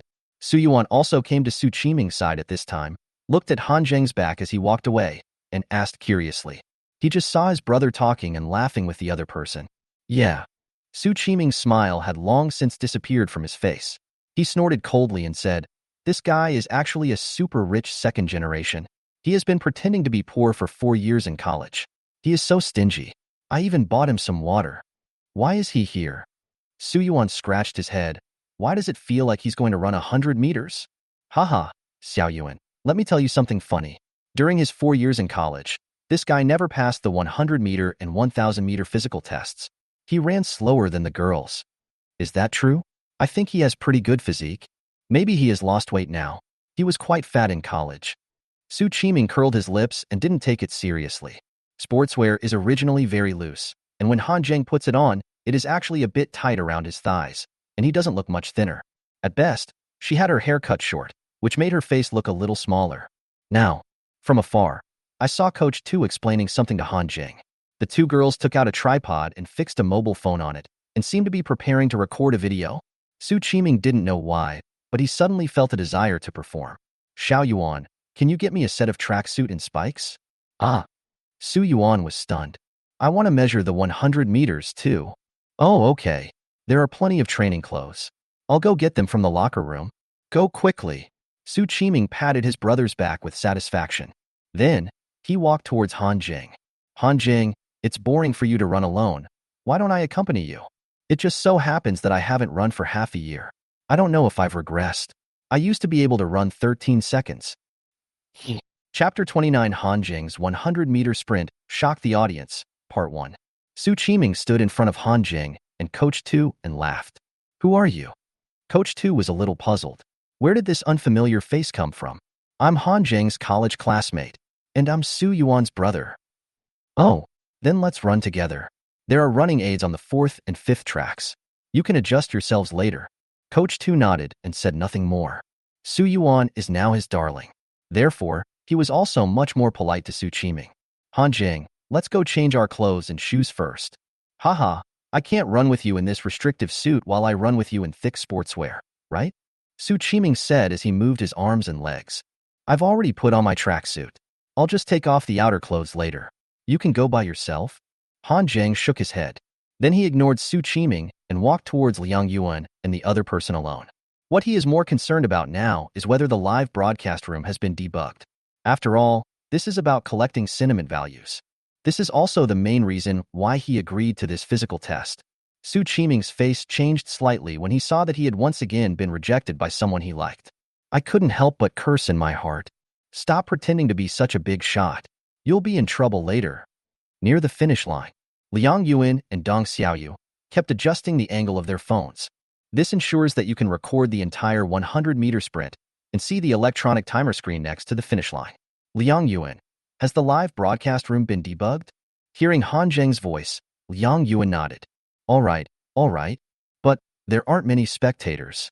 Why don't you find an anchor to compete with? I can help you increase the popularity of your live broadcast room and attract some traffic at the same time. Just do whatever you want. Han Zheng didn't know much about live streaming. He left all decision-making power to Liang Yuan. I just walked to the front of my phone and took a look at the screen in the live broadcast room. Then he jogged to warm up. When Su Qiming came out of the locker room after changing into his track and field suit, Han Zheng was still jogging around the 400-meter track. And it's already the second lap. If it were someone else, they would probably use up at least half of their physical strength after running a lap of 400 meters. But for Han Zheng, this level of training intensity wasn't even enough to make him sweat. Isn't this guy trying to measure 100 meters? What the hell is going on? Looking at Han Zheng on the runway, Su Qiming was confused. Warming up, right? Su Yuan said casually. How can you warm up as hard as he does? He ran 1,000 meters and then 100 meters. Even if I win, it's not fair. Hearing Su Qiming's slightly complaining words, Su Yuan couldn't help but touch his belly and joked. Brother, you have a little belly now. Can you still run? I, your brother, run around in the mountains delivering documents every day, so I get a lot of exercise. Don't worry, even if I can only run for 14 seconds, it won't be a problem to beat him. As he said that, Su Qiming glanced at Su Yuan and said, Why? Are you worried about me? Why don't you go on the field for me? No. If I go up there, wouldn't that just be bullying? Su Yuan waved his hands quickly. Su Qiming snorted coldly. What's wrong with bullying? He bullied your brother. Can't you help me bully him back? Su Yuan touched his nose and said helplessly, The problem is that they don't seem to bully you. How do you know there isn't one? You don't even know how miserable your brother was when he was in college. All right, bro. No more talking. My friend is here. Su Yuan nudged Su Qiming gently with his elbow. The latter hummed and stopped talking. Su Yuan, your brother is also going to run 100 meters soon?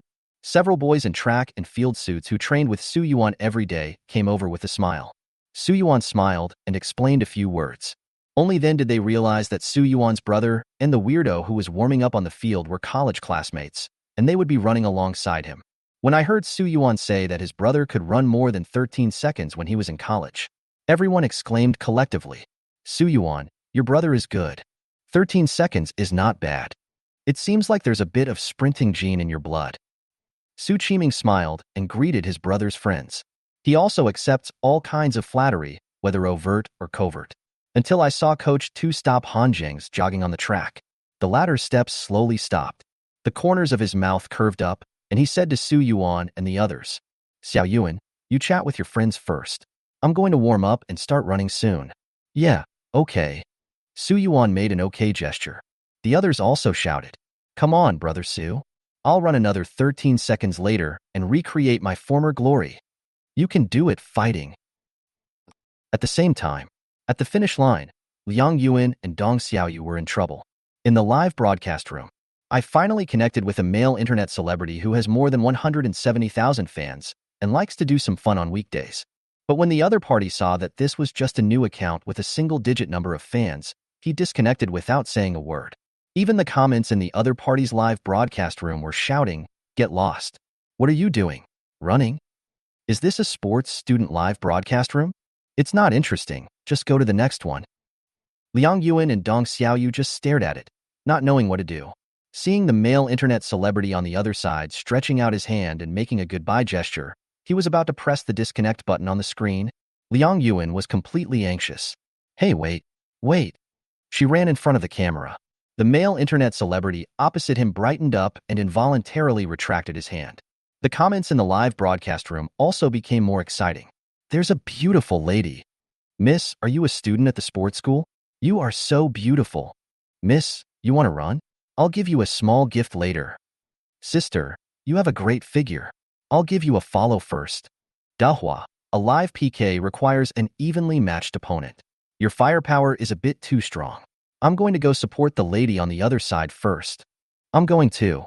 There are only a few people in the young lady's live broadcast room. So pitiful. Add me one. It is my duty to help the weak and punish the strong. Don't be afraid, little sister. I just got paid this month and I have plenty of money. Beautiful girl, just go ahead and I'll cover you for a while. There were originally more than 9,000 people online in the live broadcast room. In a flash, 1/3 was gone. Some of them left after sending barrages and saying hello. There were some words that I didn't even have time to type, and I couldn't wait to climb over the wall as soon as possible. Yu Dahua was dumbfounded. He is a funny blogger who attracts fans by playing PK on the live broadcast every day. But today, I got sucked by someone else?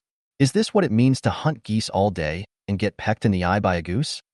Liang Yuan's mood was like a roller coaster.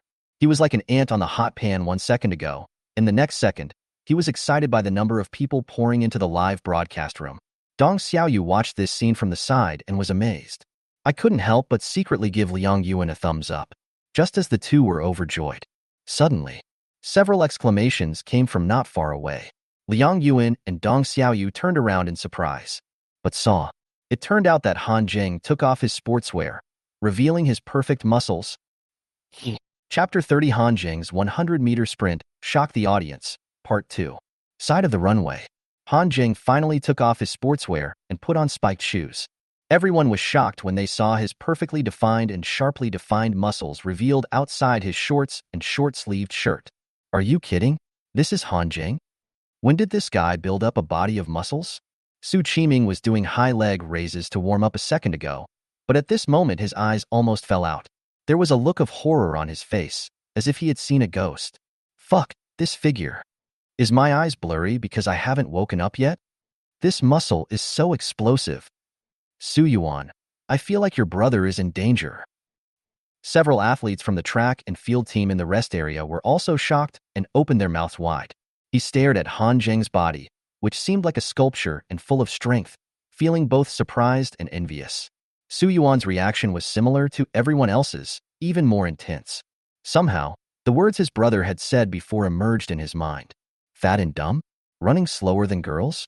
Can you defeat him with your eyes closed? What the hell is brother talking about? This kind of handsome and perfect-looking person appears on campus. It is simply a dimensionality reduction attack. Okay. Although Su Yuan didn't know how fast Han Jing ran the 100-meter race, but just looking at his body, you can tell with your knees that he must run faster than his brother. The other side. Coach Tu's attention was also attracted by Han Jing. I was so stunned that I couldn't speak. Seeing this, Sun Xian chuckled. He was used to it, although his expression was not much different from these people's when he first met Han Jing. Lao Tu, how far do you think he can run? Coach Tu took a deep breath, touched his bald head and sighed. If it was before, I would say 15 seconds. But now looking at his physical fitness, 13 seconds should be no problem. 13 seconds is indeed not bad. Sun Xian nodded first. Then he shook his head again. But I think it's more than that. What's more? Old Tu, you still underestimate me as a VIP client. Then how far do you think he can run? Coach Tu raised his eyebrows and asked back. 12 seconds. Sun Xian slowly spit out a number. What? Did I hear that correctly? Coach Tu sneered and shook his head. Old son, I don't blame you for not understanding the 100-meter sprint. But do you know what 12 seconds means? This is already the level of a professional sprinter. Sun Xian did not refute Coach Tu's words, nor did he explain anything. He just said calmly, then let's wait and see. Coach Tu snorted, seeming a little dissatisfied with Sun Xian's attitude of looking down on the 12-second 100-meter run. He pondered and said, Old son, how about we make a bet? If he can't run in 12 seconds, you bring the jar of wolfberry and red ginseng wine you made to my house. What if he runs away? Whatever you say. I want your 2 bottles of 1999 Mutai. How about 1 bottle? Coach Tu felt a little painful. No. I took the risk of being strangled by my wife to take out the jar of wolfberry and red ginseng wine. What? You don't have confidence in yourself. Okay. It's a deal. Coach Tu gritted his teeth. As he turned and walked towards the starting point, he said to himself, I don't believe this guy can really run in 12 seconds. On your marks, get set. Han Jing and Su Qiming were half kneeling in front of the starting line. Hearing Coach Tu's voice, the 2 men raised their knees and half bowed. The next moment, the starting gun went off. Han Jing's tense body instantly shot out like a released spring. Su Qiming only felt a strong wind blowing past him. My ears were scratched and hurt. Han Jing's body was as swift as a cheetah. The gap between the 2 widened in the blink of an eye. He gritted his teeth unwillingly and concentrated all his strength on his toes to catch up. Sidelines, rest area. Su Yuan and his companions had been staring at the runway. After hearing the sound of the starting gun, their pupils contracted instantly. So fast. This speed. Su Yuan's breathing was rapid, and he couldn't believe it. Several people who were sitting on the stools to rest all stood up involuntarily. As sprinters, no one present was more sensitive to speed than them. Han Jing's reaction at the start and his acceleration ability in the first 20 meters made them feel terrified. There was even an illusion that I was seeing a world-class sprinter. How is this possible? Su Yuan could no longer remain calm. He clenched his fists so tightly that he could hardly breathe. How did he do that? I can't believe my eyes. Is this guy really not a professional athlete? The others were also speechless and shocked. Liang Yuan had already moved away when Coach Tu shouted, Take your positions. The camera is fully focused on the runway.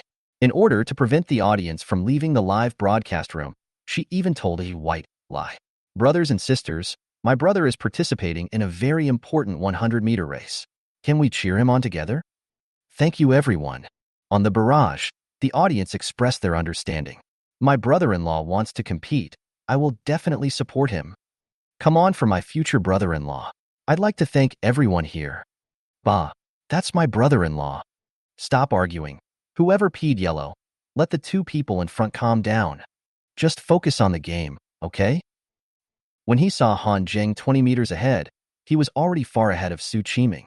Liang Yuan and Dong Xiaoyu both screamed excitedly. Dong Xiaoyu was wearing a plaid skirt and round-toed leather shoes, and she accidentally entered the camera while jumping around. The gentlemen in the live broadcast room were green-eyed again. For some people, Dong Xiaoyu, who has a lowly and cute style, is more attractive to them than Liang Yuan, who has a mature style. So full of energy, so cute. My sister has completely met my aesthetic standards. I almost thought I saw Xiaoro. Xiaoro is already a middle-aged woman, but my sister is still young. Although some people's eyes were fixed on Liang Yuan and Dong Xiaoyu and couldn't move away. But there are still some people whose attention has been attracted by Han Jing on the runway. On the fourth runway, there was a hint of excitement in Han Jing's eyes. He could sense that he was moving very fast. Very fast. It was so fast that he felt like he was no weaker than those black 100-meter athletes in the World Championships. As he ran, he felt as if his body was on fire. Every cell seemed to be roaring. He had long forgotten about Su Qiming and the like. Now he just wanted to see how fast he could run 100 meters at this extreme speed with a physical fitness of 99. Next to the finish line, when Han Jing passed through like lightning, on the electronic timing display, his 100-meter result also appeared. Chapter 31. 100 meters in 9.75 seconds? There should be a limit to joking. When Han Jing crossed the finish line, Su Qiming had only just reached the 60-meter mark. Su Qiming felt uncomfortable and depressed. I wish I could just stop running. But with so many people watching, he couldn't let go of that face. It makes people feel that he can't afford to lose. I can only grit my teeth and keep sprinting. In Su Qiming's opinion, since Han Jing was the first to reach the finish line, there should be a wave of cheers. Even if my brother and the others didn't react, the people who came with Han Jing would at least cheer excitedly. However, he waited and waited, but never heard any sound. The whole place seemed to suddenly fall into an eerie silence. If the sound of his own footsteps could not still be clearly heard in his ears, Su Qiming almost suspected that he was deaf. So, what is going on? Why is everyone so quiet? Su Qiming had a question mark on his forehead and looked sideways. But he saw that his younger brother Su Yuan and others looked as if they were frightened. Their mouths were opened so wide that it seemed as if a duck egg could fit in them. Then look at Liang Yuan and Dong Xiaoyu at the finish line. He also widened his eyes with an expression of disbelief. Su Qiming became more and more confused. It felt like there was a kitten scratching my heart, and it was getting more and more itchy. Finally, a few seconds later, the moment when Su Qiming arrived late and slowly crossed the finish line, he saw the string of numbers on the electronic timer, which was fixed at 9s75. At that moment, his brain seemed to be drained. Stop thinking. Not far away, Coach 2 ran over in a hurry. I want to see the results on the timer. When you see the 9.75 seconds shown above, he was stunned. My jaw was nearly dislocated. He rubbed his eyes in disbelief, trying to confirm whether he had seen it wrong. This timer is definitely malfunctioning. Coach 2 murmured. He would never believe that the result of 9.75 seconds was true. This result has broken the Asian record. You know, the number of sprinters in the world who can run 9.75 seconds can be counted on one's fingers. And among these few people, all of them are black without exception. Even Su Bin, the current top sprinter in Asia, is still far from the result of 9.75 seconds. How could Han Jing, a guy who appeared out of nowhere and had only worked out for a few days, be able to run under 10 seconds? Don't say he doesn't believe it. No one in this world would believe it. Because this thing sounds too ridiculous and too outrageous. It's like aliens speaking English. Live broadcast room. After seeing the result of 9.75 seconds on the timer, thousands of spectators were, as expected, shocked. 100 meters in 9.75 seconds? Even jokes have to have a limit. Can you please use your brains? The Asian 100-meter record is held by Su Shan, who only ran 9.83 seconds. How could he possibly run 9.75 seconds? You know, the only people in the world who can run under 9.75 seconds are the 5 sprinters who were once at their peak competitive form. This result is simply a fantasy for the yellow race. I seriously suspect that this is a deliberate fraud in order to attract traffic. Don't even mention 9.75. If he could really run under 10 seconds, why didn't he join the national track and field team and stay on a small university campus to run? It's hilarious. That makes sense. If it's fake, it's fake. 9 seconds and 75 is really a bit brainless. Does he think that all netizens are idiots? Does he really think we will believe such an outrageous thing? I just watched the video again. To be honest, this speed is not as fast as mine. It's only a little over 12 seconds, no more. Haha, I'm a sprinter in the provincial team. I'm going to ask this guy to run offline with me using my real name. I'll see if he agrees. Brothers, if you support me, please give me a thumbs up. Hey, is 9.75 seconds for the 100m very impressive? At our school's campus meet, there were several people who ran more than 9 seconds for the 100m, and the best ones seem to be 9.3 or 9.4. Indeed, there are many folk masters of the 100-meter race, but they have not been discovered yet. I could run under 10 seconds when I was in junior high school. To be honest, our class just finished the physical test last month, and 10 seconds was just enough to pass. How much did the brothers in front of me drink? They are already drunk. Curious, what car hit you all? I think what they said is right. This is Doey. Even if Bolt came here, I would pat him on the shoulder and tell him that he needs to practice more. There are sarcastic comments, and some that simply make fun of the subject. There is not one person who has any doubt or even the slightest belief in it. Because in everyone's eyes, this was a scripted live broadcast that was carefully planned in advance. They deliberately created such exaggerated events to attract people's attention. As the live streaming industry becomes more and more developed, such things have become common. Hoo-hoo. Su Chiming held his stomach and gasped as he walked to Coach 2, whose face was flushed red.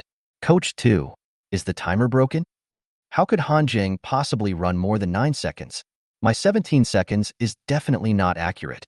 I admit he's faster than me, but only by 2 seconds at most. I really didn't perform well just now. I estimate that it was just over 14 seconds, and Han Jing should be more than 12 seconds. Coach 2 ignored Su Chiming's chattering. His eyes were still fixed on the timer.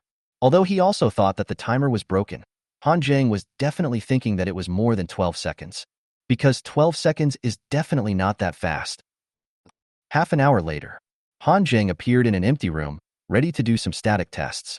Coach 2 looked at Han Jing and seemed to want to say something but stopped himself several times. On the track and field, he suggested that Han Jing take a rest and then test the 100 meters again. But Han Jing directly rejected it.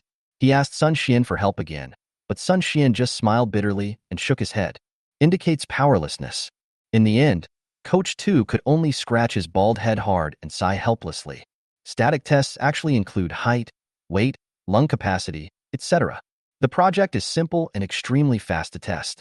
Not long. The static test is now complete. Han Jing put on his clothes and walked outside. Liang Yuan and Dong Xiaoyu followed closely. Sun Xian was hanging at the end. Coach 2 still looked like he was sighing. Sun Xian couldn't help but patted his shoulder and said, "Old 2, it's not that I won't help you. Although I haven't known Han Jing for a long time, I know that he is the kind of person who sticks to his word. Don't underestimate him because he is young. He is definitely the most tenacious, perseverant, and persistent person I have ever met in my life. Don't say I'm just a personal trainer he hired. Even if his closest people came, I think it would be difficult to change his mind and decision." Listening to Sun Xian's earnest words, Coach 2 nodded silently. "Cheer up. Why do you look like a lost dog? It's not a big deal." Sun Xian cursed with a smile. "I really want to know what kind of results he can achieve. If he can really break the 10-second mark, it would be a shame for such a good talent not to practice track and field." What a shame. Sun Xian seemed to have heard something funny and squinted his eyes and said, even if it was 10 seconds, he would definitely not suffer to be an athlete. Do you know why? He is a super rich second generation.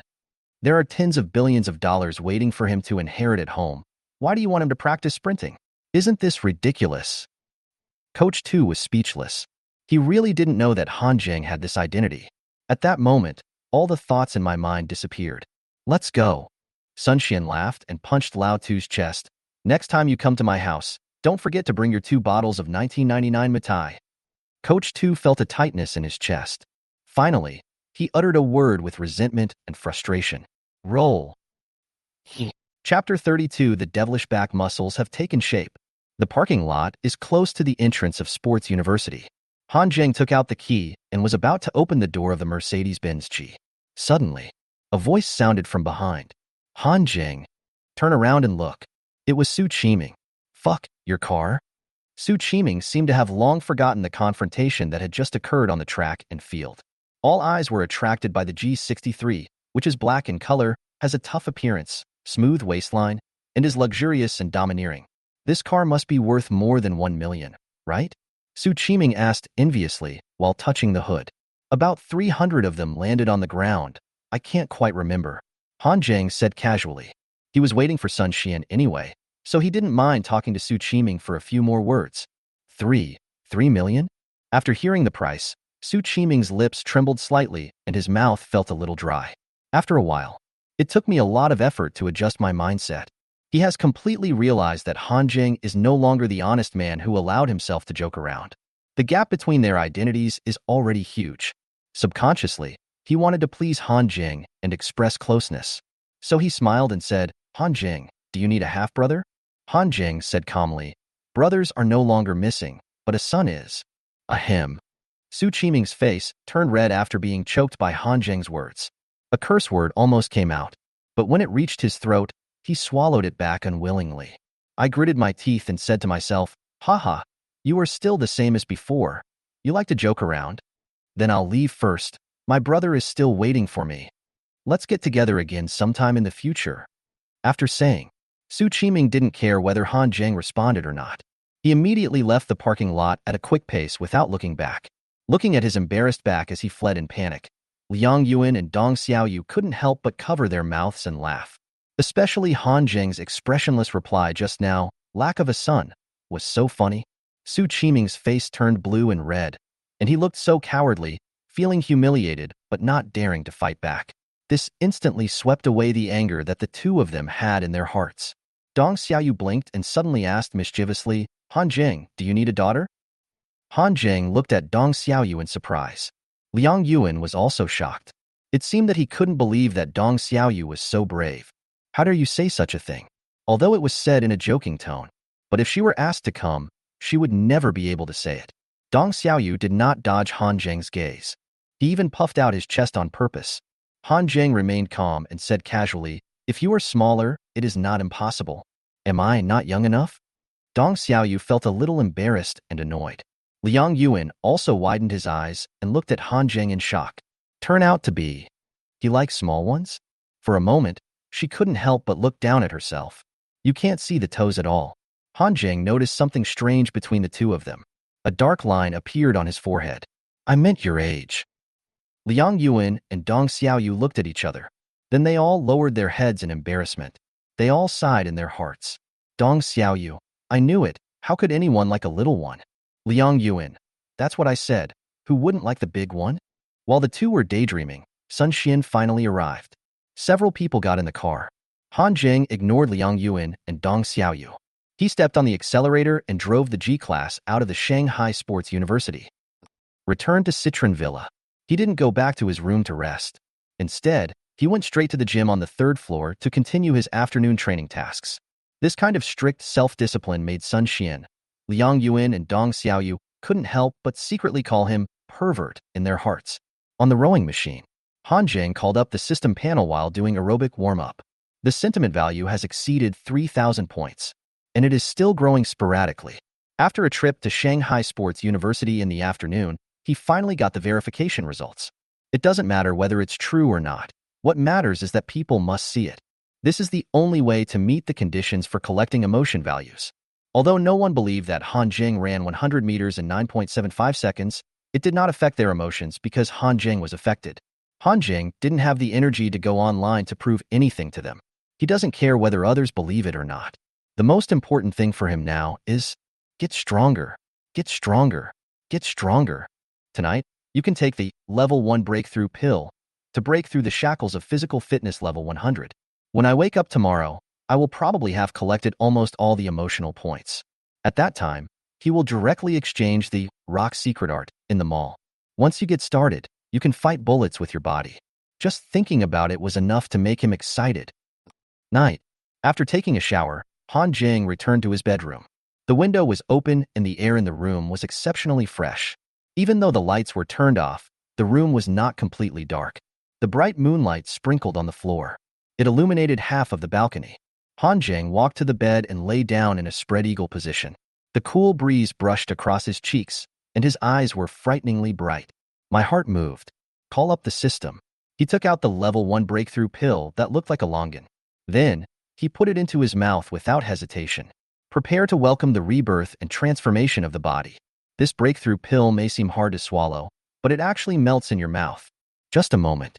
A cool airflow suddenly appeared from the lower abdomen, rushing to every muscle, nerve, bone, and limb.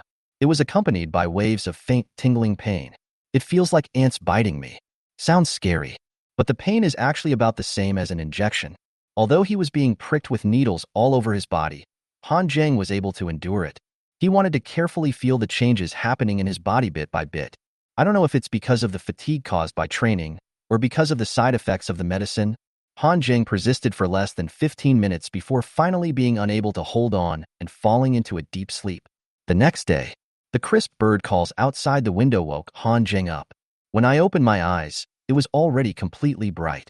The rays of the morning sun shined through the window onto the bed. Even his body felt much warmer. Han Zheng was stunned for 2 seconds. Then he remembered taking the level 1 breakthrough pill last night. He quickly jumped out of bed and looked down at his body. His muscles became even stronger, and even those parts where it was difficult to build muscles were now slightly bulging. If someone stood behind him, you will see the strong back muscles. The devilish back muscles that resemble a human face have already taken shape. The visual impact is greater than before. When I touched it with my hands, every part of my body felt like hard stone. After physical fitness breaks through 100, Han Zheng's muscles not only became tighter, but his body also became more flexible and stronger. It's no exaggeration to say, he has indeed surpassed the limits of human beings. Chapter 33. Self-discipline to become a god. Exchange. Rock's secret technique. Gym on the 3rd floor. Han Zheng was wearing shorts and a black vest on his upper body and was retesting his limits. Although my current physical fitness is only 101, it has only increased by 2 points compared to yesterday. But the gap between the two is incomparable. He had just done 500 pull-ups in one breath, and a fine layer of sweat appeared on his forehead. There is no feeling of exhaustion at all. In the past, the amount of training was as easy for him as eating and drinking. It was completed ahead of schedule in just half the time. Liang Yuan looked at Han Zheng as if he were a monster. It seemed as if he had taken drugs, with unlimited energy that could never be used up. I just felt a buzzing in my head. I had no idea what was going on. How come Han Zheng became so much more abnormal in just one day? Do single men in their early 20s really have endless energy to vent? Liang Yuan secretly smacked his lips. She forced herself to retract her gaze, which always involuntarily looked at Han Zheng's waist and back. While cleaning up the DV after recording, Dong Xiaoyu and Sun Xian went back to Manhattan to do some work. When I came back, I saw Han Zheng sitting on a stool drinking water, while Liang Yuan was putting away his filming equipment beside him. They were both stunned. Is Han Zheng going to go out for something later? Dong Xiaoyu asked Liang Yuan in a low voice. No. Liang Yuan shook his head. Then why don't you practice? This morning's training mission has been completed. So fast? Sun Xian and Dong Xiaoyu were shocked. They thought they were late. I subconsciously glanced at the time on my phone. Then I realized something was wrong. It's only 10:30. In the past, Han Zheng would not finish training until 11:30. Liang Yuan just said that he has finished training. Is that true? Sun Xian couldn't believe it. He took the DV from Liang Yuan and checked it quickly. It was found that Han Zheng not only completed every training item, but even exceeded some of them. The reason why it ended nearly half the time earlier. This is all because his efficiency has improved, and he has taken the initiative to shorten the rest time. Sun Xian felt as if there were huge waves in his heart. He stared at Han Zheng with an incomprehensible look. His mind was in a mess, and the more he tried to sort it out, the more confused he became. In the end, it almost crashed. Han Zheng sat quietly, slightly tilting his head upward, staring at the sky outside the window as if he was distracted. Suddenly he spoke. Let's practice for another hour later. Coach Sun, I think you need to make a new training plan. Oh, okay. Sun Xian didn't know what to say, so he just nodded in agreement. A complicated face. Now, Sun Xian, Liang Yuan and Dong Xiaoyu didn't know. Han Zheng was sitting on a stool. In the air in front of him was actually a system interface floating in the air that only he could see. I thought that after one night, the emotional value should be able to reach 5,000 points, but I didn't expect the growth rate to be slower and slower. Until now, it is still only around 4,500 points. And judging by the rate of growth, we may have to wait another day. Han Zheng didn't have the patience to wait any longer. He crushed the empty mineral water bottle and threw it aside, then called out Liang Yuan. After hearing Han Zheng say that he wanted to continue practicing, Liang Yuan put away the DV and put it back together. At this moment, he heard Han Zheng suddenly calling his name, and he looked up in surprise. Han Zheng said calmly, "Don't use DV to record my training in the future." Hearing this, Liang Yuan and Dong Xiaoyu couldn't help but look at each other. Their faces changed slightly. Liang Yuan, in particular, thought he had done something wrong and made Han Zheng unhappy. She pursed her lips, eager to explain. Next second. But then Han Jing changed the subject and continued. Open the live broadcast room. I just checked the short video app and found that there are quite a lot of people live streaming their fitness. Oh. Liang Yuan's mood was like riding a roller coaster, and he breathed a long sigh of relief. She said nothing more. He immediately found a mobile phone stand and skillfully adjusted the shooting angle and lens height. After a moment, the mobile live broadcast room is opened. In front of the camera, Han Jing walked calmly to the horizontal bar. He jumped up lightly and continued doing pull-ups. It's just that this time he used neither forehand nor backhand, but one hand. Jidao was scrolling through his phone out of boredom. He didn't expect to suddenly see Han Jing's live broadcast room. He didn't see Han Jing's appearance clearly yesterday, but I remember the name of this account, Self-Discipline to Become a God. Now, looking at the figure in the live broadcast room who was hanging on the horizontal bar with one hand, with his body constantly stretching and rising and falling, he couldn't help but hold his breath. Is this guy trying to deceive people again to attract attention? One-handed pull-ups? How is that possible?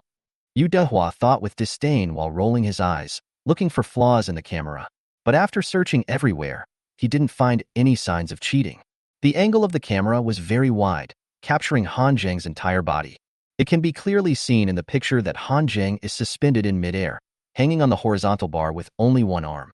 My feet were more than 30 centimeters off the ground, and there was nothing to stand on as I had imagined. Yu Dehua turned on his big account and stayed in Han Jing's live broadcast room for nearly 10 minutes. I watched Han Jing maintain the same rhythm from beginning to end, doing dozens of pull-ups with one hand without even taking a breath. His mouth opened wider and wider. My fingers disobeyed my brain and slowly clicked the follow button in the upper right corner of the screen. That kind of abnormal amount of exercise, he couldn't help sweating just by looking at it. It feels like my own calories are being burned as well. There are many people who have similar feelings as Yu Dehua. Most of them are visitors who accidentally clicked into the live broadcast room. From standing there to watch the excitement to being shocked and horrified, and finally silently following, the mental journey is almost perfectly replicated. After a live broadcast, the number of fans of Han Jing's account also successfully broke through from 3 digits to 4 digits, which was a small leap. After Han Jing went downstairs to take a shower and change clothes, Sun Xian couldn't help but ask, Han Jing wants to become an internet celebrity through live streaming? I think so. Liang Yuan nodded hesitantly. It was he who proposed live streaming at the sports university yesterday. I don't know why he suddenly became interested in live streaming. I see. Sun Xian nodded, understanding what was going on. Afternoon. When Liang Yuan set up his phone again and prepared to open the live broadcast room, Sun Xian walked forward with a smile. Han Jing, I suggest you don't use your own account to broadcast live. There won't be many viewers. There are a lot of people in my live broadcast room. If you show your face a few times, you will become popular soon. As he spoke, Sun Xian handed his cell phone to Liang Yuan. Liang Yuan subconsciously glanced at Han Jing. After seeing Han Jing nod, he took Sun Xian's mobile phone and carefully installed it on the live broadcast stand. Sun Xian is indeed an internet celebrity coach with hundreds of thousands of fans. The live broadcast started less than 5 minutes ago. Many fans came upon hearing the news. The number of people in the live broadcast room jumped from 3 digits to 4 digits, and then to 5 digits. In a short period of time, tens of thousands of spectators flocked in. My family, I've been so busy these past 2 days that I haven't been able to catch up with the live broadcast. I want to apologize to everyone today. Sun Xian smiled and clasped his fist towards the camera. Yes, I'm not in Manhattan. I'm at a client's villa. I know everyone is curious, don't worry. I'll introduce it to you in a moment. My client is handsome, rich, and in good shape, but when he gets fit, he suddenly becomes a mess. Sister Ma, long time no see. Haha, I missed you guys too. Thank you. Thank you sisters for the gifts. You're leaving if you don't show me? No, I see you're so anxious. Here I come. Let me introduce this to you all. This is my super big client. Han Jing, say hello to everyone. Han Jing smiled at the camera. When Han Jing and Sun Xian stand together, no matter how you look at it, Han Jing is the more handsome and has a better figure. So the live broadcast room exploded without a doubt. The sisters were swiping the comments crazily. That's not right. Isn't your big client a fat otaku? Coach Sun, where did you find such a handsome guy with such a good figure? Is he also a new coach in your gym? Little handsome boy smile. You looked very pretty when you smiled just now. Brother, Take off your vest. Let me see your chest and abdominal muscles. In response to the questions that were flooding the screen with comments, Sun Xian shook his head and laughed. I didn't know how to explain it for a moment. He quietly asked for Han Zheng's consent. Immediately, the electronic information that Zhou Qiao had sent earlier was shown to the audience in the live broadcast room. Wow, it's only been a few days, and the weight loss effect is so good? Coach Sun, just wait. I will buy your course even if I have to sell everything I have. No, it's impossible. Absolutely impossible. These are two people, right? Han Zheng greeted the camera and didn't say anything else. He really couldn't do it like Sun Xian, who could chat and laugh freely with tens of thousands of people through a mobile phone screen. However, this is also because the two people have different demands for live broadcasts. Sun Xian does live streaming to work and to earn money to support his family. Han Zheng is not short of money, nor does he need to deliberately build good relationships with wealthy fans like Sun Xian. What he needs is emotional value. Whether it's joy, anger, shock, sadness, fear, disgust. As long as it can arouse the emotions of these people, that's enough. Among these 6 emotions, the simplest one for Han Zheng is shock. He only needs to train naturally, without doing anything, and it is enough to shock the audience. Live broadcast room. When everyone saw Han Zheng, they thought he was a man of iron. I don't know what tiredness is like. Performing terrifying and exaggerated weight training, everyone's cognition seemed to have completely collapsed. Looking at all the fitness influencers in the live streaming industry, no one can train as much as Han Zheng. Among Sun Xian's fans, female fans were busy taking screenshots, taking photos, and doing handicrafts. The male fans expressed various exclamations. TSK, TSK. You may not know what it means to reduce body fat percentage from 25 to 10 in just half a month. We usually only use 3 words to describe such people. Fitness freak. No need to be surprised. Muscles like his are all fake. They look strong, but they are actually useless. For example, if he and I were to fight, and he hit me with one punch, the most I would do is die. My friend told me a fat loss technique. Drink a glass of water in the morning, a glass of water at noon, and a glass of water at night. 10 kilometers a day, 500 push-ups, 500 frog jumps. My friend used to weigh 200 pounds, but now he weighs only 5 pounds including the box. I was so excited that I turned over in bed and panted for 5 minutes. Brothers, I was sweating while watching him practice. Grinned.jpg. The afternoon live broadcast is over. Han Zheng went downstairs to have dinner contentedly. In the system panel, the emotion value has reached more than 3,800 points. And on the mall shelf, the 3 small words, extractable, appeared behind, rock secret technique. With the help of Sun Xian's account for live broadcast, the effect can be said to be very good, far exceeding Han Zheng's expectations. He didn't expect that in the end, he would not only successfully exchange for the rock secret technique, but also have a surplus of more than 3,800 points. It is much more efficient than his previous hard work of checking in on the FT forum and going to the Physical Education University for physical examinations. After dinner, Han Zheng returned to his bedroom. Locked the door. A thought came to my mind. A yellowish, ancient-looking secret book appeared out of thin air in his hand. His eyes were fiery, and his breathing was slightly rapid. With trembling fingers, I turned the first page. Chapter 34, Day and Night Practice, Difficult to Get Started. The Secret Art of Rock is actually a martial arts secret book from the world of high martial arts. After practicing, one can increase both strength and defense of a person. This secret art is divided into 4 levels.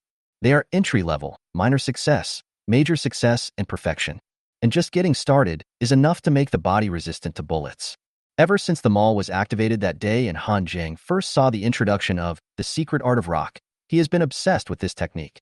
It is no exaggeration to say that I couldn't sleep at night because of missing him. A few days later, after actually getting it, a beating heart, trembling hands. His breathing was indeed much faster. Can't wait to open it and take a look. But I never thought that as soon as I opened it. The moment I saw the weird picture on the homepage, the entire secret book turned into a white light and flew into his brain. After a moment, the lights in the house dimmed. In the dark night, Han Zheng sat cross-legged on the bed. Following the guidance of the visualization picture in my mind, I officially began to practice the rock secret art. Time flies. When he opened his eyes again, it was already daybreak. The chirping of insects and birds could be heard from outside the window. Han Zheng sighed and got off the bed. The practice of The Secret Art of Rock was much more difficult than he had imagined. Despite the guidance of the visualization diagram, he could not understand the mystery. Each time he only felt his body slightly warm, but he did not generate any strength at all. After trying all night, there was no progress. Han Zheng was helpless. But I am also mentally prepared. Years of experience in reading novels have told him that the more powerful the technique, the more difficult it is to practice. Besides, he is not a genius in cultivation. It's normal to make no progress in just one night. Just rely on time to improve. If one day doesn't work, try 2 days. If 2 days isn't enough, try 3 days. As long as you work hard, you can grind an iron rod into a needle. He just didn't believe that God would let down such a hard-working person like him. Time flies. In a blink of an eye, 10 days passed. During these 10 days, Han Zheng was doing 2 things at the same time during training during the day and secretly pondering the visualization picture in his mind. He did not sleep at night and continued to meditate and practice. It can be said that time is utilized to the extreme. However, even so, he still did not get the door. The difficulty of practicing caused Han Zheng to fail again and again.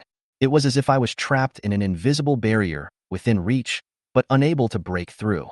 For the first time, he felt confused. He even began to doubt whether he had a chance to learn this powerful martial arts secret. Women are generally more sensitive than men. Sun Xian had no reaction at all to Han Zheng's increasingly depressed mood. Liang Yuan and Dong Xiaoyu noticed something. However, they just couldn't figure out why Han Zheng became emo. The two didn't dare to ask Han Zheng what happened, for fear of crossing the line. I can only find a way to comfort Han Zheng from the side. For this purpose, I downloaded a collection of hilarious jokes on my mobile phone. Every day while waiting for the food to be served at the dinner table, I would tell 2 jokes. Some of them can really make Han Zheng smile. But more often than not, he had a blank expression on his face and just twitched the corners of his mouth perfunctorily. It was noon that day. After filling his stomach, Han Zheng returned to the bedroom alone. Got to bed. Before assuming a meditation posture, he called up the system panel. Host, Han Zheng. Age, 22. Physical fitness, 199. Average value for normal adult males, 60. Skills, rock mysticism, not yet mastered. Emotional points, 33750. Current task, exercise can make you stronger. Exercise, young man. Template character, Yujiro Hanma. During the mission, the host will have 100% of the talents of the template character. Mission content. Within 100 days, if all physical attributes reach 80% of the template character, physique 300, and you develop devilish back muscles, the mission will be considered completed. Mission reward, treasure box, *1. The higher the completion rate, the rarer the reward will be. 10 days later, his physical fitness increased from 101 to 199. It's time to take the final step. But this time, the breakthrough pill was no longer for sale in the mall. The emotion value has accumulated to more than 30,000 points. This is on top of the fact that he had already made a large purchase once. A week ago, Han Zheng used 15,000 emotion points to exchange for a pill called Dragon Heart Pill in the mall. The introduction of Dragon Heart Pill says, this pill contains a trace of the legendary dragon blood power, which can give people extraordinary endurance and immortal vitality, allowing people to withstand long-term high-intensity practice. After searching through the entire shelf, Han Zheng only found the Dragon Heart Pill, which was an item that could assist in spiritual practice. So he chose to exchange it without hesitation and took it directly as soon as possible. That's when it started. Han Zheng finally began to truly practice day and night. He hardly needs sleep and still has plenty of energy. Even though he had added several more sessions in the gym, it still didn't pose any pressure on him. Even sweat rarely came out. If it weren't for his persistence in training and his slow physical improvement, Han Zheng would have stopped working out long ago and devoted himself to spiritual practice. However, time has passed till now. Physical fitness is stuck at 199 points again. Without external help, it is difficult to break through this bottleneck through training alone. It is because of knowing this. So Han Zheng decided to temporarily reduce his training in the gym starting today. He wants to spend more time to comprehend the secret art of rock. According to the secret art of rock, each breakthrough will greatly increase the body's defense and strength. Defense and strength are the attributes of physique. Han Zheng was certain that if he could learn the secret art of rock, breaking through the bottleneck of physical fitness 199 would be a natural process. Just as Han Zheng sat on the bed with his eyes slightly closed, continuing to visualize the picture in his mind that contained mystery and power. Downstairs, the door of the villa suddenly made a noise and opened by itself. A breathtakingly beautiful woman walked in. Liang Yuan and Dong Xiaoyu were stunned. You? Who are you? I'm here to find Han Jing. I'm his sister. The woman's voice was like a flowing spring, pleasant and melodious. There are many girls who are beautiful, but lack the most important temperament. Either they behave rudely, or they are empty-headed, or they are willful and arrogant. No matter which one it is a definite minus point. Zhou Qiaoqiao is definitely a beauty in every sense of the word. Her excellence is beyond doubt. Not to mention other things, the young talents pursuing her within Hengyu Group alone can line up from Pudong to the Bund. Liang Yuan and Dong Xiaoyu stood in front of Zhou Qiaoqiao. I couldn't help but feel ashamed of myself. As women, they all cannot resist Zhou Qiaoqiao's charm. Not to mention the men. After hearing Zhou Qiaoqiao's words, Liang Yuan and Dong Xiaoyu came back to their senses. There was a hint of nervousness and relief in Liang Yuan's eyes. The nervousness is due to the powerful aura brought by an intellectual beauty like Zhou Qiaoqiao. He was relieved because the other person was Han Jing's sister. On the side, Dong Xiaoyu looked much more natural in comparison. The attributes of the social cow are fully revealed. With a smile on his face, he exclaimed, "You are Han Jing's sister? You have really good genes." Zhou Qiaoqiao smiled but didn't explain. This smile is charming and graceful. Liang Yuan and Dong Xiaoyu were stunned for a moment again. Dong Xiaoyu couldn't help swallowing her saliva and took the initiative to say, "Han Jing is in the bedroom on the second floor, sister. I'll take you upstairs." "No need. I can go up by myself." Zhou Qiaoqiao smiled and shook her head. Immediately, she walked up the stairs slowly in black high-heeled sandals. Her back is graceful. The slender legs look more symmetrical against the knee-length skirt. Liang Yuan's eyes widened, completely unable to look away. From childhood to adulthood, she had never seen such a beautiful and elegant woman. Zhou Qiaoqiao seemed to be able to feel the gazes behind her, but she didn't look back. Over the years, she has become accustomed to being stared at. Han Jing's bedroom is not difficult to find. It was she who hired a part-time worker to help Han Jing clean the room. But when she saw the door was closed, she hesitated a little, knocked on the door gently, but there was no response. "Stand there for 2 seconds." Zhou Qiaoqiao took a deep breath and reached out to grab the door handle. "Turn it down and push the door open." Chapter 35, Trouble, Zhou Qiaoqiao's request. Zhou Qiaoqiao doesn't have the habit of watching live broadcasts. I even rarely open short video software. In her opinion, short videos are like spiritual pickles, which are not nutritious but are addictive. Not to mention that her time is precious and she rarely has time to rest. Even if she has free time, she would not choose to waste it, but would read some professional books, improving yourself all the time.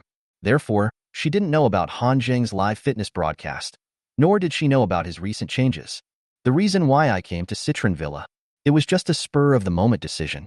After all, Sun Xian was the personal trainer she hired. She had to go and see in person to see how effective it was. Yes, this is the excuse Zhou Qiaoqiao used to convince herself. At this moment, he was standing in front of Han Jing's bedroom door. She turned the doorknob and tried to push the door open. However, when I pushed it, the bedroom door didn't budge. Zhou Qiaoqiao was a little surprised. She didn't expect that Han Jing would lock the bedroom door in broad daylight. But the two young girls downstairs just now clearly said that Han Jing had just entered the bedroom. Are you doing something bad? Thinking of this possibility, Zhou Qiaoqiao quickly withdrew her hand. She is no longer a little girl who knows nothing. Everyone has physical needs, and it's not something that's hard to talk about. But, in broad daylight, there is no shyness. Isn't that a bit too much? After all, there are two girls downstairs. It would be terrible if this gets out. Zhou Qiaoqiao bit her lip and turned around to go downstairs first.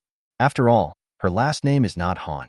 If she is really Han Jing's biological sister, she must remind Han Jing no matter what she says. But the two are not related by blood at all. Once this kind of thing is exposed, it will only make it more awkward for them to meet. It's like if it was her in the bedroom.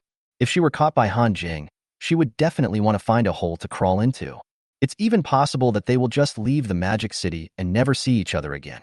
When Zhou Qiaoqiao put herself in the shoes of others, that scene came to her mind. The back of her fair neck was suddenly stained with a barely perceptible blush. If someone saw this look of both anger and shame, they would definitely stare in amazement. Creak. Just when Zhou Qiaoqiao took half a step in her high heels, there was a sudden sound of a door opening. A man's voice with a hint of surprise came from behind. "Sister?" Zhou Qiaoqiao turned around. The next moment, the whole person was stunned. "You?" She stared at Han Jing with her pupils trembling. Those beautiful eyes were full of shock. How long has it been since we last met? Han Jing has changed again. He has broad shoulders and a narrow waist, a tall and straight figure, and his muscles are faintly visible under his clothes. It seems to have a calmness and confidence that goes deep into the bones. Zhou Qiao didn't even dare to look at it twice. I just felt that Han Jing at this moment was like a burning furnace. It is attractive, yet also daunting. What kind of big scenes and big shots has Zhou Qiao not seen in the past few years at Hengyu Group? Even the big boss of the Demon City did not bring her this kind of pressure. Zhou Qiao didn't know that the pressure she felt was actually a warning in the human blood when facing danger. Although Han Jing has not yet started learning the rock secret art, he has been more or less affected. In addition, his physical fitness has reached 199, far exceeding the limits of human beings. Every move he makes now exudes the feeling of being a strong man. Just a casual glance can make one's hair stand on end and scalp tingle. Why are you here? A smile appeared on Han Jing's face. His five senses are now sharp. He heard the sound of Zhou Qiao's high heels as she went upstairs and the sound of turning the doorknob. But at the beginning, he mistakenly thought it was one of Liang Yuan or Dong Xiaoyu. So I didn't want to pay attention to it. It took a few seconds before I realized what was happening. Liang Yuan and Dong Xiaoyu rarely wore high heels, especially during the time they lived in the villa. They were basically never seen without them. I thought it might be Zhou Qiao, so I got out of bed. When I opened the door, I saw it as expected. The moment Han Jing smiled, Zhou Qiao felt all the pressure just now suddenly dissipated. It was as if everything that just happened was just her illusion. I just happened to be passing by Citron and came to see you. She pretended to be calm and explained with a smile. But inexplicably, I remembered the first time I brought Han Jing to Citron Villa more than half a month ago. He fell on his butt while running on the treadmill. Comparing the two, it feels like a lifetime ago. In the study, Han Jing brought Zhou Qiao a bottle of water, and they sat opposite each other. After chatting about family matters for more than 10 minutes, Zhou Qiao was conflicted. He took the initiative to speak. Han Jing, I actually have something I want to ask you for help with. You say, I have an appointment tomorrow, and I want you to go with me. Zhou Qiao quickly explained the whole story. When she was studying abroad, she had a crazy pursuer. He has blonde hair and blue eyes, and is a native white man. No matter how many times he is rejected, he remains undeterred like a bootlicker. The reason why Zhou Qiao chose to return to China after graduating from college and not continue her studies was more or less due to this. In the first 2 years after returning to China, the other party still sent emails every now and then or sent gifts across the ocean. Zhou Qiao never gave any response. So we gradually lost contact in the following years. She thought she would never meet him again. Who would have thought that the white man would come to Xia country after 6 years? And he came as an important partner of Hengyu Group, because the other party specifically asked Zhou Qiao to receive him. So she couldn't hide away. Yesterday morning, Zhou Qiao met the white man in the conference room at the company headquarters. Then, there is the social engagement tomorrow that I cannot postpone no matter what. Zhou Qiao was indeed a little distressed about this. If it were an ordinary person, it would be fine. If she looks at me for one more second, she loses. But the white man was different. The other party's family has a strong background. It is also Hengyu's partner in 2 major future projects. Han Hongtu attaches great importance to this cooperation, whether from the perspective of company employees or out of the Han family's grace in raising them. She didn't want to mess up this cooperation because of her own reasons. Original. She came to Citron just to relax and see how Han Jing was doing. After seeing Han Jing, I was inexplicably infected by his relaxed and confident self-confidence. Unconsciously want to rely on. In addition, Han Jing is Han Hongtu's only son and the future heir to Hengyu Group. It's reasonable for him to bear some responsibility for the company's affairs. The two of them sat in the study and chatted about meaningless nonsense for a while. Finally, Zhou Qiao couldn't help it and told Han Jing the whole story in one go. After saying this, she stared at Han Jing. When he saw the latter agreed without hesitation, Zhou Qiao seemed to have unloaded a heavy burden and felt instantly more relaxed. For Han Jing, this kind of thing is not a problem at all. It's just a piece of cake. It just so happened that he had been feeling very depressed these past 10 days. Just go out and relax. Chapter 36 Smith's Provocation. Han Jing takes action. The next day, Huaihai Road in Magic City. Hilton 5-star hotel. Inside a presidential suite, a young white man was sitting at the table eating a medium-rare steak. Eating raw meat and drinking blood. Blood splattered everywhere. The man ate with gusto. From time to time, he would pick up the wine glass next to him and take a sip of the limited edition red wine produced in his own estate. The man has a nice figure. He is 1.8 meters tall, has six-pack abs, and you can clearly see the signs of his fitness. Blonde hair, blue eyes, and a regularly trimmed beard from chin to temples. Wearing trousers, a shirt, and a burgundy tie, he has a bit of the temperament of a gentleman. Da-da-da. There were footsteps at the door, and a middle-aged white woman wearing a white suit, her hair tied up behind her head, dressed as a secretary, walked in on high heels. Seeing that the white man was already dressed neatly, he couldn't help but ask, "Smith, are you going out?" Upon hearing this, the white man put down his knife and fork. A bloody piece of red meat accidentally fell to the ground. He just glanced at it and didn't care. He grabbed a handkerchief and wiped the blood from the corner of his mouth, then said with a smile, "My little prey has been on the run for 6 years. I'm going to get her back." "This is Xia country. We are here to discuss business." The middle-aged white woman frowned and warned, "You'd better not do anything too outrageous, otherwise the family can't help you." "Don't worry, I know what's going on." The white man called Smith didn't take it seriously and suddenly smiled and waved to the waitress standing next to the dining car. "Sir, what else do you need?" The waitress looked to be around 20 years old and had a pretty face. Smith looked at the steak that fell to the ground and pursed his lips. The waitress understood immediately. He quickly squatted down to pick it up, but he didn't expect to be stepped on the back by Smith. Under the great pressure, he fell to the ground in an instant. The waitress' eyes were filled with tears of pain, and she whispered, "Sir? Girl, eat it. This is my reward for you." As Smith spoke, he increased the pressure on his feet, until he saw the girl lying on the ground, half of her face stained with oil and blood from the steak. He swallowed the humiliation in small bites. He then burst into laughter. It was as if I had gained a huge sense of pleasure. "Grace, don't call me tonight. Even if God wants to contact me, he has to wait until tomorrow." Smith smiled and said to the middle-aged white woman. Then, she sprayed some perfume on her body. He picked up the suit jacket from the hanger and slammed the door. The middle-aged white woman held her forehead and shook her head. He walked to the floor-to-ceiling window, took out his cell phone and made a call. He never looked at the waitress who was sobbing softly. It seems that it is no longer strange. Citron Villa. As soon as Han Zheng walked out of the bedroom, he saw Liang Yuan walking towards him. "Han Zheng, I have something going on at home, so I want to take a day off." Han Zheng was stunned for a moment, suddenly remembered something. He turned around, quickly took out a thick envelope from the room and threw it over. "Liang Yuan, this is your bonus for this month." No, it's too much. You're already paying me a generous salary." Seeing a stack of $100 bills in the envelope, Liang Yuan quickly waved his hand to refuse. Although she was short of money, she really didn't dare to accept it. In addition, every time Han Zheng threw a wad of money at her like this, she always felt like she was being kept.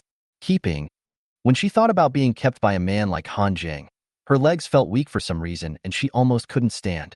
This guy works out really hard in the gym every day. Is there really any girl who can withstand him? No more random thoughts. If you keep thinking about it, something bad will happen. Liang Yuan shook his head vigorously to get rid of all the unrealistic thoughts. Han Zheng didn't notice anything unusual about her.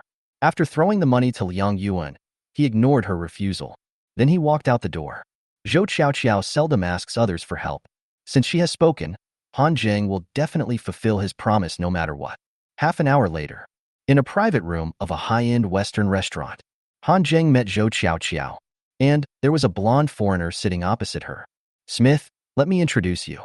My brother, Han Zheng, is also my future boss." When Zhou Qiao saw Han Zheng show up as promised, the stone in her heart suddenly fell to the ground. He quickly stood up and introduced himself with a smile. Smith frowned, looked Han Zheng up and down, and said nothing. He thought he could be alone with Zhou Qiao, but he didn't expect an uninvited guest to come. The good mood in my heart was gone instantly. He doesn't care about Han Zheng's identity. In this cooperation, their family consortium actually plays a dominant role. Even if Han Hongtu came, he would not give him face. Zhou Qiao didn't expect that Smith, who had just behaved like a gentleman, would suddenly become so arrogant. For a moment, her smile froze on her face.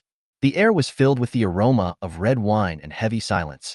Han Zheng didn't say anything either, just stared at Smith. The handsome face looks deep and restrained. Ding ding ding. The door of the box suddenly rang. A female manager opened the door and asked, "Hello, can I serve the food?" "Sure." Zhou Qiao smiled at the female manager. Then, he pulled Han Zheng's arm and asked him to sit next to him. Smith noticed Zhou Qiao's somewhat intimate behavior and looked a little displeased. After arriving in Xia country and seeing Zhou Qiao again, he inquired about her interpersonal relationships. I know that although Zhou Qiao and Han Zheng are siblings, they are not related by blood. After all the dishes are served, Zhou Qiao and Smith chatted from time to time. Han Zheng didn't say anything, just silently ate the food in front of him. The portion was very small and could not fill his stomach at all. It could only satisfy his mouthful of food. At the dinner table, even a blind person could feel Smith's desire for Zhou Qiao. His greedy eyes never left Zhou Qiao's delicate and beautiful face. Although Han Zheng felt it, he didn't do anything. The purpose of his coming today was to help Zhou Qiao take charge. Everything is led by Zhou Qiao. This was agreed upon yesterday. He doesn't understand or care about the company's business. Therefore, he played the role of a listener perfectly. However, Han Zheng didn't expect this. Even though he has become so invisible, the other party still regards him as a thorn in their side. Boy, are you full? I still need to discuss some work matters with Miss Zhou, so please step aside for a while. Smith suddenly spoke, with a hint of arrogance and rudeness in his tone. Han Zheng's eyes turned cold. He glanced at Smith and said nothing. Smith, there is no need to avoid Han Zheng on all matters concerning Hengyu. He has the right and the qualification to know everything. Zhou Qiao hurried to explain. Qiao, let me be frank. I don't like him. Let him leave, and we'll continue discussing cooperation. Or, the cooperation ends. Smith spoke lightly, his words full of intimidation and inducement. Zhou Qiao was in a dilemma. Smith continued, Qiao, I chose Hengyu because of you. Regarding the details of the cooperation, I just want to talk to you alone. At this point, his wolfish intentions are clearly revealed. At this moment, Zhou Qiao's expression also changed. A hand under the table couldn't help but grab Han Zheng's arm. I was afraid that Han Zheng would really leave me here. Sister, let's go together. I'll take you back. Han Zheng stood up. Okay. Zhou Qiao nodded immediately. Is this how you do things at Hengyu? Then I think there's no need for this cooperation. Smith snorted coldly and gave another warning. You don't need to worry about how Hengyu does things. Since you don't want to cooperate, then get out. Han Zheng's expression was calm. Smith's threat seemed funny to him. He doesn't care about cooperation or not at all. In 2 months, the Magic City will be gone, so there's no point in cooperating. You ignorant brat, do you know what you are doing? Smith showed a scornful smile on his face. This is a multi-billion-dollar project. Even if your parents were here, they wouldn't dare to be rude to me like this. If you dare to take Zhou Qiao away from here today, I will make you kneel down and apologize to me tomorrow. Say it again. Han Zheng raised his eyebrows. Oh, what are you going to do? Roar like a dog? Smith's words became more and more harsh. He waved his fist as big as a sandbag to protest against Han Zheng. He thought that the young man would be suppressed by his aura or even surrender. However, he was wrong. Totally wrong. A hand grasped Smith by the throat and lifted him from his seat. Smith looked at Han Zheng in horror, his eyes wide open, as if he couldn't believe what he was seeing. Chapter 37, Do you think you can threaten me? Smith is not some ordinary person who is powerless. He has worked out and practiced martial arts. His muscles are firm and well-defined, and he can deliver a punch with a force of 400 pounds. It is no problem to deal with 3 or 4 ordinary people with bare hands. However, in front of Han Zheng, he had no ability to resist. I clearly saw Han Zheng attack, but I couldn't dodge it. She could only watch helplessly as he grabbed her neck. Smith tried to struggle. He immediately grabbed Han Zheng's hands and struggled hard, but it was in vain. He could feel Han Zheng's power. It was a power that far exceeded his understanding, so powerful that it made him tremble. Let me go, you bastard. Smith's face turned red and the anger in his eyes almost burst out. Han Zheng's eyes were cold and firm. He showed no mercy to Smith. Crash. The plates on the table were broken into pieces.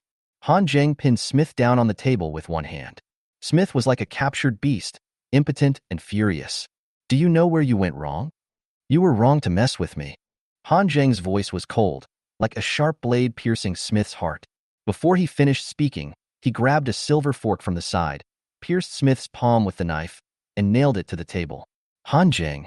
Zhou Qiao was horrified and wanted to speak out to stop him, but it was too late. Accompanied by a tragic wail, Smith's eyes were red and his facial expression was ferocious and fierce. He found a chance to catch his breath and clenched his intact right hand into a fist. He used all his strength and hit Han Zheng's chest with a bang. But the imagined scene did not appear. Han Zheng didn't react at all. His expression remained calm, as if the nearly 400-pound punch just now did not hit him. On the contrary, Smith's fist was hurt by the recoil. This time, his expression changed completely. His eyes were filled with shock and fear. Xiao Xiao, tell your brother to let me go. We can still discuss our cooperation.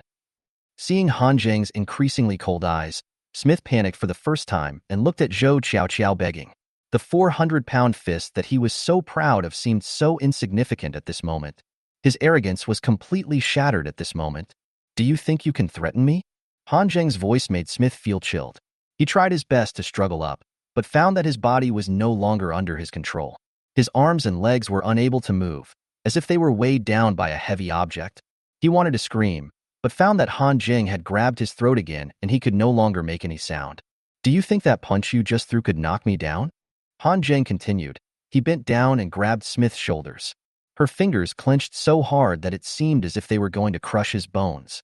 Ah! Stop. You bitch. Smith let out a shrill scream. The severe pain burned his nerves like fire. His body was shaking violently, and sweat was rolling down his forehead, soaking his collar.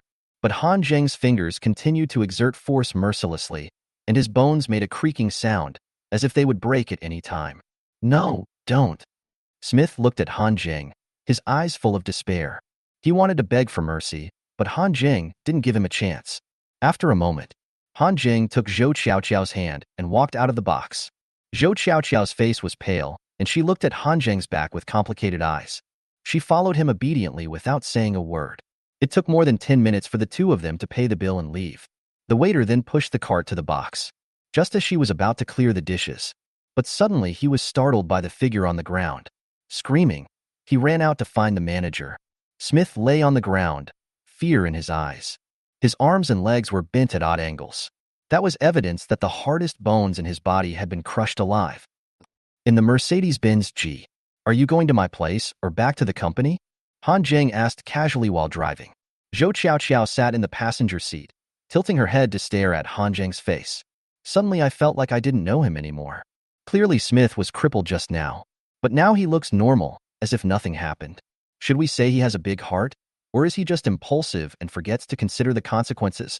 Although I know that Han Zheng took action for his own benefit, but I am still touched. When she thought about the subsequent troubles, she couldn't help but feel a headache. Please take me back to the company first. Smith will definitely not give up.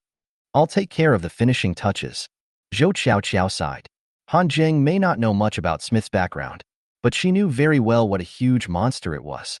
The family's wealth exceeds $100 billion, and the multinational consortium with businesses on 4 continents has an influence far greater than Hangyu. Of course, that's international. In this small piece of land in Shanghai, Hangyu, as a major taxpayer, still enjoys certain privileges. But can this privilege protect Han Zheng? It is still unknown. Han Zheng saw Zhou Qiao's worry, but didn't care. Since he had taken action, he had already been mentally prepared. Money makes the world go round. Hangyu's energy kept him safe and sound. It is still possible to find a way to delay it for 1 or 2 months. Until then, human life is worthless and order is broken. Who can judge him? An hour later, a dark Mercedes-Benz G63 drove back to Citron Villa. After sending Zhou Qiao back to Hangyu headquarters, Han Zheng came back directly. Dong Xiaoyu was the only one in the villa. Liang Yuan took a day off, and Sun Xian had nothing to do, so he went home early as well. Dong Xiaoyu had no idea what was happening outside. I was watching a movie alone in the indoor cinema on the underground floor, crying my eyes out. The first thing Han Zheng did after returning was to ask the chef on duty that day to prepare meals in advance. He just whetted his appetite in the Western restaurant, not even 10% full. At this moment, my stomach was already growling with hunger. Just as Han Zheng was sitting at the dining table, enjoying his meal, Hangyu Building. Zhou Qiao also told Han Hongtu everything that happened today. This matter cannot be concealed and must not be concealed. After all, the latter is the most powerful person in the entire Hangyu. Han Hongtu, after listening to his daughter's words. At first I thought the other party was joking. My son is just a fat guy who can't lift anything with his hands or shoulders, and he has only been working out for less than a month. How could it possibly hurt anyone? Moreover, isn't it a bit too outrageous to break someone's bones with just your hands? Did you think it was an action movie? Han Hongtu smiled and shook his head, just about to speak. But when I saw Zhou Qiaoqiao's serious face and eyes full of worry, it didn't seem fake. He couldn't help but feel a jolt in his heart. The smile froze on his face. He asked doubtfully, did Smith really have his limbs broken and lie on the ground like a whipped dead dog, crying bitterly? Is my son really so brave? Oh? Zhou Qiaoqiao. Chapter 38 Smith's Revenge. Hongyu Building. Chairman's Office. Han Hongtu got confirmation from Zhou Qiaoqiao again. There was silence for a few seconds. Then he smiled and said, if you don't want to cooperate, then don't cooperate. You can never make enough money, but my son is the most important. Send someone to see Smith. Never bargain over the compensation. Try to settle it privately. Zhou Qiaoqiao nodded quickly. I'll do it right away. She was not overly surprised by Han Hongtu's attitude. Although it was unexpected, it was also reasonable. Everyone has the love for their children. Soon, after Zhou Qiaoqiao left, Han Hongtu picked up the phone on the table. I just pressed the first few digits of a number, thought about it, and put the phone down again. He took out his cell phone from his pocket. I called a person with the note, Lao Chen. He has to prepare for both scenarios. Even if the worst happens, Han Zheng's safety must be guaranteed. Grace was shocked and angry when she received the call. He ran out of the hotel in a panic and headed straight for the best hospital in Shanghai. After arriving at the VIP intensive care unit, Smith was seen lying in the hospital bed in pain. All 4 of his limbs were in plaster casts. The whole person looked like a mummy wrapped in white bandages. Oh God, what happened? Who did it? Who is so cruel? Tell me, Smith. The Blackley family will never let him go. I saw the middle-aged female secretary stomping her feet with a distorted and ferocious expression. Smith weakly shouted, be quiet, Grace. You're disturbing my ears. Grace's voice became a little softer. Then tell me first, who is the person who made you like this? Hongyu Group, Han Hongtu's son, Han Zheng. Smith took a deep breath, and when he said the word Han Jing, he gritted his teeth, almost breaking his back teeth. Hongyu? Grace was stunned. Didn't seem to react. Isn't Hongyu the company that is negotiating cooperation with the family this time? Why would anyone hurt Smith? She frowned and said in a serious tone, call the police. Regardless of whether the cooperation can continue, bring the guy who did it to justice first. Call the police?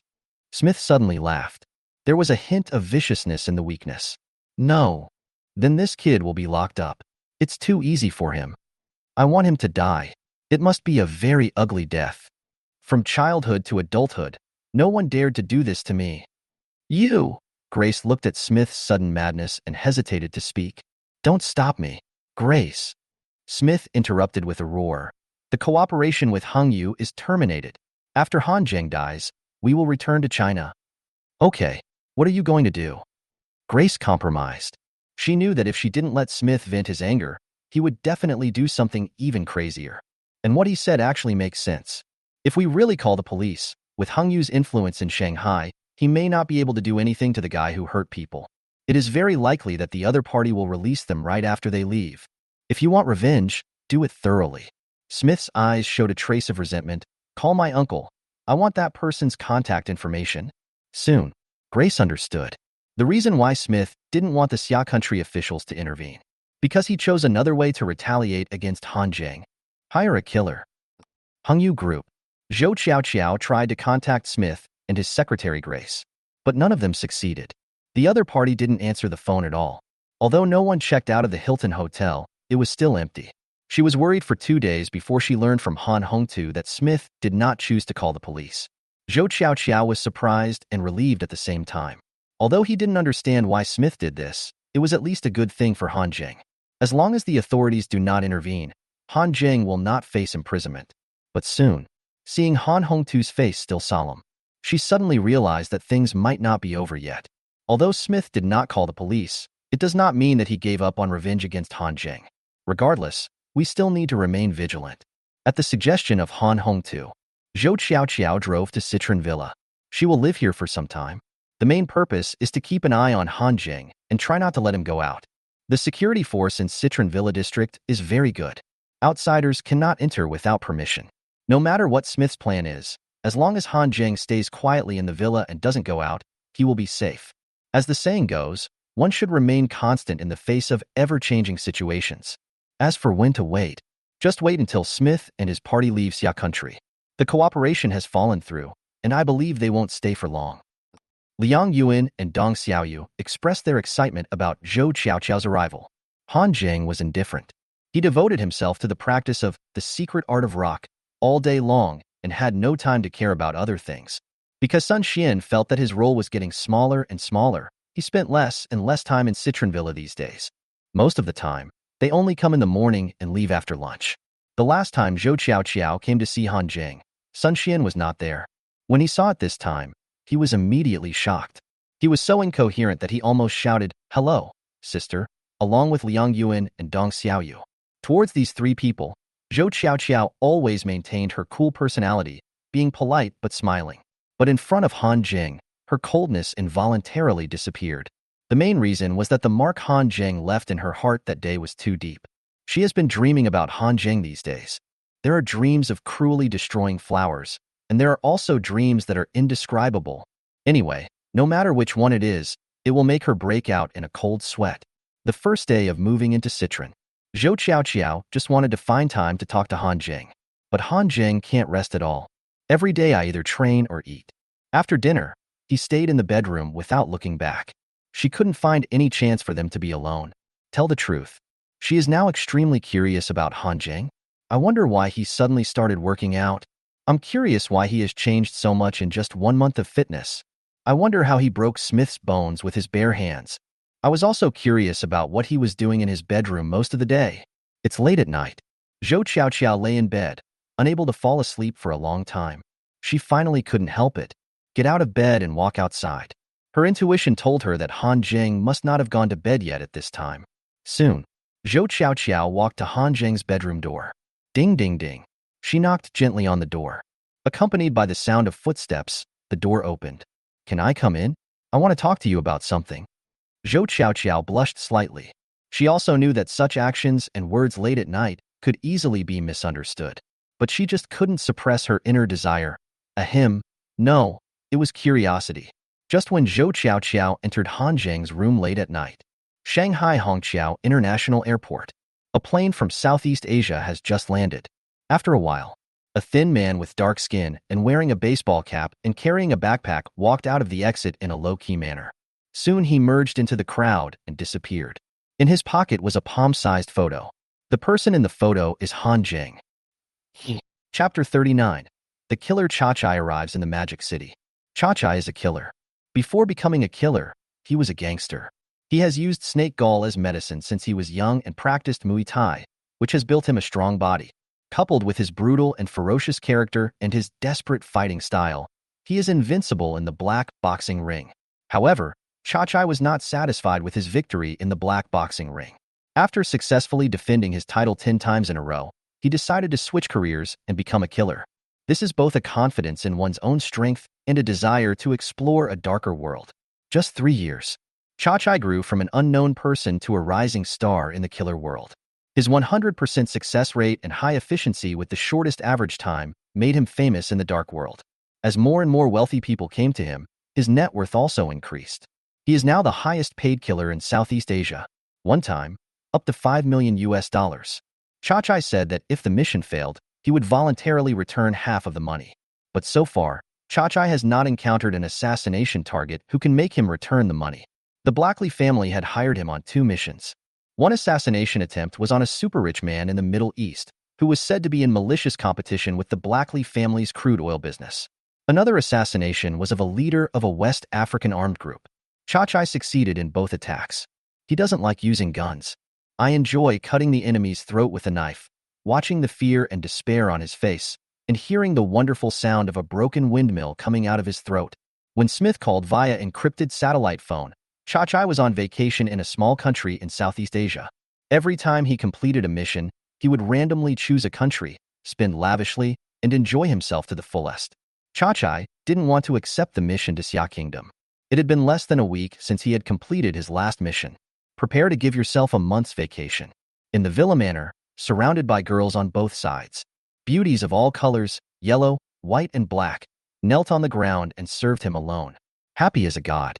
However, Smith made him a price he couldn't refuse. 10 million US dollars. And, whether successful or not, you don't have to refund a penny. Chachai was moved. The Magic City is not far away. Who wouldn't want to make 10 million US dollars for free in 2 days? Then, the day after the 10 million US dollars arrived, he set off for Xia Country. Because the entry security check in Xia Country is relatively strict, so he only carried a backpack and traveled simply.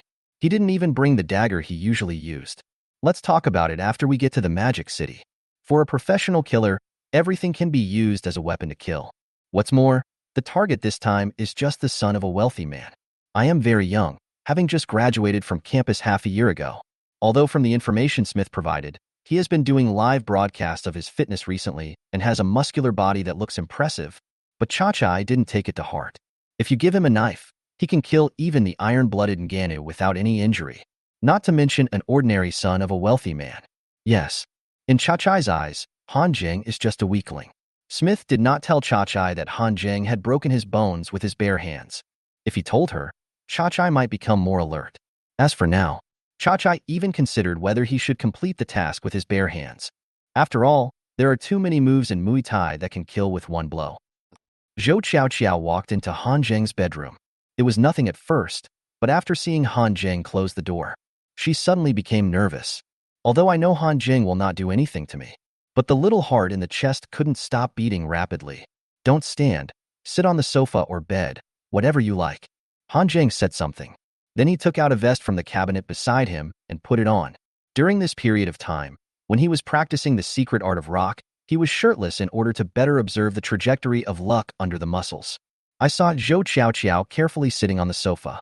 Han Zheng smiled and then sat down on the bed. Come on, what do you want to talk about? Forehead. Zhou Qiao was at a loss for words as she looked around the furnishings in the room. The room was clean. The bed was also made. I can still smell the scent of Han Zheng. Very special, but not unpleasant. It was completely different from what she had imagined. You often lock yourself in your bedroom. What do you do? Zhou Qiao asked the question she was most curious about at the moment. Apply glue. Han Zheng said casually. Hey, be serious. Zhou Qiao shouted in annoyance. She felt her face getting a little hot, because she had mistakenly believed this before. Han Zheng looked at her angry expression and couldn't help but smile. Wrong, it's meditation. Meditation? Zhou Qiao was stunned. Is this the meditation I know? As she spoke, she gestured with her hands. Han Zheng nodded. He then crossed his legs and demonstrated the meditation posture with 5 hearts facing the sky. Isn't this the posture that the Taoists in Taoist temples use when they meditate? Zhou Qiao was a little confused. Yes. Han Zheng admitted it verbally, but I was sighing in my heart. He deliberately assumed the Taoist meditation posture with 5 hearts facing upward. In fact, his posture in practicing the secret art of rock was much stranger. He was afraid that if he showed it to others, Zhou Qiao would look at him with concern for the mentally retarded. Zhou Qiao had no idea what Han Zheng was thinking. The expression on her face grew more and more surprised. He asked urgently, Are you practicing Buddhism? Do you want to become a monk? Han Zheng couldn't help but tell the truth. I am practicing. But Zhou Qiao didn't believe it at all. Looking at Zhou Qiao's expression, Han Zheng didn't explain any further. I just sighed secretly. It won't take long for you to believe it. Next, Zhou Qiao asked all the questions buried in her heart, such as why do you want to exercise? Why the change is so huge? Why can you break Smith's bones with your bare hands? To this, Han Zheng still had only that one answer. Because of practice. Zhou Qiao was speechless. I feel that Han Zheng is being perfunctory on purpose. If you don't want to talk about it, then don't talk about it. Why do you have to talk about spiritual practice? I really think of myself as a simple little girl. Looking at Han Zheng still sitting in meditation on the bed, looking at him with a half smile on his face. Zhou Qiao was immediately furious. I won't bother you anymore. You should continue to practice. Drop a word. Then he stood up without looking back. It swung its 2 long, glowing white legs and walked away with a thump. Han Zheng was not annoyed. He just smiled. The posture of 5 hearts facing the sky changes silently. Eyes closed. Continue to comprehend the visualization picture in your mind. Chapter 40 Smith's Expectations. It was daybreak. Zhou Qiao walked out of the bedroom with sleepy eyes. Just about to go wash up. I just happened to see Han Jing walking down from the third floor. He looked as if he had gotten up early and finished exercising. This guy, when did he become so self-disciplined? Zhou Qiao muttered softly. Then he reached out and rubbed his neck. Last night was another indescribable dream. She didn't sleep well and had a stiff neck. At this moment, he gently turned his neck and gasped in pain. Han Jing passed by her and stopped when he saw her. He asked, "Did you get a stiff neck?" Zhou Qiao nodded subconsciously, but her neck was affected and she frowned in pain. "Do you need help?" A stiff neck is actually caused by prolonged muscle tension. After fatigue, blood circulation slows down, inflammatory metabolites accumulate, and muscles are stimulated, leading to spasms. I learned some massage techniques before and helped my college roommate with massage a few times. The effect was very good. After hearing Han Jing's words, Zhou Qiao hesitated a little. On the one hand, I feel that Han Jing is not very reliable. On the other hand, I felt that what he said made sense and there seemed to be something to it. It was fine when I first woke up, but now the pain on the right back of my neck is getting stronger. With the mentality of giving it a try, Zhou Qiao nodded softly. "Then go to the study first. I'll change my clothes and come right over," Han Jing said with a smile. Then he walked towards his bedroom. Zhou Qiao tilted her neck, endured the pain, and did not go to the study immediately. Instead, he went to the bathroom and looked in the mirror first. One hand dipped the towel in water and wiped the face. After confirming that his skin was in good condition and there was no eye mucus in the corners of his eyes, he slowly walked towards the study. After a moment, in the study, Han Jing asked Zhou Qiao to sit on the chair. He walked behind her. "I don't know where he got a small bottle from. Unscrew the bottle cap and pour some essential oil into the palm of your hand." Then it stuck to the back of Zhou Qiao's neck. Zhou Qiao almost shivered at the skin contact. A light blush quickly appeared on the fair neck. Han Jing's technique is very professional. Accurately find the painful points of muscle stiffness. Then, the massage is done slowly and gently but powerfully. Zhou Qiao thought it would be very painful. The teeth were clenched tightly. But unexpectedly, there was no pain at all. Han Jing's technique made her relax her whole body. I couldn't even help but hum out loud. Liang Yuan and Dong Xiaoyu are both girls who like to stay in bed. When Liang Yuan yawned, he saw Dong Xiaoyu still sleeping soundly with the quilt between him. She walked out quietly and then closed the bedroom door. "It looks like it's going to rain today." She glanced out the window and stretched out her hands. Feeling a little dry in the mouth, I prepared to go downstairs to the kitchen to get a glass of water. Just when I reached the stairs to the second floor, suddenly, his steps stopped. The ears moved. I could vaguely hear a sound coming from a room. "Are you comfortable?" Comfortable. Then do you want to continue?" 2 more minutes." "Okay, then stop yelling." "Nonsense. I didn't yell." Liang Yuan's eyes widened and he froze in place, listening to the ambiguous conversation. An unbearable picture involuntarily emerged in her mind. Impossible. Han Jing is not that kind of person. Sister Qiao. Although they are not real siblings, this is still. Liang Yuan's breathing became more and more rapid. She turned her head and looked towards Han Jing's bedroom with complicated eyes. "Take a look." "I'll just take a look." She felt as if there was a kitten scratching her heart. As if possessed by a ghost, he took back the foot that had just stepped down the stairs, turned around and walked quietly in the direction where the sound came from. The door of the study was open. Otherwise, Liang Yuan would not have been able to hear the conversation between Zhou Qiao and Han Jing clearly. When the latter tiptoed to the door of the study. Next second, so embarrassing. Han Jing and Zhou Qiao were facing the door. The two looked at Liang Yuan in surprise as he appeared at the door like a thief. 6 eyes met. Ahem. Liang Yuan coughed twice. After seeing the scene in the study, she wished she could find a hole in the ground to crawl into immediately. Shameful. How shameful. In the hospital, Smith was lying on the hospital bed, his face looking a little pale. Both of his arms were broken, and a young and beautiful nurse helped him with eating and going to the toilet. Although the nursing fees in the intensive care unit are high, the service is indeed adequate. Except for those excessive requests, the rest are almost always met. Even when taking care of shit and pee, she still has a sweet smile on her face. This kind of meticulous care can easily make people have other thoughts. If Smith hadn't been so weak, he would have been eager to pick up his gun and mount his horse. When Grace arrived, the nurse had just finished feeding Smith lunch. She wiped his mouth considerately, then left the ward with a wink. With a bang. After the ward door was closed, Grace walked to the bed and sat down. He told everyone that Cha-Chai had arrived in the Magic City. Really? Then there should be a result tonight, right? There was a hint of excitement in Smith's eyes. When he thought that Han Jing would soon become a cold corpse, the bones in his limbs seemed to stop hurting. Smith had blind faith in Cha-Chai. In the world of killers, Cha-Chai also has a famous code name, called King Kong. King Kong refers to the King Kong cobra. It is the most venomous snake in a Southeast Asian country, mainly eating cobras. If you are bitten by it, you will die within 3 minutes. His whole body turned black and blood came out of all his orifices. Just like Cha-Chai, no assassination target could survive more than 3 minutes in his presence. This kid deserves to die. Let everyone know that this is the result of angering the Blackley family. Grace snorted and agreed. I remember that according to the tradition of Xia country, burial is not until the 3rd day after death, right? Grace, on the day of the funeral, remember to send a wreath on my behalf. Ha ha ha ha. Grace nodded. That's right. I also want to see what kind of expression Han Hongtu from Hengyu would have at his son's funeral. Wow, dear Grace, what you said makes me want to go there. How about you take a picture for me?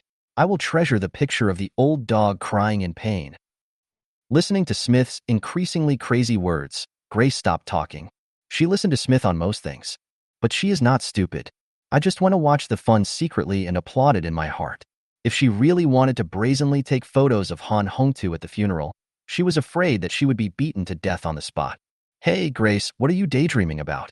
Why, do you think my suggestion just now is not good? Smith looked at Grace's distracted look and felt a little dissatisfied. No, I was just wondering, when are we going to return home? You said before that you would leave the Magic City once that guy died. Grace shook her head and quietly changed the subject. I have a plan in mind regarding returning home. Smith frowned slightly. He suddenly thought of Zhou Qiao again. He was still a little reluctant to leave Xia country like this. If I could take Zhou Qiao with me, that would be perfect. Chapter 41. 2 special agents were ordered to protect Han Jing. Magic City. A building in the city center, 5 floors underground. There is a mysterious department hidden behind the prosperity. A group of people in black uniforms are busy working. Their duty is to protect the security of the entire city and resist various threats from home and abroad. And right at this moment, a report attracted their high attention. King Kong Wang Cha-Chai, the #1 cold-blooded killer in Southeast Asia, actually forged his identity and entered the country secretly. Cha-Chai was ranked in the top 10 on the organization's internal risk assessment list. It is undoubtedly a very dangerous thing for such a dangerous person to sneak into a metropolis with a population of tens of millions. They immediately investigated Cha-Chai's purpose of coming to the Magic City. Then we learned that the target of Cha-Chai's assassination this time was Han Jing, the only son of Han Hongtu, the president of Hengyu Group, a local star enterprise in Shanghai. Hengyu Group is a pillar enterprise in Shanghai, with a company output value of hundreds of billions. Whether it is taxation or large and small public welfare projects, great contributions have been made. The upstream and downstream industrial chains are intricately connected and even affect the jobs of hundreds of thousands of ordinary people. And Han Jing is the heir to this star enterprise. If he were in danger, the entire Hengyu would likely be hit by an earthquake. Realize the seriousness of the problem. A girl with a ponytail quickly reported the matter to the captain. Captain, look at this. King Kong Wang Cha-Chai? The captain was a middle-aged man with a square face and a deep scar from the right corner of his eye to his lip. After reading the entire report, the middle-aged scarred man looked serious. He immediately asked, "Help me check who in the team has not gone on a mission today?" The girl with the ponytail took out a tablet and slid it a few times. Then the names of several special agents who had not gone out were quickly reported. The middle-aged scarred man didn't waste time and directly ordered 2 people. Notify Away and Lin Jing. Tell them to rush to Citron Villa. No matter what the cost, Han Jing's safety must be protected. Okay, the girl with ponytail responded. Turn around and do it immediately. Wait until the office door closes. The middle-aged scarred man slammed the report in his hand onto the table. Cursed. This Cha-Chai is really too arrogant. Does he think that my country of Xia can come and go as it pleases? It's a pity that Wu Di is not here, otherwise he would have never come back this time. Although the task he just assigned was to protect Han Jing first. On the premise of ensuring Han Jing's safety, try to see if you can capture Cha-Chai. But I know it clearly in my heart. With only Away and Lin Jing, the chances of taking down Cha-Chai are slim. Based on Cha-Chai's previous attacks, including his previous record of fighting underground boxing, It was judged that his strength should have reached the level of a warrior. Although he was only a warrior of the lowest level, he was not someone that Wei and Lin Jing could contend with. In the entire special service team, only Wu Di is a warrior. And last month, he successfully broke through to level 2. If Wu Di was here, he would definitely be able to kill Cha-Chai. What a pity. The middle-aged scarred man shook his head and said, "Damn, Cha-Chai is really lucky." The other side.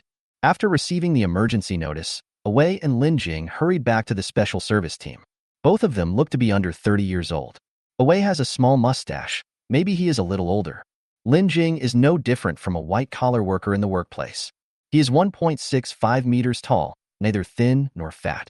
She also looks like a queen, but her face is not as delicate as Liang Yuan's. While Lin Jing was changing clothes and hanging guns on his body, he asked, "What is the origin of this Han Jing? The captain actually asked us to protect him." Wei had already packed it up. Looking at the information in his hand, he casually said, "The son of a wealthy man." "Piske, I thought he was some boss's son." Lin Jing curled her lips. "Don't underestimate Hengyu Group." Wei shook his head, then frowned slightly, puzzled. "By the way, who exactly hired Cha-Chai?" Cha-Chai's price for one move was as high as $5 million just to assassinate the son of a rich man? Isn't this a bit like using an anti-aircraft cannon to kill a mosquito, making a mountain out of a molehill? I don't know, and I'm too lazy to know. Why bother about so many things? We just do whatever the captain says. After checking the equipment on his body, Lin Jing walked out first. "I finally got a vacation, but it's ruined like this. I'm so unhappy." Wei followed behind, taking 2 steps at a time to catch up with Lin Jing. "I'll go drive. This is the information the team just sent over. Take the time to read it on the way." Lin Jing took the information. She opened it only after she got in the car. Next second, I couldn't help but let out a light exclamation. "This guy is pretty good looking. Wow. This figure is my type. Why are you so excited?" Wei said speechlessly while steering the car. "Hey, you told me I was going to protect a handsome guy. Look, I'm motivated now."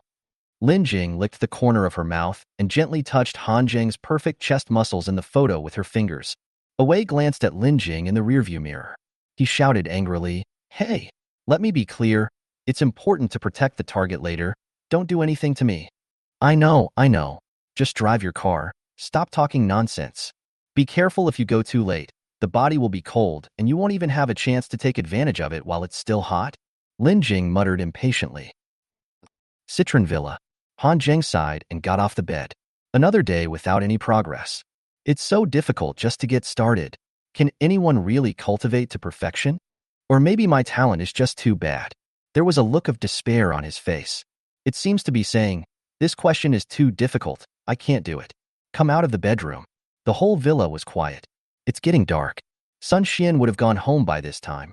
Dong Xiaoyu dragged Liang Yu into the cinema on the underground floor again, saying that he wanted to watch a pure love movie called Even If This Love Disappears from the World, which he heard was very tear-jerking. Zhou Qiaoqiao occupied Han Jing's study and worked remotely on her laptop. In the kitchen on the first floor, the chef on duty, Wang Tao, was busy preparing ingredients for dinner. Han Jing walked around and felt a little bored. Immediately, one person went up to the gym on the 3rd floor, getting ready to do some more training. Today he still spends at least 2 hours in the gym every day. Training has become the spice of his life. Whenever I encounter setbacks in my practice and feel restless and irritable, I come here to vent. On the horizontal bar, Han Jing did pull-ups with one hand. The muscles of the back and shoulders are connected as one. It looked like a ghost face, seeming to be laughing and crying at the same time. At the ankle, a heavy black block of iron was hanging above it. After doing 800 pull-ups in a row, I finally started to sweat. Han Jing didn't stop. Keep looking for the feeling of exhaustion. Gradually, the sweat accumulated more and more, gathering into a line of water and sliding down the skin. The surface of the iron block was also soaked. Boom. Outside the window. Originally, it was just dark clouds. Suddenly, heavy rain began to fall. Accompanied by roars of thunder, the sky seemed to be torn apart. Chapter 42. Hitting the wall, Chakai was stunned. Heavy rain came suddenly. Raindrops drifted into the gym through the open window. Han Jing just glanced out the window and then looked away. While training, he was also trying to visualize the picture in his mind. He firmly believes it. Cultivation requires a lot of patience. You can't eat hot tofu in a hurry. Just keep going. You never know when you'll suddenly have an epiphany. The air was filled with the scent of moist earth and the fresh air of a rainstorm. But this atmosphere carries with it a dull, oppressive feeling. The rain is getting heavier. The raindrops hit the ground, making a dense and rapid sound. It seemed to foreshadow an impending storm. Outside the villa area, a road that leads to the outside world. Chachai had been waiting in the dense tree for a whole day. His breath was sharp and long, like a leopard lurking in the dark, quietly waiting for its prey to appear. Chachai has always been very patient, but the sudden rainstorm made him a little irritated. He was afraid that he would be struck to death by lightning before he could reach Hanjing. We can't wait any longer. Xiaogua's security capabilities are already the best in the world. Over time, things tend to change. Chachai murmured. There was a gleam of light in his eyes. The decision was made quickly. Take the initiative to sneak into the villa area and complete the mission tonight. He was seen holding the tree trunk with both hands and jumping gently down from the 3-meter-high tree canopy. Mud and water splashed under my feet, even though his body was already wet. I can't care about so much at this moment. Killing people in the rain has more advantages than disadvantages. Heavy rain can not only cover up the sound, but also disperse the smell of blood. Chachai didn't do nothing during the day. He had already figured out the layout of this villa area and had a rough idea of Hanjing's location. He stared at the villa area for 2 seconds. Chachai turned around. It quickly disappeared under the tree. Although the security system of Citron Villa is still functioning, but for Chachai, these security systems are useless. He penetrated the defenses with ease. In less than 20 minutes, they arrived at the side of the target villa. The anti-theft door at the main entrance of the villa has a high level of security. There are also anti-theft iron bars outside the windows on the first floor. It is definitely impossible to break in from the front. Chachai planned to climb directly to the 3rd floor and then sneak into the villa. He turned around and was delighted to find that there was a window wide open on the northeast side of the 3rd floor. It was as if God was helping him and secretly opened a line of defense for him. Chachai wiped the rain off his face with his hand. A cruel smile appeared at the corner of his mouth. Another fresh life is about to disappear in my hands, muttered to himself. Chachai perked up. Using both hands and feet, he climbed up the outer wall. Inside the villa, other people were unaware of the danger. Only Hanjing. At the moment when Chachai was climbing up the wall, with his sharp 5 senses, he noticed the movement. Withdraw your mind from visualization and focus your attention on staring out the window. As the movement outside the window became more and more obvious, Hanjing's eyes also turned cold. Release the horizontal bar with one hand and gently drop it to the ground. He took a step forward and the iron block tied to his foot fell off automatically. A few seconds later, Hanjing raised his eyebrows. In sight, a pair of dark, short, calloused hands suddenly appeared on the windowsill. Outside the wall, Chachai thought that his mission was half successful. He couldn't help but curl up the corners of his mouth, revealing a cruel smile. The next moment, his muscles were tense. Leap forward. It landed silently, like a leopard hunting. Just as he was subconsciously looking for a hidden hiding spot, he seemed to notice something. Suddenly looked up, but he saw Hanjing looking at him calmly. Their eyes met, and their cold gazes collided in the air. The atmosphere in the whole room suddenly became tense. Chachai was shocked. I didn't expect the son of a wealthy man to react so quickly. He had done his best to be as quiet as possible, but he was still noticed by the other party at the first moment. Now that he had been discovered, Chachai no longer hid himself. He stood up straight with a carefree attitude. A powerful aura emanated from his body, giving people an incomparable sense of oppression. Like a bloodthirsty leopard or tiger, he stared closely at his prey, Hanjing. His eyes were full of teasing. It seemed that in his eyes, Hanjing was a lamb to be slaughtered. Chachai thought that Hanjing would not be able to help but tremble under his fierce gaze. But I didn't expect it. The son of a wealthy man seemed to be slow to react. He didn't look afraid at all. Chachai didn't know what Hanjing's confidence came from, but his sixth sense told him that there might be danger. We can't take it lightly. Even a lion uses all its strength to fight a rabbit. Chachai did not retreat. He got serious. When two men meet on a narrow road, the one who seizes the opportunity first will win. Chachai reacted instantly, shooting towards Hanjing like an arrow.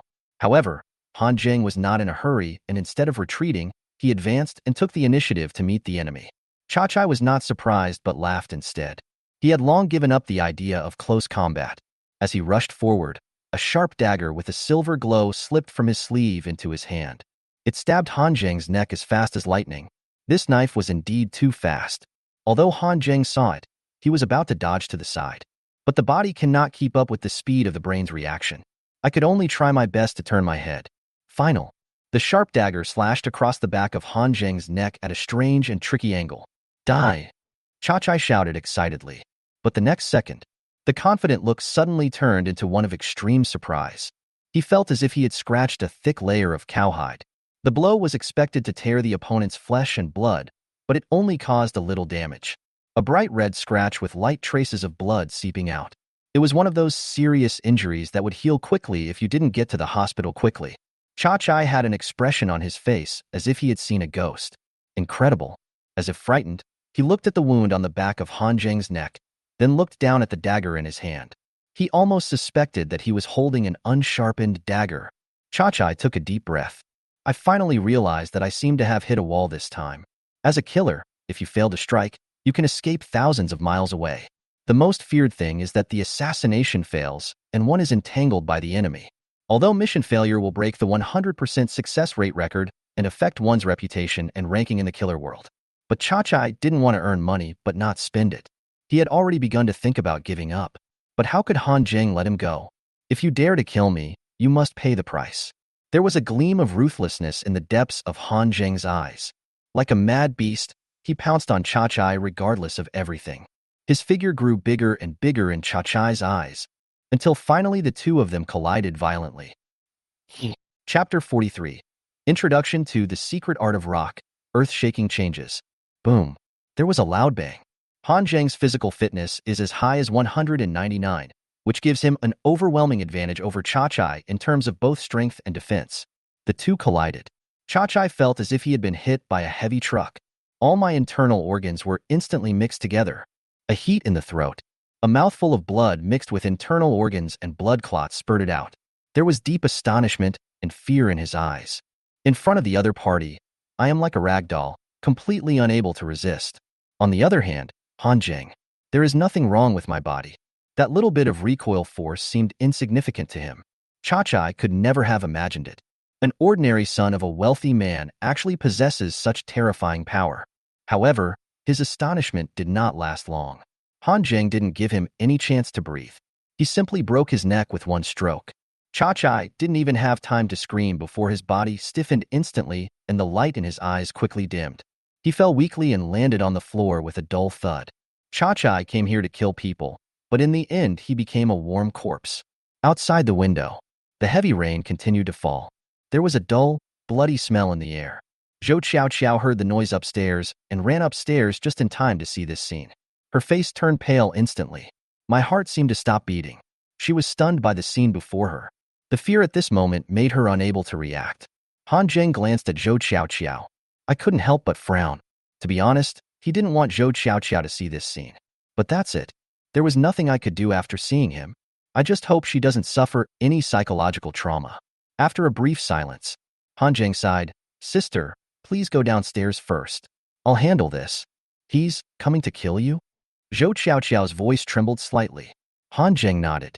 He did not know Cha-Chai, but from the other person, one could feel the strong scent that had been stained with many lives.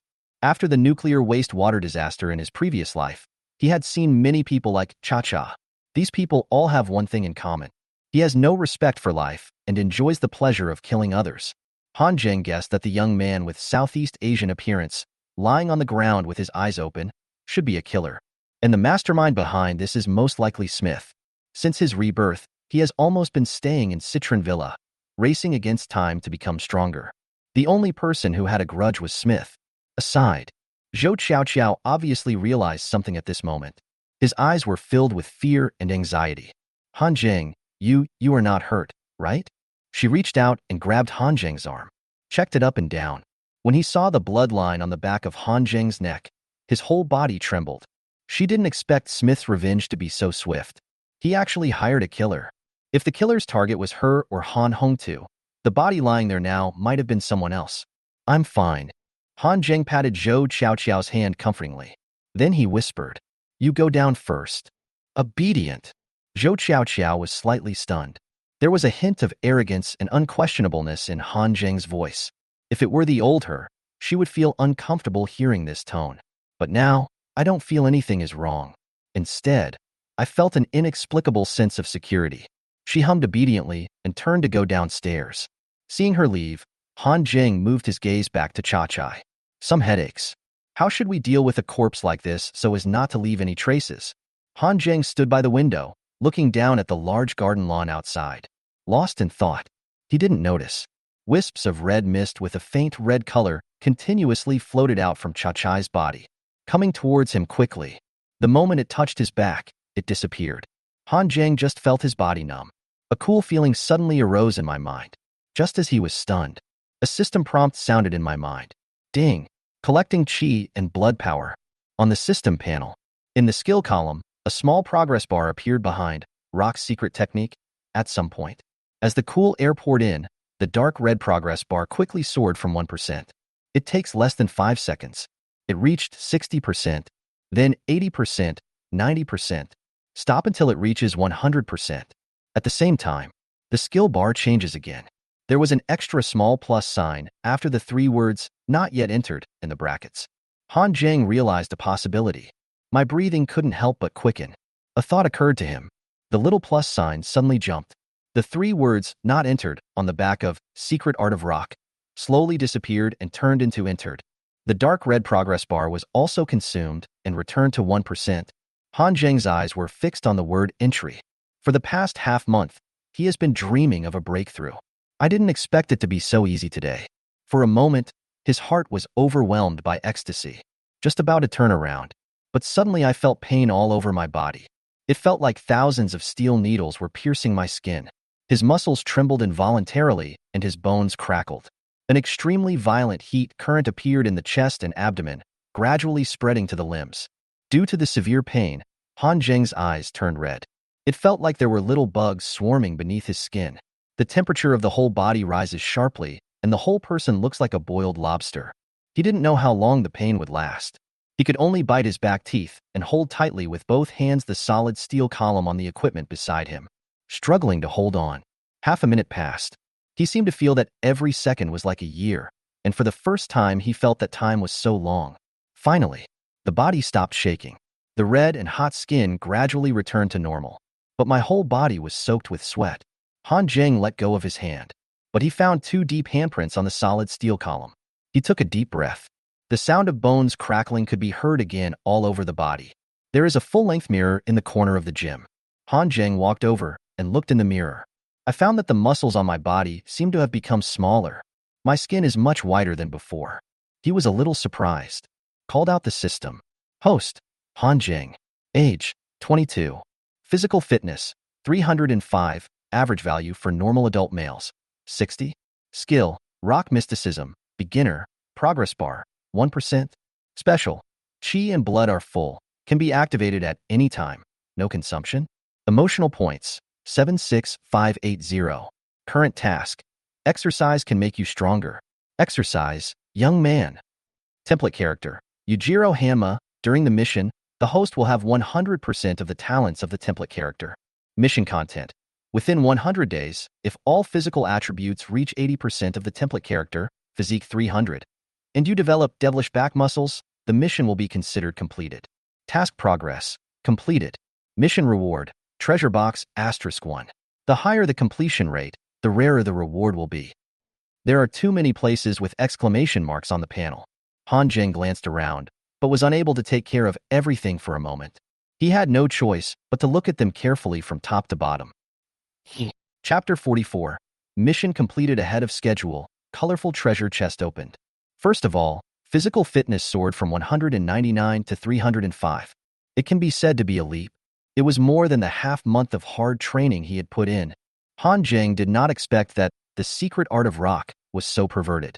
Just getting started can allow your physique to overcome 2 bottlenecks in a row. If one practices to the point of minor success, or even major success or perfection, could it be that my physical fitness could exceed 1,000? Even more than 10,000? I dare not think about it. He really couldn't imagine it. Take a deep breath and look down. Getting started with the secret art of rock. The progress bar has returned to 1%. There is nothing much to say. What surprised Han Jing was, there is another special column with chi and blood fullness. marked at the back. You will know it after a simple understanding. It turned out that he was now in a state where his chi and blood were restrained. If you let go completely, the muscles throughout your body will expand slightly, your body will become larger, and your body's defense and strength will also increase to a certain extent. To give a simple example, it's like the Hulk transforming. It's just not that exaggerated. Han Jing stood in front of the mirror and tried it. As his chi and blood were full, his body grew larger. But he is only about 1.95 meters tall. It is about 10 centimeters higher than before. Although it looks quite oppressive, it is still within the acceptable range for ordinary people. You won't be treated as a monster when you go out. After testing the fullness of chi and blood, Han Jing continued to look down. The task progress shows completed. There is an option to collect the treasure chest behind the task reward. He clicked immediately. A small window popped up instantly. Host's physical fitness, 305. Time taken, 38 days. Task rating, excellent. In summary, the reward is one colored treasure box. Do you want to open it? Yes. A colorful light flashed by. Ding! Congratulations to the host. You have obtained the skill, Super Identification Technique. The skill description consists of just 4 simple words. Everything can be judged. Han Jing closed his eyes. Feel the new skills carefully. Super Identification Technique, although it sounds very ordinary.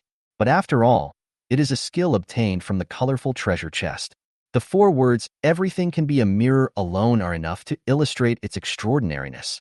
Just a quick exploration. Han Jing has already mastered the use of Super Identification Technique. You only need to touch your consciousness to the object you want to identify to get its detailed information. He tried casting an identification spell on the mirror in front of him. Soon, a string of information emerged in my mind. Name, an ordinary mirror. Material, glass, mercury, anti-corrosion paint. Production time, 2018. Production location, Xiagua, Yangsheng, Jinming Glass Factory. Mirror making process. Han Jing was amazed. He suddenly had an idea and cast an identification spell on himself. Immediately, a detailed profile of himself came into his mind. It includes various detailed information such as name, age, height, weight, etc. Among them, there was a line of information that made him stunned. Chi and blood level, warrior level 9. Han Jing didn't know that there were warriors in this world. I also don't know that warriors are divided into 9 levels. He threw an identification spell at Chachai, and after discovering that the other party was a first-level warrior, he understood the division of warrior strength. Level 1 should be the weakest. After all, he is now level 9. Compared to when he just killed Chachai, his strength has become at least 10 times stronger. In addition, he also discovered one more thing. It seemed that it was because he killed Chachai and absorbed the energy and blood in his body that he was able to break through the rock's secret art by chance. Use the warrior's chi and blood to accumulate progress, and then break through the martial arts secrets. Is this the correct way to open the system? Han Jing took a deep breath. After understanding the cause and effect, his eyes softened for a moment as he looked at Chachai's body. Good person, selflessly putting others first, taking the initiative to offer warmth. If this kind of person is not the contemporary Lei Feng, then what is he? He even almost gave up the idea of destroying the body. I want to erect a monument for Chachai. Is it here? Look at the map. In the heavy rain, an off-road vehicle slowly drove to the outside of the Citron Villa area. This is it. Lin Jing glanced at the navigation on her phone and nodded in confirmation. After hearing this, Awei continued to drive forward. But soon, when entering the gate of the manor, he was suddenly stopped. A young man in security uniform walked out slowly holding an umbrella. He knocked on the car window and asked, "What are you doing? You can't come in unless you are the owner. The government department has a special project that needs to be handled urgently. Please let us in." Awei lowered the car window halfway and smiled. He pulled out his Special Forces work ID from his pocket and showed it to her.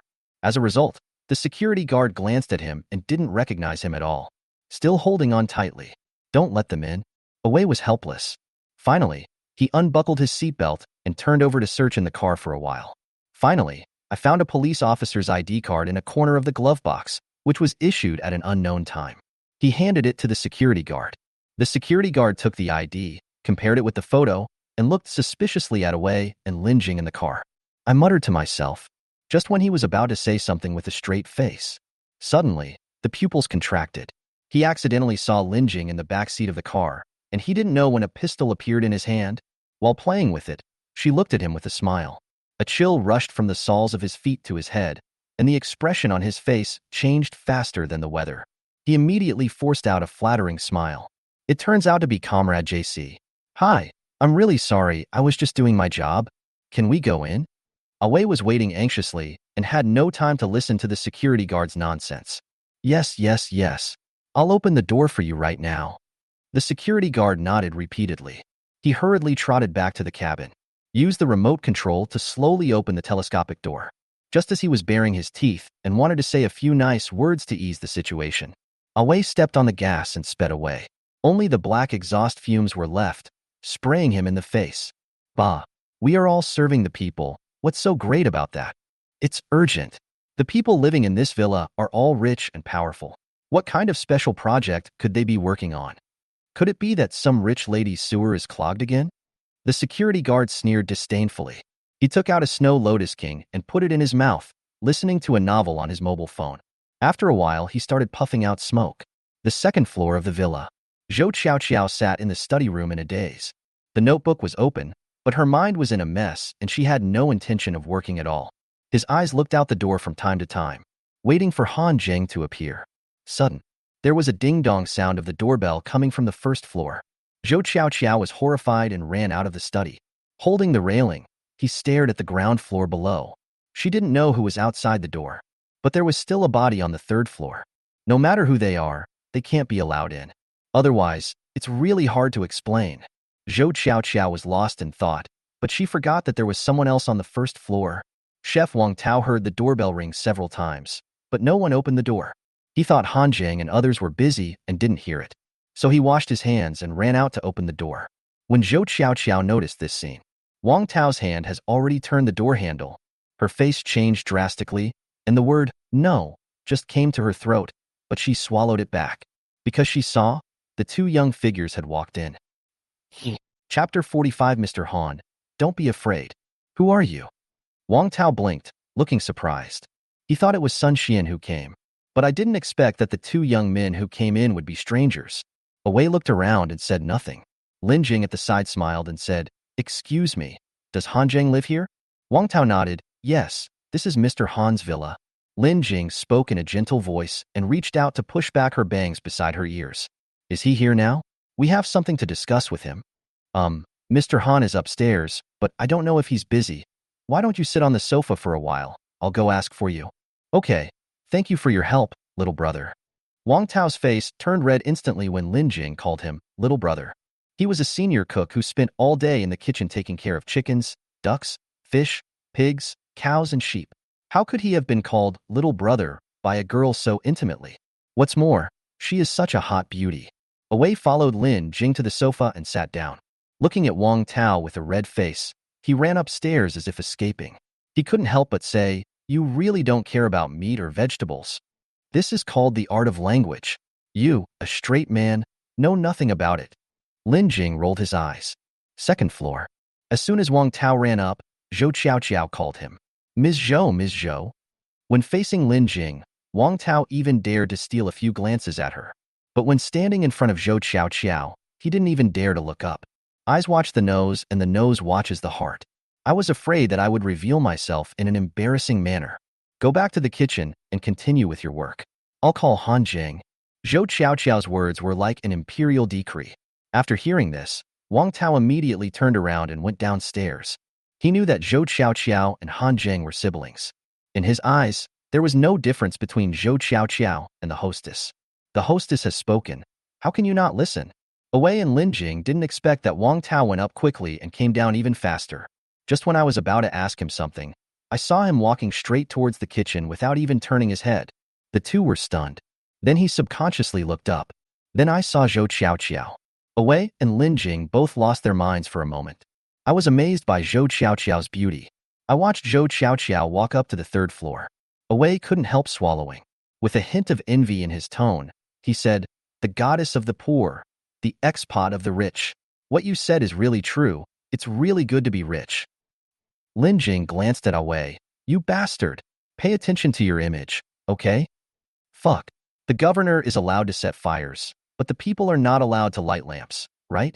Awei was immediately unhappy. He stretched out his hand to stroke his mustache and said indignantly, "You can flirt with men all the time, but I can't be a fangirl for a while, right? My view is admiration. Your view is vulgarity. Don't confuse the two." Away was speechless. After a few seconds of silence, he said, "Okay, you are noble and you are amazing. When Han Jing comes down later, I want to see if you can control yourself." Eh. Lin Jing showed a strange expression on her pretty face. "We are a perfect match, a handsome man and a beautiful woman. How can you, a monster, object to this?" Away and Lin Jing often go on missions together. Bickering with each other is the norm. Essentially boring and amusing. No matter how harsh the words are, they go in one ear and out the other. In fact, no one will take it to heart. Just when the two of them couldn't stop arguing with each other, the real owner has shown up, accompanied by the sound of footsteps. Han Jing slowly walked down the stairs from the third floor. Zhou Qiao followed behind him, as quiet as a little servant. This once again confirmed what Wei had guessed just now.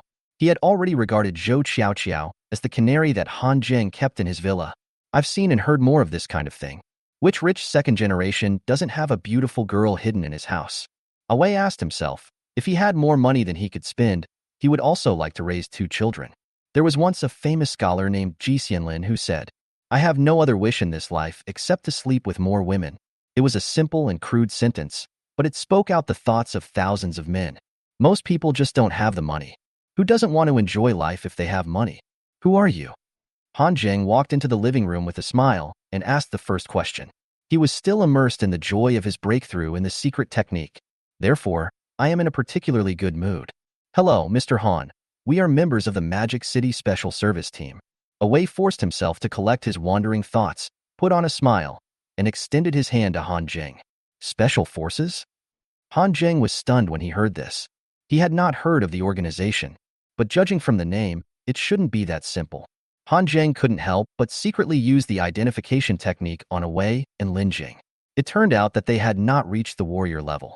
One has a physical fitness of just over 80, and the other has a physical fitness of 75, which is just slightly stronger than ordinary people. However, in terms of firearms and fighting skills, both of them have already been rated at a professional level. Now that Han Jing has mastered the rock secret art, he is not afraid of bullets. In other words, these 2 people posed no threat to him at all. They are just 2 weaklings who can be easily crushed to death. Han Jing didn't know why they came, but I didn't feel nervous at all. Wei seemed to see Han Jing's confusion. He took the initiative to introduce the origin of the Special Service Team and its responsibilities for protecting the city's security. After he finished speaking, his expression suddenly became serious. He said in a deep voice, "Mr. Han, next I want to tell you something very important. Don't be afraid or panic when you hear it. According to reliable information we have received, there are assassins who may come to assassinate you." "Killer?" I knew that the Southeast Asian man just now was indeed a killer, Han Jing said to himself. At the same time, I also feel a little fortunate. I didn't expect the Magic City Special Service Team to get the news so quickly. Fortunately, I just dealt with the other party quickly and efficiently without wasting time. Otherwise, if they caught me killing someone, it might be really troublesome. "Mr. Han?" Seeing Han Jing looking a little distracted, Wei thought he was frightened by the news. I couldn't help but smile and comforted him. "Don't worry, we will protect you." That's not necessary, right? The security in our villa area is very strong." Han Jing declined without thinking. Cha-Chai is already dead. Why does he still need a ghost protection? Let's take a step back. Even if he didn't die, he could now easily kill a large number of killers of Cha-Chai's strength. Who is protecting whom? Hearing Han Jing's words, Lin Jing, whose eyes had been fixed on Han Jing, suddenly smiled. "Mr. Han, it seems that you have not yet realized the seriousness of the matter. Cha-Chai is known as the #1 killer in Southeast Asia. No one he has targeted has survived so far. Even if Wei and I stay by your side day and night, to be honest, we are not sure that we can protect your safety. Not to mention that there are so many people in your villa. My suggestion is to get them all out of here quickly. It's best if you're the only one left in this villa. That way, even if Cha-Chai comes, we won't have to distract ourselves to protect others." Is Cha-Chai really that scary? Zhou Qiao couldn't help but ask. She saw with her own eyes that Cha-Chai fell to the ground, seriously injured and vomiting blood after being knocked down by Han Jing. In the blink of an eye, his neck was broken. The whole process happened so fast that she didn't even have time to react. It is no exaggeration to say that Cha-Chai was killed instantly by Han Jing. Hearing Lin Jing's serious words at this moment, she was a little confused. Chapter 46, can I go to the third floor to take a look? It's terrifying. He has at least 20 lives on his hands. Each of them was once a prominent figure, with bodyguards following him everywhere. Awei took over the conversation. His expression was serious. I hope Han Jing can realize the seriousness of the situation. So many lives? Zhou Qiao couldn't help but smack her lips. While he was shocked, the slight uneasiness he had felt before because of Han Jing's murder also disappeared. This kind of scum who kills people without hesitation should have died long ago. Among our entire Special Forces team, there is only one person who is confident of taking down Cha-Chai, but unfortunately he is not in the Magic City right now. At the end, Awei couldn't help but sigh. The person he was talking about was Wu Di. He is also the only warrior in the entire Special Service team, and the one responsible for combat power. Han Jing sighed. I knew these two people would not leave for a while. Even if he refused again, the other party probably would not agree to leave. After all, they are official people, and they came to protect us out of good intentions. As the saying goes, don't hit someone who smiles at you. Anyway, for the sake of this kindness, he couldn't, or at least shouldn't, kick people out without knowing what's good for them. Stay if you want. There are plenty of empty rooms anyway. As to whether it will affect his practice, Han Jing himself thinks that it won't happen. At most they would find it a little strange. But what if I find out? Now he possesses the strength of a 9th-level warrior. As long as he doesn't do anything harmful or reckless, it doesn't matter even if he reveals a little bit of his power. According to the memory of the previous life's timeline, the day when Sakura Country discharges nuclear wastewater is coming soon. This world will soon undergo a drastic change. In this disaster, strength is the only thing. Fists are the truth. Since his rebirth, Han Jing's eyes have been firm and passionate every day, and he has been practicing every minute. Every time he breaks through himself, and every time he overcomes a bottleneck, he feels extremely happy. Because he knows clearly that only by becoming stronger can he survive in the dangerous world of the future and protect the people he wants to protect. His gaze is never in the present. The future will be the stage that truly belongs to him. After sorting out his thoughts, Han Jing suddenly smiled. He nodded and agreed, okay, I'll listen to you. But can either of you cook? Cooking. Awei and Lin Jing looked at each other and shook their heads at the same time. Then the chef has to stay, Han Jing said without hesitation. This? Awei was a little embarrassed. The chef comes to cook every day and leaves. He won't stay here for long. Han Jing patiently explained. You don't want to go hungry every day, do you? Awei hesitated for 2 seconds. Finally, I compromised. Okay then. He could see that Han Jing was already cooperating very well with their work. Originally, they had expected that it would take some more effort to explain. Unexpectedly, although Han Jing declined the first time, he agreed directly and decisively the second time. This made them all feel relieved. Awei and Lin Jing had also taken on similar protection missions before, but those powerful people have worse tempers than each other. Even if they explained the situation seriously and clearly, the other party didn't care at all. I think they are exaggerating. There is a saying that goes, it's not that I don't know people, it's that I'm afraid of comparing myself with others. In comparison, Han Jing's decisive style of doing things is exactly what they like. All of a sudden, the slight prejudice that Awei had against Han Jing, a rich kid, disappeared without a trace. Lin Jing already had a liking for Han Jing, and now she liked him even more. In front of Zhou Qiao, he started to flirt with her without any scruples. She seemed full of curiosity about Han Jing. A pair of eyes looked him over wantonly. From top to bottom, from left to right. Don't miss any part. Finally, he jokingly said, handsome guy, do you want to have a passionate and casual romance tonight? Sorry, not interested. Han Jing shook his head and refused without even thinking. He was able to control his strength while remaining calm. Once you get excited, he was afraid that he might accidentally bump into these weak girls and cause their femurs to be shattered. He had just come out from the 3rd floor and accidentally broke the handrail when going downstairs. This is the after effect of increasing strength too quickly. He still needs some time to adapt. However, Zhou Qiao felt a little dissatisfied after hearing Lin Jing's such explicit words. But she controlled her facial expressions very well. There was a faint smile on his face, and there was no sign of anything unusual. Jingle. At this moment, the sound of the elevator door opening was suddenly heard. Liang Yuan and Dong Xiaoyu had just finished watching the movie. Take the elevator up from the B2 floor. Both of their eyes were red and swollen from crying. wiping his eyes with a tissue. Suddenly, I saw two unfamiliar faces in the living room and I was stunned. After a while, when they heard Han Jing say that he would give them a holiday and that they didn't have to come to the villa for a few days, they were even more confused. I don't know what happened during the time I spent watching a movie. Liang Yuan and Dong Xiaoyu had red eyes. She bit her lip and wanted to say something to Han Jing. Suddenly I heard it again. Even Zhou Qiaoqiao was given a holiday by Han Jing. The two of them shut up immediately. The elder sister is also going to be kicked out of the house. So what do they count for? Let's talk about Zhou Qiaoqiao. Although somewhat reluctant, but when he saw Han Jing winking at him, he nodded obediently and agreed. After seeing that Han Jing had the ability to protect himself, she was no longer as worried as before. Anyway, there are special forces protecting me now.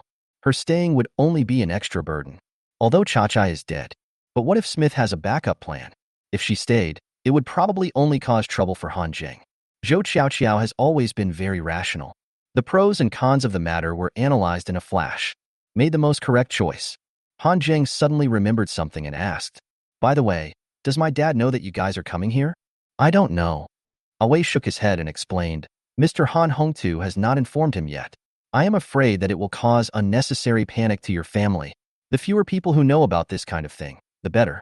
After all, we are in the light and the killer is in the dark." That makes sense. Han Jing also felt relieved. The special forces approach was exactly what he wanted. He was also afraid that his parents would find out. That would only add to their worries and would not achieve any result. Mr. Han, I heard that you like working out very much and even have a private gym at home. Can I go and take a look? Haha, I also like working out. I do weight training 3 or 4 days a week. Wei said this casually, as if he had come up with it on the spur of the moment. Han Jing didn't react much when he heard his words. Zhou Qiaoqiao's heart suddenly rose to her throat. For the first time, a ripple appeared on his calm face. She didn't know whether Han Jing had disposed of the body. Even if it is dealt with, it is the first scene of Cha-Chai's death. What if there are any bloodstains or signs of a fight are discovered? Subconsciously, she turned and looked at Han Jing. There was a barely perceptible hint of nervousness and worry in the depths of his eyes. Chapter 47. Smith is so angry that he calls 3 more killers. Okay. Han Jing nodded happily, completely different from Zhou Qiaoqiao's reaction. It seems like there is nothing to worry about. Soon, he took away to the gym on the 3rd floor. Lin Jing and Zhou Qiaoqiao followed behind. Liang Yuan and Dong Xiaoyu didn't come. They went back to their bedroom to pack their things. Zhou Qiaoqiao was originally worried. After entering the gym, his eyes immediately turned to the place where Cha-Cha had fallen before. The next second, he was suddenly stunned, because the ground was clean and there was nothing on it. She didn't know how Han Jing did it, but I finally felt relieved. It was a false alarm. Wei glanced at the various equipment in the gym. An expression of surprise appeared on his face. Forget about private gyms. The equipment here is more complete than many gyms outside. A huge space of 200 square meters. Wei walked slowly inside. From time to time, he touched some things that he had never touched before. Walking and walking. Suddenly, he stopped. His eyes turned to the steel pillar of a certain machine in surprise. There was a pair of clear handprints on it. The mark is very deep, as if it was made by someone squeezing it directly with their hands. Wei couldn't help but move closer. Then, the expression on his face changed from surprise to shock. This is clearly a solid steel column. Who on earth has such great strength to leave handprints on a solid steel column? Wei subconsciously turned his head and glanced at Han Jing. Then he immediately shook his head. Impossible. Even Wu Di can't do it. Wu Di is a level 2 warrior. He didn't believe that Han Jing in front of him could do what Wu Di couldn't do. Wei silently withdrew his gaze. Although he was shocked, he did not ask Han Jing for the truth. After all, their main purpose of coming this time was to protect Han Jing. Besides, other things have nothing to do with him. Moreover, he felt that even if he asked Han Jing, the other party might not know the answer. Even if I knew, I certainly wouldn't tell the truth. In that case, it's better to pretend not to see it. It is better to have less trouble than more. Think of this. Wei continued to move forward. I quickly sat on a machine and tried to pull it twice. You know what? The muscles in the chest and back bulge along with it. It looks quite realistic. You can tell at a glance that he is experienced. I just said downstairs that I go to the gym regularly, and it's not a lie. But it's far inferior to Han Jing. He stretched the apparatus carefully. Han Jing uses violence every day. I just bought this new equipment a month ago, and its durability has at least been halved. If I were to make an analogy, that was the bicycle that others were reluctant to ride. So Han Zheng stood up and pedaled like crazy. I don't care if I break the equipment. In his eyes, if something is broken, just replace it with a new one. It's not like I can't afford it. The family has assets worth tens of billions. You can't spend it all. You can't spend it all. The rain is getting heavier. A strong wind carrying raindrops blew in through the window. It fell right on Away's neck, and he couldn't help but shiver, turn around and prepare to look back. Han Zheng took 2 steps at a time and walked past him. Haha, I forgot to close the window. Walking to the window, Han Zheng's pupil shrank slightly when he saw 2 muddy fingerprints on the edge of the bed. While reaching out to open the window, he used his other hand to quietly wipe the mud spots on the edge of the bed. Once again, a crisis was resolved without any major incident. Han Zheng turned around and looked at Away and Lin Jing and smiled. Dinner is almost ready. Why don't we go down and talk? Okay. Lin Jing nodded with a smile. She followed along just out of curiosity to take a look at what a private gym looked like. After watching it, I instantly lost interest. I've been wanting to go downstairs for a long time. After a moment, several people appeared in the restaurant on the first floor. Under Han Zheng's vigorous and decisive style of action, Liang Yuan, Dong Xiaoyu and Zhou Qiaoqiao were expelled from the villa before they even had dinner. Zhou Qiaoqiao drove her Bentley and took Liang Yuan and Dong Xiaoyu to the city in the rain. Chef Wang Tao also left tactfully after finishing the meal. In the villa, only Han Zheng and 2 special agents were left. At the dinner table, seeing the table full of delicious food, Away and Lin Jing were able to remain calm. I just thought that rich people eat so luxuriously at home. I wonder if it would be a waste if I can't finish it. But soon, they were shocked by Han Zheng's appetite.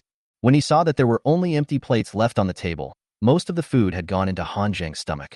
Lin Jing, who had just eaten only half full, couldn't help but burp. Away almost doubted his life. People who don't know him might think Han Zheng is the reincarnation of a starving ghost, a beggar who walked out of the slums and hasn't had a full meal for 10 days or half a month. Let's talk about it reasonably. Is there any rich second generation in this world who eats like this? Is this reasonable? Smith had his first sleepless night in the hospital. Even on the first day he was brought in, and the night after he got off the operating table, he was so sleepy that he forgot the pain and fell asleep in the second half of the night. However, tonight, he had no desire to sleep at all. Even when he thought of Han Zheng's tragic death, he became even more excited. From the nightfall until the sunrise, his eyes never closed. Leaning against the head of the bed, his eyes were fixed on the phone on the quilt. Been waiting for news from Grace. However, I kept waiting. I waited until I had finished breakfast, but the phone still didn't ring. Just when Smith's patience was exhausted, and he was about to lower his head and call Grace with his mouth, the door of the ward was suddenly pushed open. A middle-aged white woman with a depressed expression on her face and looking completely listless walked in with her hands hanging by her legs. The person who came was his secretary, Grace. Seeing Grace's appearance, Smith's heart skipped a beat. I have a bad feeling. Any news? Is Han Zheng dead? He asked hurriedly. Grace said nothing, just shook her head. He walked slowly to the bed, pulled up a chair and sat down. What's going on? Tell me. Grace sighed. The kid from the Han family is still alive and well, but Cha-Chai doesn't seem to have shown up. I don't know where he went.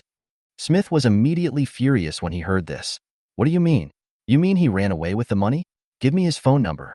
I want to call and ask. He waited all night. He took off his pants and told him this?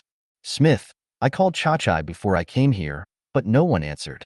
Looking at the furious Smith, Grace smiled bitterly and said, And I heard some bad news. What news? The Modu ground crew took action. They sent 2 special agents to Han Zheng's villa to provide close protection. Shit. Why are these damn bastards always picking on me? Smith's expression became increasingly ugly. It's like eating shit. Grace advised, Smith, why don't you give up? With the protection of the Secret Service, I think it will be difficult for Cha-Chai to escape again. No, impossible. You want me to just swallow this breath? I've already spent 10 million US dollars. There's absolutely no way I'll give up so easily. Call my uncle and ask him to help me find someone else. Smith shook his head without thinking, his expression gloomy, his eyes fierce as he shouted. Don't come here if you're a piece of trash like Cha-Chai. He's a person who can't do anything good but always makes things worse. He takes the money but doesn't do anything. Smith, Cha-Chai is already the best killer in Southeast Asia. That's not what you said yesterday. You were very confident in him. Grace kept talking about things that were irrelevant. Smith's face was as black as the bottom of a pot, and his nose was crooked from anger. If there's no one in Southeast Asia, then look for someone in Europe. I don't believe that even with the money, we can't find someone to kill this guy. Tell uncle to sell the cruise ship I bought last year, and this time take out 20 million US dollars and issue a hunting order. I want to find 3 top killers at once to complete this mission together. 20 million, okay, as long as you're happy. Grace felt a little painful, but she also knew that once Smith made a decision, 10 cows couldn't pull him back. She could only nod and do as Smith asked. Chapter 48. The 3 Nordic killers meet. Second Order Night Hans. In the blink of an eye, 3 days passed. During these 3 days, Away and Lin Jing stayed at Han Zheng's place and did nothing all day. Lin Jing was fine. Whenever Han Zheng came out of the bedroom, she would stay close to him and enjoy it. Away is a pure muggle. The living room seemed to have become his home. Sit on the sofa during the day. Lying on the sofa at night. All I do all day is play games. After 3 days, 20 stars have been lost. He was so angry that he almost smashed his phone. After 3 days of eating and drinking well in Han Zheng's villa, they did not notice any movement from Cha-Chai. To be honest, the two of them couldn't help but feel nervous. Did this guy come to the Magic City? If he comes, then is the target Han Zheng? Could it be that the intelligence was wrong? Away took the time to call the captain and report the incident. The captain meant to let them stay for the last day. If there is still no situation, then withdraw. After all, the special forces have a lot of tasks to do. Each one has to be used in emergencies. We can't always stay here with Han Zheng, right? This is a serious waste of social resources. At the farewell banquet, Lin Jing specifically asked for Han Zheng's contact information. He touched Han Zheng's hard chest with his fingertips and said with a sweet breath, "Brother, from now on, whether you find the killer's trail or encounter any other problems, you can always call your sister. If you're lonely, that's fine too." When saying the second half of the sentence, Lin Jing winked at Han Zheng with a hint of peach blossom in her eyes. Han Zheng had no reaction to this. That is also turning a blind eye. Like an old monk in meditation, he is no longer the silly boy who would be aroused by the sight of a beautiful girl, although there is still desire. But it is not something that a woman of Lin Jing's level can provoke. If it was Zhou Qiao who came, there would still be a chance. Of course, that's just what I said. Women and the like cannot compare to the joy that spiritual practice brings. Through practice, one can actually gain powerful strength that surpasses human beings. This kind of pleasant feeling can never be brought by any woman. Even if a fairy from heaven came down to earth and obstructed his practice, he would slap her to death without hesitation. Be gentle and considerate to women? Haha, that doesn't exist. Europe. An airport. People come and go, and the travelers are busy and fulfilled. A corner of the waiting room. 2 white men and a black man converged from different directions. They all looked to be around 30 years old. He was tall and strong, wearing a suit and tie that was tied neatly. His elegant manners and well-spoken manners completely align with people's impression of a successful business elite. No one could have guessed that these 3 seemingly ordinary businessmen were actually the most notorious killers in all of Europe. They have only one mission this time. That is to go to the magic city of Xia Kingdom and assassinate a young man named Han Zheng. Hans, I never thought that you, a person who has already broken through to the second level knight, would actually accept this kind of mission. What's the matter? Have you run out of money recently? The black man looked at a white man with a top hat, deep blue pupils and deep eyes, and a trace of fear flashed in his eyes. Everyone said that you had retired from the assassin world, but now it seems that the rumors have been proven wrong. To be honest, Hans, with you here, this mission is a sure thing. I think Eric and I can just do some chores for you. Another white man with slicked back blonde hair echoed the comment. He has the best appearance among the 3. There is an irresistible charm when she smiles. The white man named Hans could hear the warning and flattery in the 2 men's words, but he didn't care. He just smiled and said calmly, "Haha, I originally wanted to go to Xia Country, and I just took on the mission casually." Hear what he said. The black man suddenly realized. It was pretty much what he guessed. Think of it with your knees. How could a person like Hans come back specifically to take on such a small task? The black man shook his head and continued, "I don't know what the Blackley family is thinking. Isn't it just a young boy from Xia Country? Is it necessary to send out 3 top killers?" Hans raised his eyebrows. "I heard that Cha-Chai was the first to take on this mission, but now he has disappeared inexplicably. You all know his strength, so it's best not to take it lightly, otherwise you might end up losing your life in a foreign country and never be able to come back." He said this. but his expression remained nonchalant. Cha-Chai's strength is similar to that of Eric and Bruce. It is they who need to be cautious. He was just giving a reminder. Really? After hearing what Hans said, the black man Eric and the blonde Bruce with slicked back hair both changed their expressions. My heart sank. They understood what Hans meant. Don't count on him alone for this mission. They should not think of reaping the benefits without doing anything else. Eric has always had a bad temper, but at this moment he didn't dare to show any dissatisfaction. Because of Hans's strength, the two of them combined had no chance of winning. As a killer who has been in the business for many years, he had no doubt that Hans was ruthless. Said they would work together to complete this mission. If Hans becomes unhappy during the process, there is a high possibility that he will kill them both. Not to mention that Hans's attitude just now was quite friendly. Even if he really cursed and ridiculed me, Eric and Bruce could only swallow their anger. Dare to be angry, but dare not speak out. This is the confidence and gap brought by strength. The weak are worthless and have no dignity in front of the strong. Hans had no idea what the two people behind him were thinking. He just adjusted his tie slowly. Then, he walked into the airport with a smile on his face. Mysterious ancient oriental country, here I come. Eric and Bruce looked at each other. No one spoke. Soon he left. He quickly blended into the crowd and disappeared in the hustle and bustle of the airport. One day later, Magic City, Hilton Hotel. After a flight of more than 10 hours, the three of them arrived at the hotel as soon as the plane landed. After a short break, they gathered together again. They are all experienced old people. We have already made full preparations for this task. The purpose of gathering here at this moment is to carefully plan the action plan and choose the best time and place for action. Xia State is different from other countries. They know that if they fail just once, they may lose the opportunity forever. Just as Bruce was talking about the plan he had come up with, suddenly, Hans' cell phone rang. I saw him walk into the bedroom and answer a phone call. After returning, he changed his tone and said, I suddenly have something to do. You two should complete the task. Eric stood up when he heard it, suppressed his anger, and tried to stay calm and asked, Hans, what are you doing? Bruce also looked up with an unpleasant expression and stared at Hans in silence, as if waiting for an explanation. Chapter 49. I was kidnapped? Don't tell me that you two first-rank knights can't kill a young boy together. Don't worry, you will complete the mission. I won't ask for a penny of the money. Just divide the 20 million between the two of you. Hans smiled and waved his hand, speaking calmly. Although he seemed gentle, his tone was unquestionable. Eric and Bruce wanted to say something else, but I could see a hint of coldness flashing in Hans' eyes. They both shuddered at the same time. He quickly hid his dissatisfaction deep in his heart. I didn't dare say another word. After a moment, Hans dressed and left the hotel. There were only two people left in the room, one black and one white. If Hans is unwilling to intervene, then this mission will be difficult. Bruce sighed. I don't know what's going on with Cha-Chai. Is he missing or dead? Said the black man Eric, a little irritated. For safety reasons, we think it is necessary to scout the area first and investigate Cha-Chai's case. What do you think?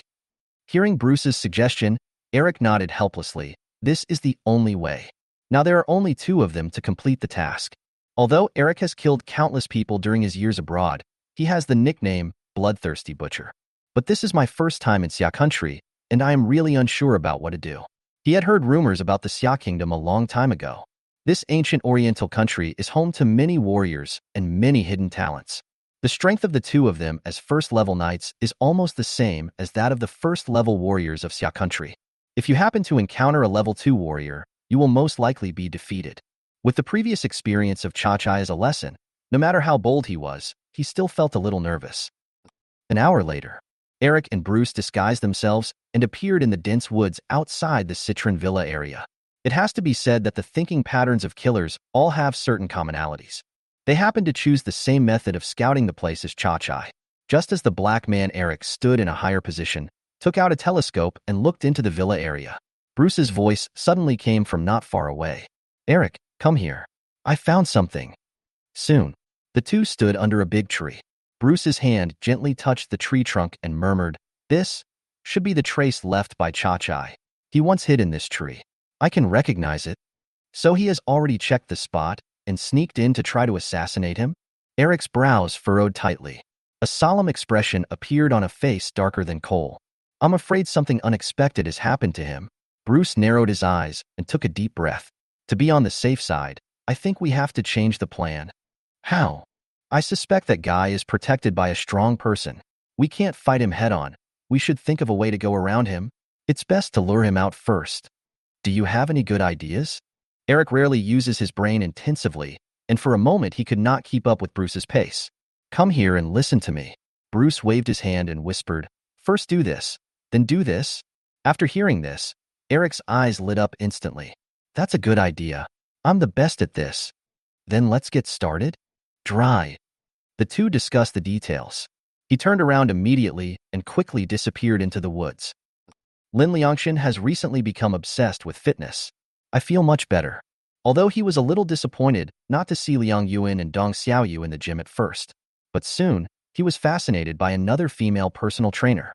He is not as good-looking as Liang Yuan, but I can't help but think it's big. Lin Liangshan bought 50 private lessons in one go.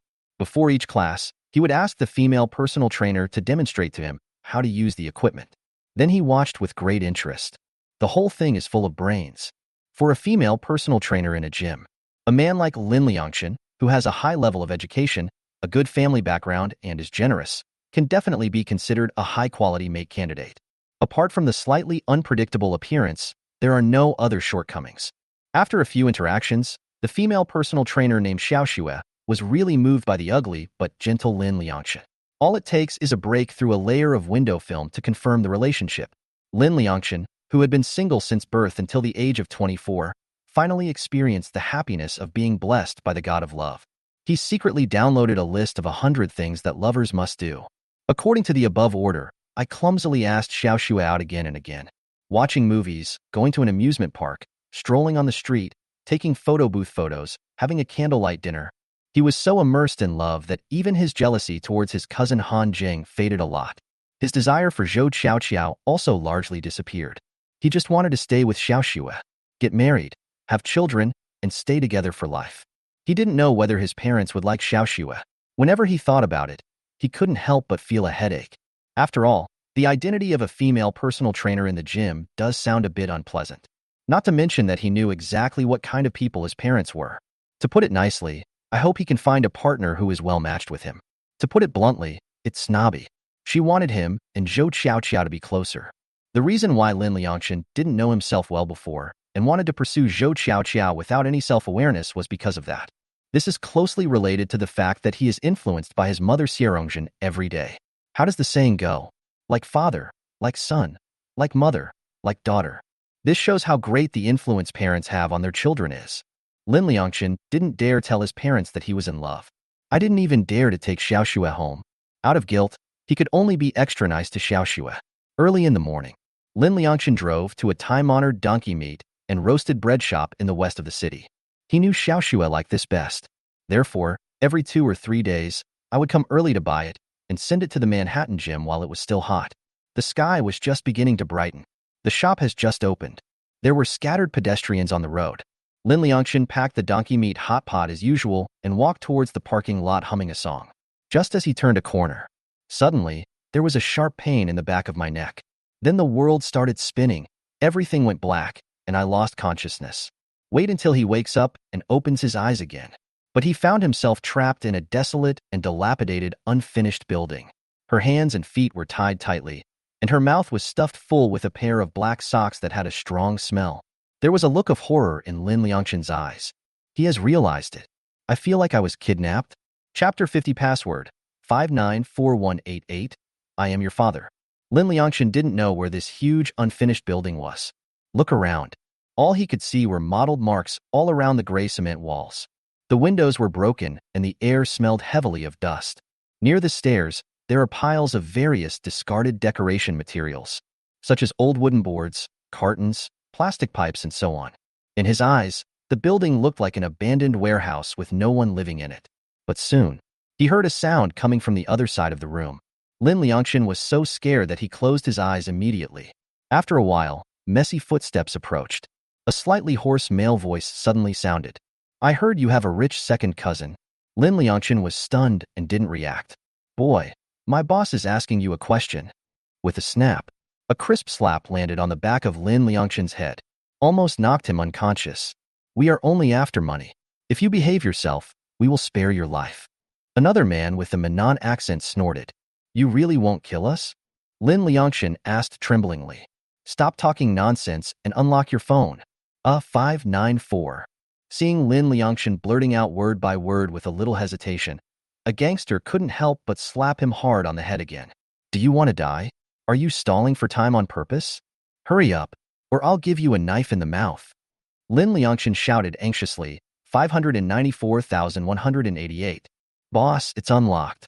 The younger brother with a Manan accent was overjoyed and handed the phone to the boss next to him. The gangster who had threatened Lin Liangshan with a knife before stood aside with his mouth slightly moving, as if he was muttering to himself. 594188. I am your father? Fuck you. How dare you take advantage of me? The gangster suddenly reacted and flew into a rage. He kicked Lin Liangshan in the chest. The latter coughed violently twice and almost fell off the chair. However, even though he almost suffocated from the pain, Lin Liangshan still kept his eyes tightly closed. Boy, which phone number is Han Zheng's in your address book? My boss is talking to you. Open your eyes and point. Lin Liangshan shook his head frantically and cried out in a sobbing voice. No, no. I don't want to see your faces. You will kill me. Open your eyes.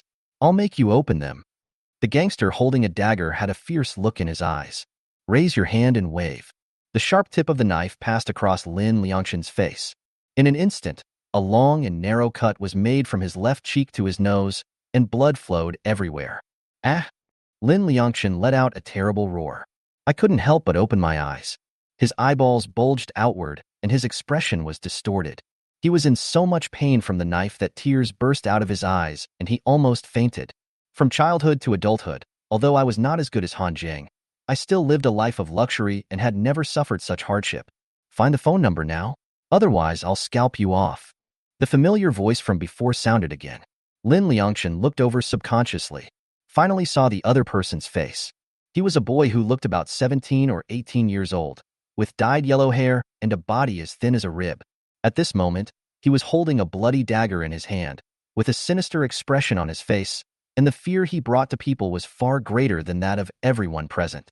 The younger the gangster is, the more reckless he is. Lin Liangshan had no doubt about the truthfulness of the other party's words. He knew that if they didn't agree with each other, the yellow-haired boy might do anything. Scroll down. Lin Liangshan's hands were tied behind his back, and he could only strain his neck to look at the screen of his mobile phone. The phone was held by a bald man who looked burly. From the previous conversation, he already knew that the big man in front of him was the leader of this group of hooligans. Lin Liangshan lowered his eyes and only dared to look at his phone. He didn't even dare to look up at the big man. As the big man's fingers slowly slid down, suddenly, Lin Liangshan shouted, "Stop!" The big man was startled. Which number? He didn't see the name Han Zheng on this page of the address book. There wasn't even anyone with the surname Han. The big man showed an unhappy expression on his face, staring at Lin Liangshan. Even with his head lowered, Lin Liangshan could still feel the malicious gaze. He gritted his teeth and said tremblingly, "The one with the 3 words, shit luck, is my cousin." Upon hearing this, the big man asked his younger brother to quickly write down the phone number. He ignored why Lin Liangshan described Han Zheng as shitty luck. "I'm too lazy to find out the truth." He just sneered and said, "If you dare to lie to me, I'll chop off one of your legs first." Then he turned and left. After the big man left, a few thugs came in. Everyone had a weapon in their hands. It's either a steel pipe, a machete, or a dagger. Several people sat on the cement bags opposite Lin Liangshan. With a cigarette in his mouth, he stared at Lin Liangshan unscrupulously. They were discussing something in a low voice and occasionally let out a hideous laugh. Lin Liangshan felt horrified after hearing this and felt like crying. I don't know how much time passed. The blood on his face dried up, the flesh on the wound rolled up, and the blood scab solidified. Lin Liangshan was in a cloud of smoke. It seemed that I saw a slender figure being pushed in, tied up. Gradually, people are getting closer. Lin Liangshan blinked and looked intently. Then the whole person was stunned as if struck by lightning. "Xiao Xiao, how come you are also?" Lin Liangshan felt his mouth dry. His eyes widened. He could hardly believe his own eyes.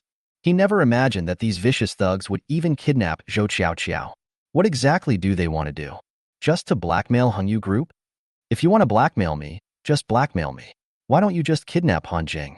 Why kidnap a goddaughter and a nephew? We are not the heirs of Hengyu. Zhou Xiao was wearing a white suit. Under the trousers is a pair of silver-white high heels. Her clothes looked neat, but her hair was a little messy. It doesn't look like he suffered as much as Lin Liangchen. Compared to Lin Liangchen, who was pale and almost scared, Zhou Qiao was much calmer. Lin Liangchen looked very creepy at this moment. Half of his face was stained with blood, and there was a long knife wound across his face, with his skin and flesh torn. Seeing his look, Zhou Qiao couldn't help but frown. It would be fine if this group of people were simply seeking wealth. But looking at Lin Liangchen's current condition, it was obvious that they were acting without any rules.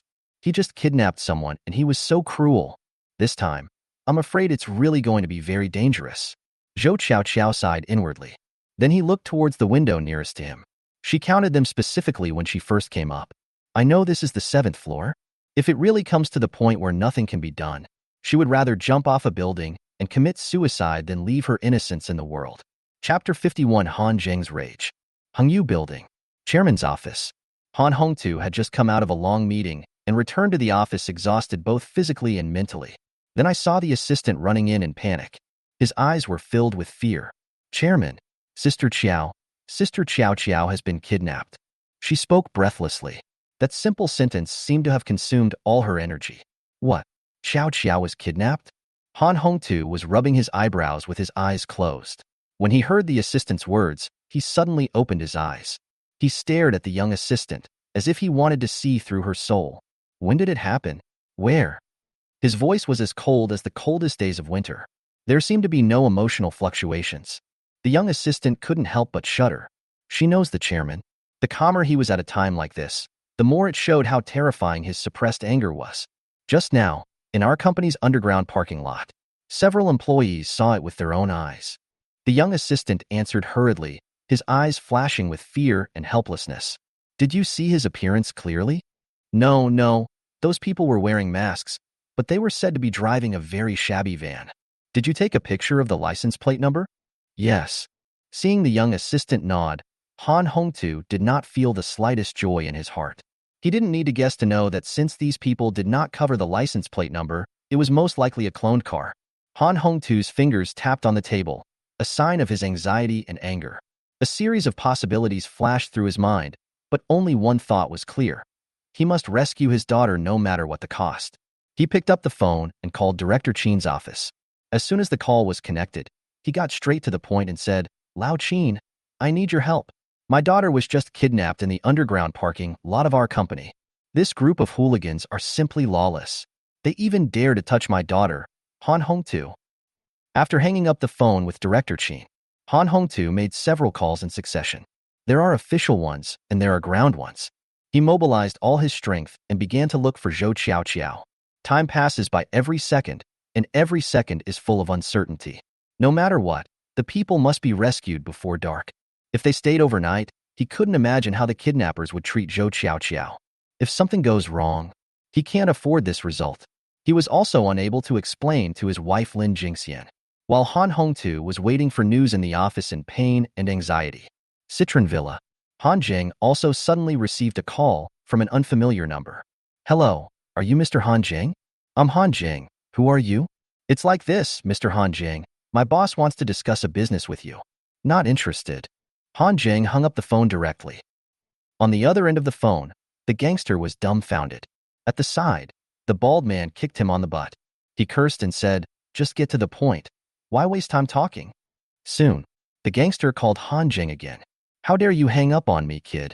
I'm telling you, your sister and brother are in our hands. If you don't want them to die, bring 5 million to ransom them before the sun goes down. Han Zheng was stunned for a moment. Let them say something. After a while, the voices of Lin Liangchen and Zhou Qiao were heard on the phone respectively. Cousin, I am Cousin Liangchen. Save me. Woo. Han Zheng heard Zhou Qiao's voice as thin as a thread. A nameless fire suddenly surged in my heart. He took a deep breath and said, don't touch them. I'll go get the money now. Kid, I advise you not to play tricks. If you dare to call the police, just wait for them to collect your body. I'm also warning you, if you dare to touch my sister, you will all die. Oh my, I'm so scared. For a moment I almost thought you were the kidnapper. So arrogant. The gangster sneered. The bald man snatched the phone and said in a deep voice, don't worry, I won't touch her before dark today. So you'd better hurry up. It doesn't matter if I wait for you, but the sun can't wait for you. After you withdraw the money, wait for my call. After saying that, the bald man hung up the phone. A young man who looked to be about 20 years old, wearing a set of tattered jeans, a huge metal skull hanging on his chest, and a pair of worn and bleached black marten boots on his feet, stood next to the bald man. His hair was messy and hadn't been taken care of for a long time, and the strands of hair were tangled. His face was thin and his small eyes shone with a cunning light. Damn it, boss. This woman is really hard to tie up. She was seen by several people in the parking lot just now. Are you sure no one is following us? The bald man asked casually. No, we were very careful when we came back, and we deliberately went around several times. The skull-headed young man immediately shook his head. That's fine. Turn off your phone, take out your SIM card, break it and throw it away. Oh. Following the bald man's instructions, I cut off the SIM card and threw it away. The young man with the skull head suddenly turned his head to look at Zhou Qiao. Then he licked his lips and asked in a low voice, Boss, this woman is so damn beautiful. Her skin is as beautiful as water, even prettier than those stars on TV. Can't you brothers try your hand at her? The bald man frowned. Wait a minute. Let's get the money first. Okay. Once the money is in hand, you get to have the first bite of the broth first. Then I'll help you push your ass. You little bastard, why would I push you? I have a male dog waist. Hey. Half an hour passed. Still no news. No matter how good Han Hongtu's chi cultivation skills were, he couldn't help but feel a little anxious at this moment. He stood in the office, pacing back and forth. Suddenly, the cell phone rings. He quickly ran back to his desk and picked up his phone. I thought it was Director Qin calling, but the caller ID showed it was his son. Answer the phone.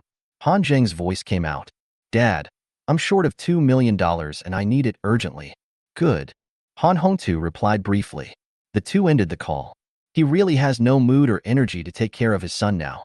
Besides, it's not a big deal if my son asks for pocket money or something, so there's no need to ask too many questions. In less than 2 minutes, the money was transferred. After Han Hongtu transferred the money, it took a long time. Only later did I realize something was wrong. I quickly called Han Jing. Zheng'er, do you know? Are you talking about my sister? Asshole, those people called you? Let me handle it. I can rescue Qiao. Just stay at home and don't do anything stupid. Dad, don't worry. I know what's going on. I'll take my sister home for dinner tonight, and that's it. I'm done. Listening to the busy tone coming from the phone, Han Hongtu's face turned pale. He didn't want to see both his son and daughter behind bars. It's just money. The thing he has the most is money. As long as Han Jing and Zhou Qiao are safe and sound, he wouldn't even frown even if it was hundreds of millions, let alone millions. Chapter 52. Going to the unfinished building alone. Han Zheng drove his black G-Class to the door of a bank. This is the industrial and commercial bank of China closest to the Citronvilla district. After getting out of the car, he took out an empty suitcase from the trunk. Then he walked into the bank lobby. Although there were not many people in the bank at this time, it still attracted a lot of attention. Han Zheng's tall height, outstanding appearance, and the calmness and confidence that he inadvertently exudes are all impossible to ignore. Even though many eyes were on him, he seemed to be oblivious to them. A young and beautiful girl wearing a black uniform who seemed to be the lobby manager came up to us with a smile on her face. Ask Han Zheng about the business he wants to handle. When she learned that he was going to withdraw $5 million in cash, a look of surprise flashed across the girl's face. As if getting to know him all over again, she raised her eyes and stared at Han Zheng for another 2 seconds. Then, with a slightly blushing face, she quickly took Han Zheng to the manager's office. After a while, Han Zheng's steady voice rang out in the manager's office. I need to withdraw $5 million in cash within 10 minutes. Don't say you can't do it. I know Hongyu has hundreds of millions of yuan in deposits with you. If you can't do it, call your president. The manager couldn't help wiping the cold sweat from his forehead. Every word Han Zheng said seemed to weigh heavily on his heart. He didn't dare to say no at all. At one side, the girl who brought Han Zheng and stared at Han Zheng with her beautiful eyes. It seemed that at this moment, there was an urge to fall in love. 10 minutes later, Han Zheng strode out of the bank carrying his suitcase. The girl chased him to the hall door. But I only had time to see the taillights of the G-Class. The girl who was fantasizing about whether something would happen in the last second suddenly became depressed and acted emo as if she had her period. Han Jing drove to a deserted and remote factory according to the location given by the gangster on the phone. There are few people here, only the cold wind and the occasional crow's cry. His black G-Class stands out in this desolate area. In the afterglow of the setting sun, the car body gleamed with a cold, hard metallic luster. It's like a black panther lurking in the jungle, ready to pounce on its prey at any time. Far away, there was a dilapidated van parked in a secluded location. The two gangsters were holding binoculars and looking in the direction of Han Jing from afar. The short thug exclaimed, "Fuck, this car is so cool. I wish I had one. Stop talking nonsense and get down to business." The tall gangster muttered. Then he took out his cell phone, found the phone number that the boss had sent him before, and dialed it. Inside the car, Han Jing tapped his fingers lightly on the car door and squinted his eyes looking in a certain direction. His five senses were sharp, and he could vaguely detect slight movements in the distance. However, he chose to remain on hold for the time being. At this distance, he was not completely sure he could catch the other person. If you fail, you will alert the enemy. Just as Han Jing was waiting patiently, the cell phone rang as expected. Another unfamiliar phone number. The other party seemed to change his number every time he spoke to him. When the phone was connected, Han Jing's voice was as cold as ice. "Where are the people? I brought the money." A man's voice came from the other end of the line. "Get out of the car first.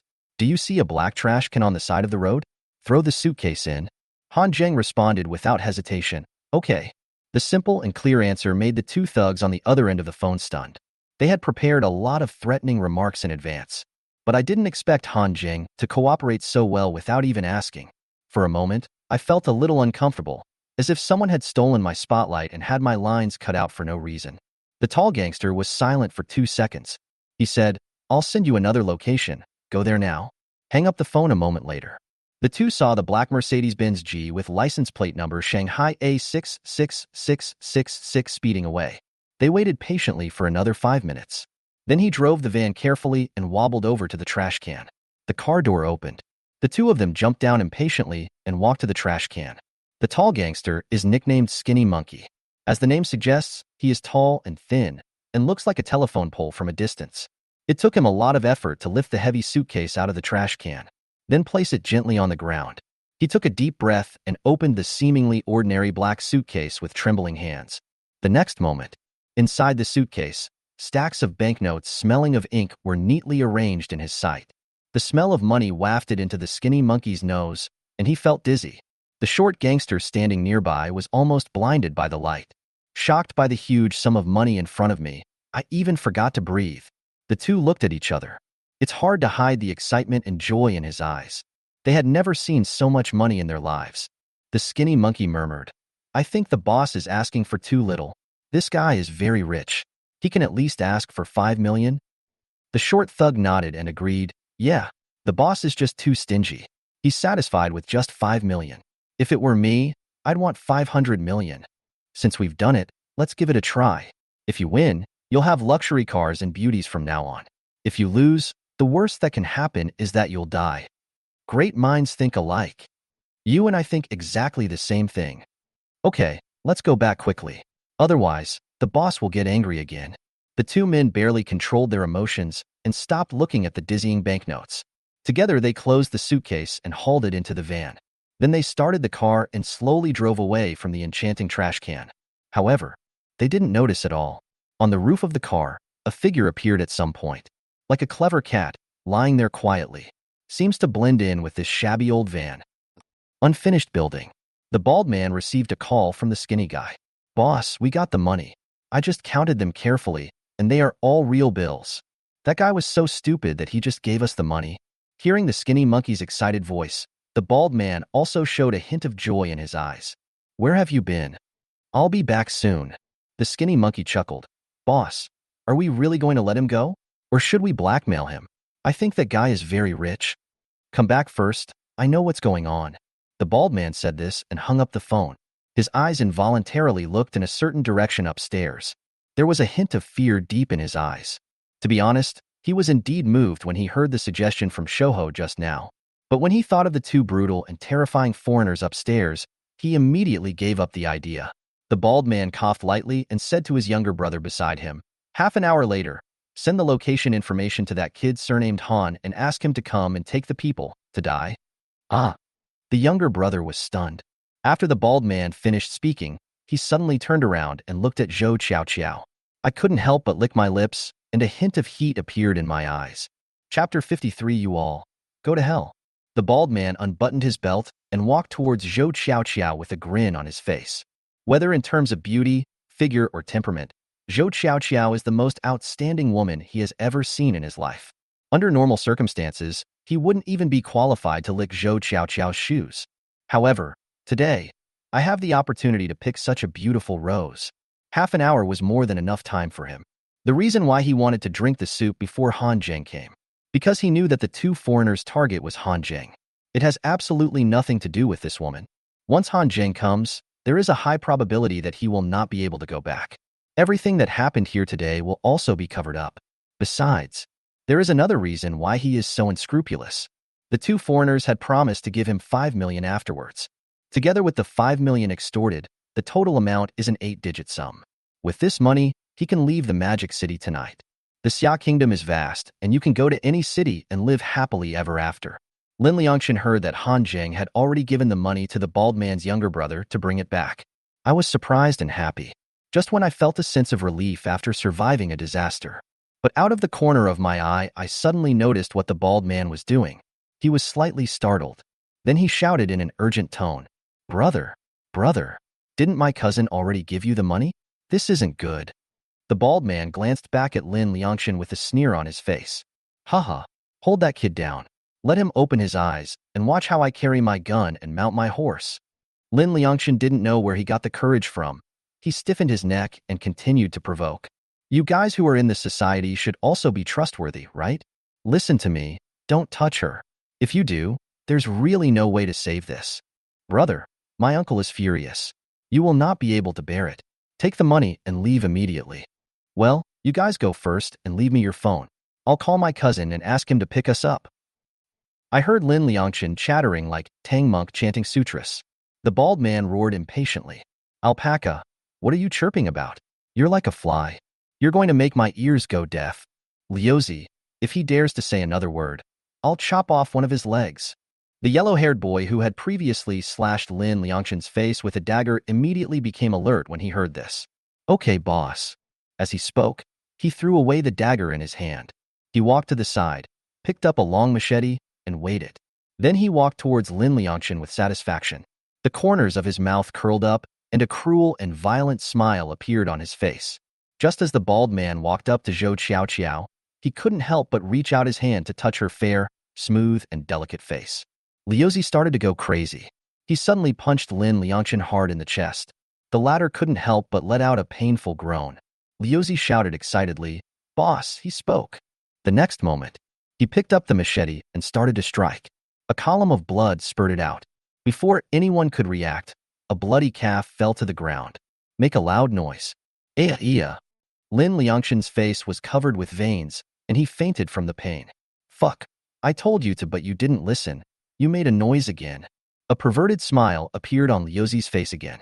The hand holding the knife was raised high again when the bald man heard the voice and turned around. Both of Lin Liangshan's legs had been cut off at the knees. Everywhere I looked was a mess of blood and flesh. "Fuck." The bald man seemed to be petrified for a few seconds. He knew that Liuzi had some mental problems, but I didn't expect that this guy would be so evil. He cut off the man's legs with a knife after a disagreement. "Sick son, you fucking." The bald man blurted out a swear word subconsciously. However, when he saw Liuzi looking at him with red eyes, he couldn't help but tremble in his heart. For a while, Jill, who was hard just now, became uncontrollably erect. "Boss, we're back with the money." "Hee hee, luckily I have accomplished my mission." Just at this moment, the skinny monkey's happy voice came from downstairs, followed by a burst of hurried footsteps. The skinny guy and the short thug came up together carrying suitcases. The two men were smiling happily and were about to ask for credit and praise from the bald man. But suddenly he found that everyone on the opposite side was frowning and staring at him. No, it should be looking behind him. A strong sense of uneasiness suddenly arose in the skinny monkey's heart. Slowly turned his head and looked. A familiar yet unfamiliar handsome face came into view.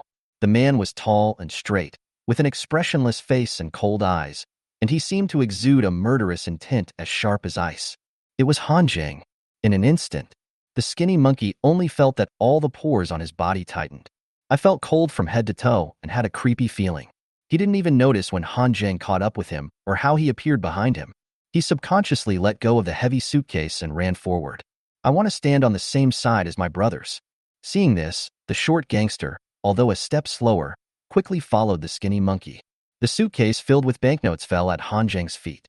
He swayed for a moment, then fell to the ground with a dull thud. The bald man stared at the suitcase closely.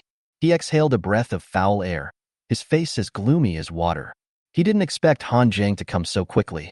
Now the plan of taking up arms and mounting a horse has been ruined. He didn't know what the two foreigners were going to do next. He just wanted to get the money in the suitcase first, waiting for the foreigner to show up and fulfill his promise. Leave this unfinished building and leave the magic city. The bald man was silent for 2 seconds. Then he said in a hoarse voice, "Boy, leave the money and you can take the person away." Han Jing didn't even look at the bald man. His gaze first moved to Zhou Qiao. After confirming that she was safe, I felt relieved.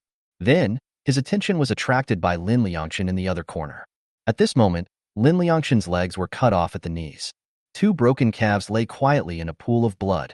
His face was pale, his expression was desperate, and his eyes were numb. He fainted from the severe pain. When I woke up again, I looked like this, as if I had lost consciousness. Han Jing couldn't help but frown, although he has never been interested in Lin Liangchen. But no matter what, the two are related by blood. Lin Liangchen is his nominal cousin. He is also my mother Lin Jingxin's nephew. Now seeing Lin Liangchen in such a miserable state, the murderous intent that Han Jing had been suppressing in his heart finally burst out uncontrollably like being torn apart by a ferocious beast.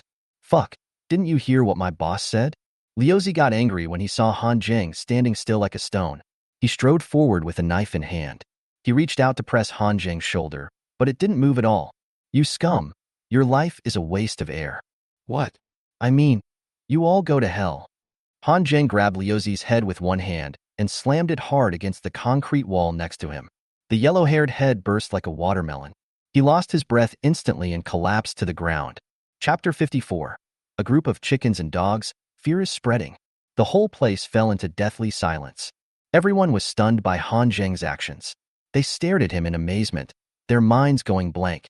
Liuzi, who was full of energy and arrogant just now, the next second, it completely turned into a pile of rotten meat on the ground. The head was covered in blood, with red and white blood flowing all over the ground. Life was completely wiped out in an instant. That guy is alone. If we attack him together, we can kill him with just a few swords. The bald man's eyes showed a trace of fear that was hard to conceal. In his eyes, Han Jing, like the two foreigners, were powerful figures who could not be provoked. He clearly remembered that the two foreigners were in front of him. With just one punch, he dented the door of his proud Prado, and even the airbag exploded instantly. That is simply not a power that ordinary people can possess. At this moment, the bald man was completely panicked.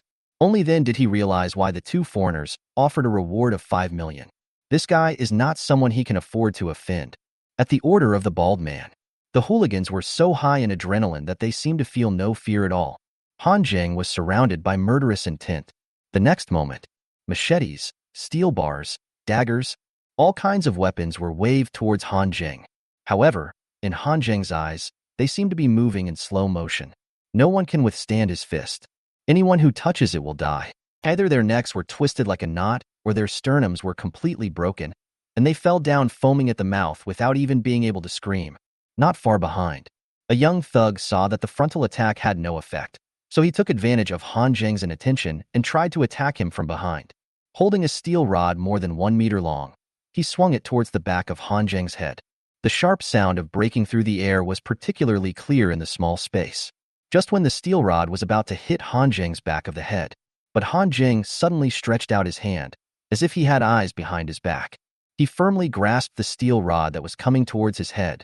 Immediately, a big hand like a pair of pliers grabbed the steel rod and pulled it hard, and the young gangster was pulled straight in front of him. I haven't reacted yet to what's happening. The young thug saw a big hand getting closer and closer to his face. Then, the world before his eyes suddenly became dark. Han Jing didn't even turn his head. He threw the steel rod to the right and rear with his left hand. A sound of breaking air was heard. A black line passed through the air.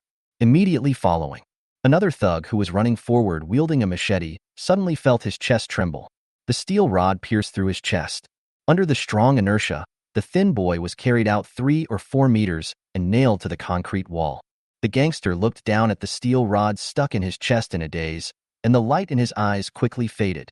The bald man's pupils suddenly shrank, and he took a breath of cold air. He was completely terrified. Nearly 20 people, armed with weapons, were no match for an unarmed guy.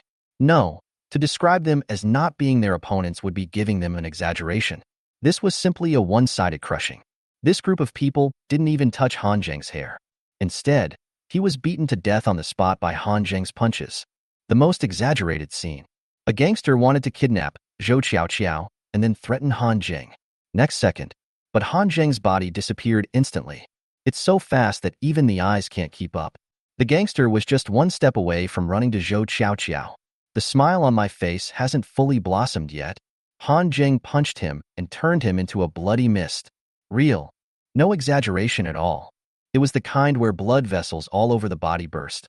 Like a balloon punctured into a sieve, blood spurted out and dyed the entire ground red. His body was limp, with no strength left to support him, and he just collapsed to the ground, deader than dead. If this scene were put in a TV drama, the bald man would definitely sneer and think it was a joke, too unrealistic. But now, he saw it with his own eyes and experienced it personally. That kind of shock and fear are really beyond words. He had never seen such a cruel person. The bald man had only one thought at this moment. That means escape. In an inconspicuous location on the 11th floor, there was a broken window half open.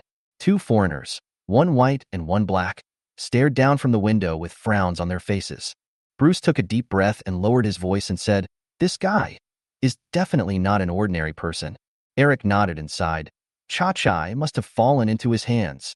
They originally thought that Han Zheng was protected by an expert, in order to avoid the same failure as Cha-Chai. That's why they found the bald man and his gang of thugs.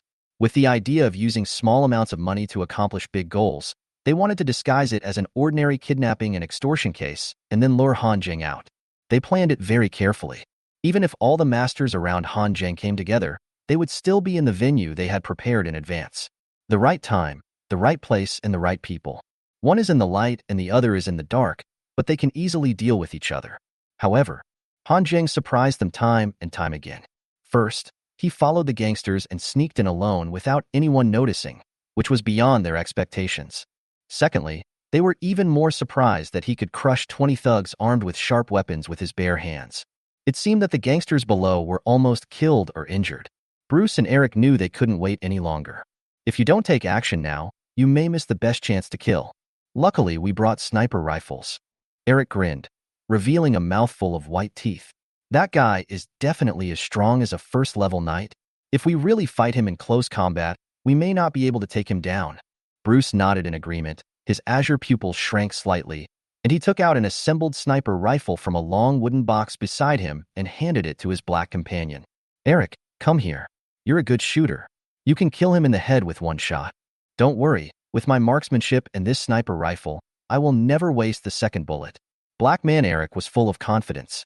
Below, Han Zheng grabbed the bald man by the scruff of the neck with one hand and was about to ask him why he kidnapped Lin Liangshan and Zhou Qiao. The other party did not call my father to ask for money, but called me instead. He guessed that this group of people were coming for him, but I didn't have the chance to speak.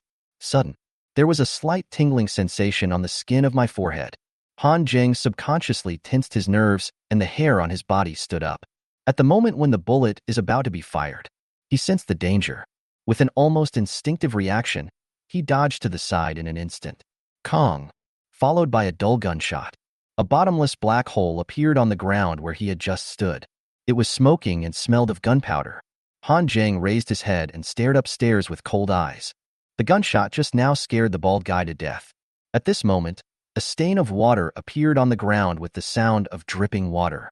The bald man cried, "Brother, I was forced to do this. Can you please let me go?"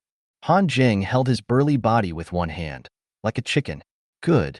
The bald man showed an expression of incredible surprise on his face.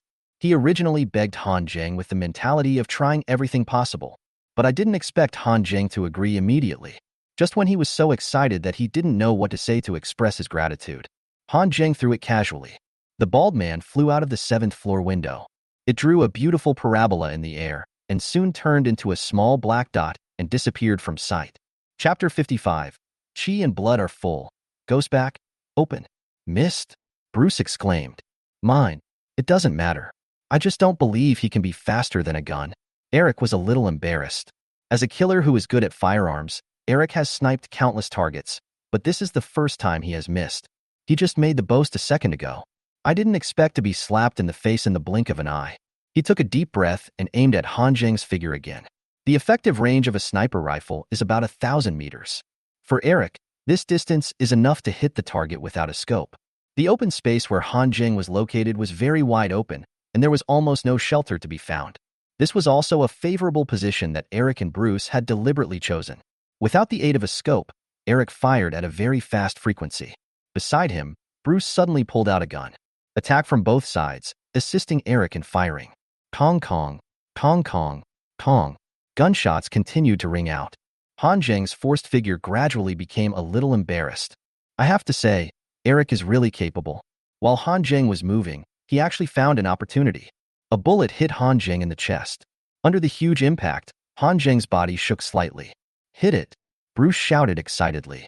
He dropped the gun involuntarily. Eric did not let his guard down. He didn't give Han Jing any chance to breathe and fired a few more shots as a conditioned reflex. Just when the two of them showed joy on their faces and thought they had won. But suddenly I saw Han Jing standing there and tearing off his shirt, revealing a body of perfectly toned muscles. The bullets just now deformed his body and made crisp sounds when they fell to the ground. There were only a few faint red marks left on his body, nothing else. The smiles on Eric and the other man's faces froze instantly. He had an expression as if he had seen a ghost. Sure enough, it's just as I thought. Although I can resist bullets physically, my dodging ability is still a little insufficient. Once the enemy increases their firepower, it will be difficult to guarantee that I will not be hit. Now that the test results are out, let's die. Han Jing sighed softly. Chi and blood are full. Ghost back. Open. As soon as the words fell, his body swelled instantly and his muscles became knotted. His height reached 1.95 meters, and his arms were thicker than Eric and Bruce's thighs. The terrifying ghost back is also fully displayed without reservation. If someone stood behind him at this moment, they would be so shocked that they would be speechless. Swish. Han Jing turned into a black shadow and disappeared on the spot, accompanied by a sound of air explosion. Less than 2 breaths. He suddenly appeared on the 11th floor. Is this guy a monster? Bruce swallowed. When he and Han Jing's eyes met, the deathly contempt made him feel afraid for the first time. He was truly terrified. Even when he was trapped in the battlefield, surrounded by those desperate foreign mercenaries and his life was hanging by a thread. Even when confronting Hans, a second-level knight, he has never been so scared. But now, Bruce was really scared, because the feeling Han Jing gave him was too weird and too evil. He was on the 7th floor one moment and on the 11th floor the next. What's the difference between this and teleportation? Moreover, Bruce did not see any trace of humanity from the other person. With his terrifying body and muscles, even sniper rifles can't penetrate his defense. This made it almost impossible for him to muster up the courage to resist. Eric, who was standing aside, had a dark face that turned pale with fright. Although they had never seen a 9th-level warrior in person, but the terrifying power emanating from Han Jing. But let them clearly realize that, even if Hans came, today's result would probably not change. I didn't expect Hans's sarcasm when we set off. Be careful not to die in a foreign country. It turned out to be a prophecy. Just $20 million. I shouldn't have been so foolish as to accept the reward offered by the Blackley family. Now they are regretting it so much. Even God wouldn't be able to figure it out. How did Smith, an ordinary man, end up offending such a vicious person? Don't you like to shoot from behind? Come on, keep going. Han Jing smiled calmly. That smile was like a devil walking out of hell. You. Eric's face turned pale, and he instinctively wanted to raise his gun and shoot. But he only had time to see Han Jing's afterimage. The next moment, the sniper rifle twisted and broke in the middle. There was a hint of despair in Eric's eyes. His entire upper body was torn into pieces, as if it had been blown apart. Blood spurted out. At the same time, Bruce's face was filled with horror. He turned around and rushed towards the stairs. Boom. A loud bang. He was like a rag sack and was kicked out of the window by Han Jing. Bruce's eyes were dazed. At the last moment of his life, he seemed to see his internal organs falling in the air. What a beautiful rain. Han Jing took a step forward, jumped straight down from the 11th floor. Bang. His legs shook slightly, and he stepped on the ground on the 7th floor. As he walked towards Zhou Qiaoqiao, his body returned to its normal size. Han Jing so strong. Zhou Qiaoqiao looked at Han Jing in shock, a little dazed. She felt her heart almost stop beating. In just a few minutes, I experienced several ups and downs. So this is what Han Jing meant by cultivation. So this is the reason why he dared to come here alone. Unconsciously, he had undergone a drastic change. Zhou Qiaoqiao may not even know it herself, but she has a strong admiration for men in her nature. For Han Jing, not only did she become more and more curious, but she also felt a bit fanatical. That is the awe and worship of power. In another corner, Lin Liangqin's numb pupils seemed to have a slight fluctuation, staring at Han Jing in a daze. Mixed feelings. His legs were cut off, and he was seriously injured. However, the psychological blow was not small at all. I saw with my own eyes the terrifying power that Han Jing displayed. Even though Lin Liangqin's mental quality is strong enough, some of them collapsed too. Is this a realm that can be achieved by human power? This horse can not only resist bullets, but also transform into a muscular man. So strong, so horrible. It has come to this. Lin Liangqin was afraid. He no longer dared to feel any envy or jealousy towards Han Jing. He just wanted to leave quickly now. With the development of modern medicine, reattaching severed limbs is not a difficult operation. In a city like Shanghai, there are countless patients with broken fingers or fingers cut off by machines who undergo surgery every year. Although the operation may have some impact on your future life, but compared to spending the rest of my life in a wheelchair, those impacts are no longer important. As long as I can recover, as long as I can stand up again, it's all worth it. Wait for the first moment to stand up. He want to find Xiao Xue. This time, he won't consider whether his parents are willing. Anyway, even if he doesn't get his parents' blessing, he will remain steadfast with Xiao Xue. It would be nice for the two of them to live a comfortable life together in the future. Chapter 56 Harvest and Go Home. A shabby van was swaying along the bumpy dirt road. Behind the car, more than 20 bodies were buried there, and the unfinished building stained with blood was getting farther and farther away. Inside the car, Han Jing was driving the car while Zhou Qiaoqiao sat in the passenger seat in silence. Lying in the back row was Lin Liangqin, who was weak from excessive blood loss, and his two broken legs. It took Han Jing more than 10 minutes to return to where his G-Class was parked. The vans before were like a small horse pulling a big cart, and they wouldn't move even if you stepped on the accelerator. After changing the car, the 8-cylinder engine roared. As soon as he stepped on the accelerator, the car rushed out like a wild horse. The speed suddenly increased several times. Compared to the previous one, it is slow and bumpy. Now it is not only fast but also stable. Han Jing was driving, while checking the system panel in his mind. Before smashing the two foreigners to pieces, he deliberately cast an identification spell over them. Knowing that both of them were first-level knights, their chi and blood power were almost the same as Chachai's before. The energy and blood provided by Chachai after his death directly made the progress bar soar from 1% to 100%. Therefore, Han Jing is also full of expectations for the harvest this time. However, the greater the expectations, the greater the disappointment. Getting started with The Secret Art of Rock is difficult enough. He never expected that the difficulty of cultivation after entering the door would be 100 times higher. The energy and blood provided by the two ghosts only raised the progress bar from 1% to 3%. If there is no number displayed on the progress bar, he could hardly even see this increase with his naked eyes. Han Jing sighed to himself. Although I felt a little disappointed, I quickly adjusted my mentality. After learning the secret art of rock, his strength has increased by more than 100 times. In dealing with people, one should be content with what one has. At this moment, he is 1,000,000,000 times luckier than others because he has the system. It is not an exaggeration to say that the future is promising. Although the progress bar is a little slow at the moment, it is still moving forward. A mere level 1 warrior can improve by 1 percentage point. So what about level 2 and level 3 warriors? I am a 9th level warrior. Encountering beings below level 9 is as easy and enjoyable as chopping melons and vegetables. Just a few more slightly stronger enemies. It doesn't seem so far-fetched for the progress bar to reach 100%. By that time, the secret art of rock will have been mastered to a small extent. What are those mutated lobsters, crabs, etc. in the ocean? He punches a small monster. Jing'an District. After Han Hongtu returned home, he did not tell his wife Lin Jingxian anything. He has always been very caring towards his wife, who studied art and has a gentle personality. If the other party knew about such a fatal thing, he might faint. Han Hongtu locked himself in the study. In just half an hour, he, who seldom smoked on weekdays, managed to finish a pack of cigarettes. The ashtray on the desk was full of cigarette butts. The phone was never put down in my hand. Every once in a while, he would call Director Qin to inquire about the progress. Unfortunately, Director Qin's investigation did not go smoothly. After mobilizing so many people, they only found out that the gangster who kidnapped Zhou Qiao was hanging out with a man named Brother Biao. As for why they kidnapped Zhou Qiao, where is it hiding at this moment, then I know nothing. As for the man named Brother Biao behind this gangster, he was just a small-time guy who committed robbery when he was young and spent many years in jail. After he was released, he did not work properly and recruited a group of unemployed young people to do some shady things. In this part of Shanghai, there are countless little people like Brother Biao who can't even be given a name. But it was precisely such an insignificant little person who actually planned a kidnapping case. Han Hongtu couldn't understand why. Does this bastard named Brother Biao know Qiao Qiao's identity? If so, what was he doing? Did he ever think about the consequences?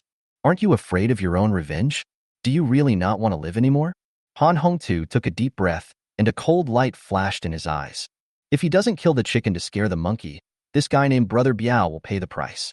The next person to be kidnapped might be my son, or maybe a wife. It's even possible. It's himself. When Han Hongtu thought of this, he felt a little scared. He would never allow this to happen again. Han Hongtu had made up his mind before returning home. As long as the people on the ground find Brother Biao and his group first, then secretly detain them all. Let him handle it personally. No matter what the cost, he wants to make these guys disappear completely. First floor of the villa. When Han Zheng brought Zhou Qiao back, it was already around 11 o'clock at night. He thought his parents had gone to bed, but I found that the lights in the living room were as bright as day. My mother was sitting on the sofa, looking worried. Lin Jingxian really didn't know what exactly happened, but she knew Han Hongtu. Seeing him pretending nothing happened and locking himself in the study, I had some guesses in my mind. Then, she called Han Zheng and Zhou Qiao separately. If it doesn't work the first time, try again. After several times, she sat on the sofa and began to think wildly.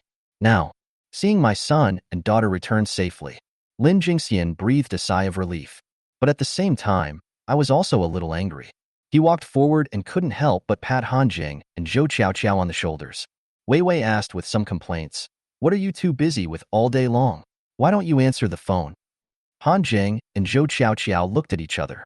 There seemed to be communication between their eyes. Han Zheng didn't say anything.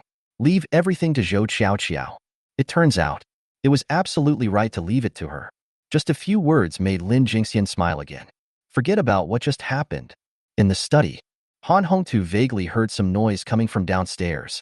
Some sound like sons and daughters. He thought he was hallucinating. He concentrated and pricked up his ears to listen again. Soon, there was a look of disbelief on his face. He hurried out of the study, not even noticing that his slippers had fallen off. When I saw Han Zheng and Zhou Qiao sitting in the living room unharmed, he was surprised and happy in his heart. The heavy stone pressing on my chest seemed to disappear in an instant. For a moment, he even forgot to ask how Han Zheng rescued Zhou Qiao. Late at night, Han Zheng moved his ears slightly and confirmed that everyone was asleep. He gently opened the bedroom window and jumped out. Half an hour later, he appeared behind the inpatient building of a hospital. Because there were surveillance cameras everywhere inside the building, he did not venture inside. Instead, he climbed up silently along the outer wall like a nimble monkey. Then, he searched each ward one by one. Not long. Han Zheng's eyes lit up, and he finally found the ward where the target person was. Without hesitation, he opened the window and jumped in. This is a luxurious single VLP intensive care unit. The furnishings inside are very luxurious and equipped with all kinds of advanced medical equipment. On the hospital bed, a white man had bandages wrapped around his limbs and was breathing weakly. Under the moonlight, he saw Han Zheng appear in front of him like a ghost. His face was pale and his eyes were devoured by endless fear. Chapter 57. Smash Smith to pieces with a slap. The next day, Smith is dead. His body lay quietly on the hospital bed. Below the neck, there was no sign of any external injury, just his head. But it became a mess.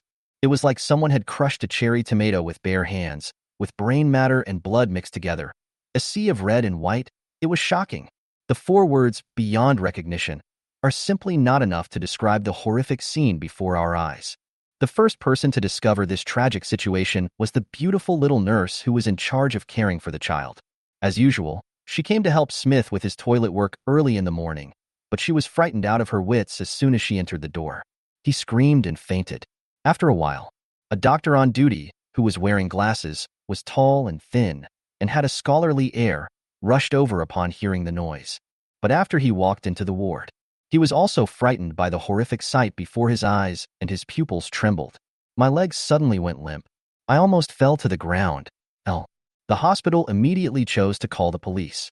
At the same time, the doctor on duty also called Grace. When Grace rushed to the hospital, she burst into tears and screamed heartbreakingly in the ward. They all speak bird language. The insults were also some unpleasant words to hear. All he says is either bitch or shit. Occasionally, a few words of fuck would pop up. She was obviously frightened. To be exact, he was terribly scared. Smith is dead. If this news spreads back to the country, then, for the Blackley family, it would be like a bombshell. She didn't even dare to imagine how she would face the wrath of her family when she returned. The other side. After a whole night of running around and waiting, Director Chin's men finally found the unfinished building outside the wilderness. Han Zheng did not hide the fact that he rescued Zhou Qiaoqiao from Han Hongtu. To this day, he doesn't want to hide it from his parents anymore. After all, Zhou Qiaoqiao and Lin Liangchen both witnessed him transforming and killing people. Even if we want to keep this secret, I'm afraid we won't be able to keep it secret for long. However, what surprised Han Zheng was that his father Han Hongtu remained calm after hearing him say that he had killed more than 20 people. There wasn't even a hint of curiosity on his face. There was no questioning as to how he had acquired such great power. Instead, he asked, "Who else knows about this?" When it was discovered that only Zhou Qiaoqiao and Lin Liangchen knew about it, Han Hongtu breathed a sigh of relief. Firstly, those involved in this matter are all our own people, so it is relatively easier to cover up. Secondly, fewer people also means less risk of information leakage. At least, that's the case until I figure out a solution. But soon, Han Hongtu came up with an excuse. Let Han Zheng be firm on one thing to everyone. That is, he has never been to an unfinished building. As for Zhou Qiaoqiao and Lin Liangchen, the unified statement was that a mysterious master killed those gangsters and rescued them. Han Zheng just happened to meet him halfway to the agreed location to pay the ransom. Then he brought the two back. Just say you know nothing about the mysterious master.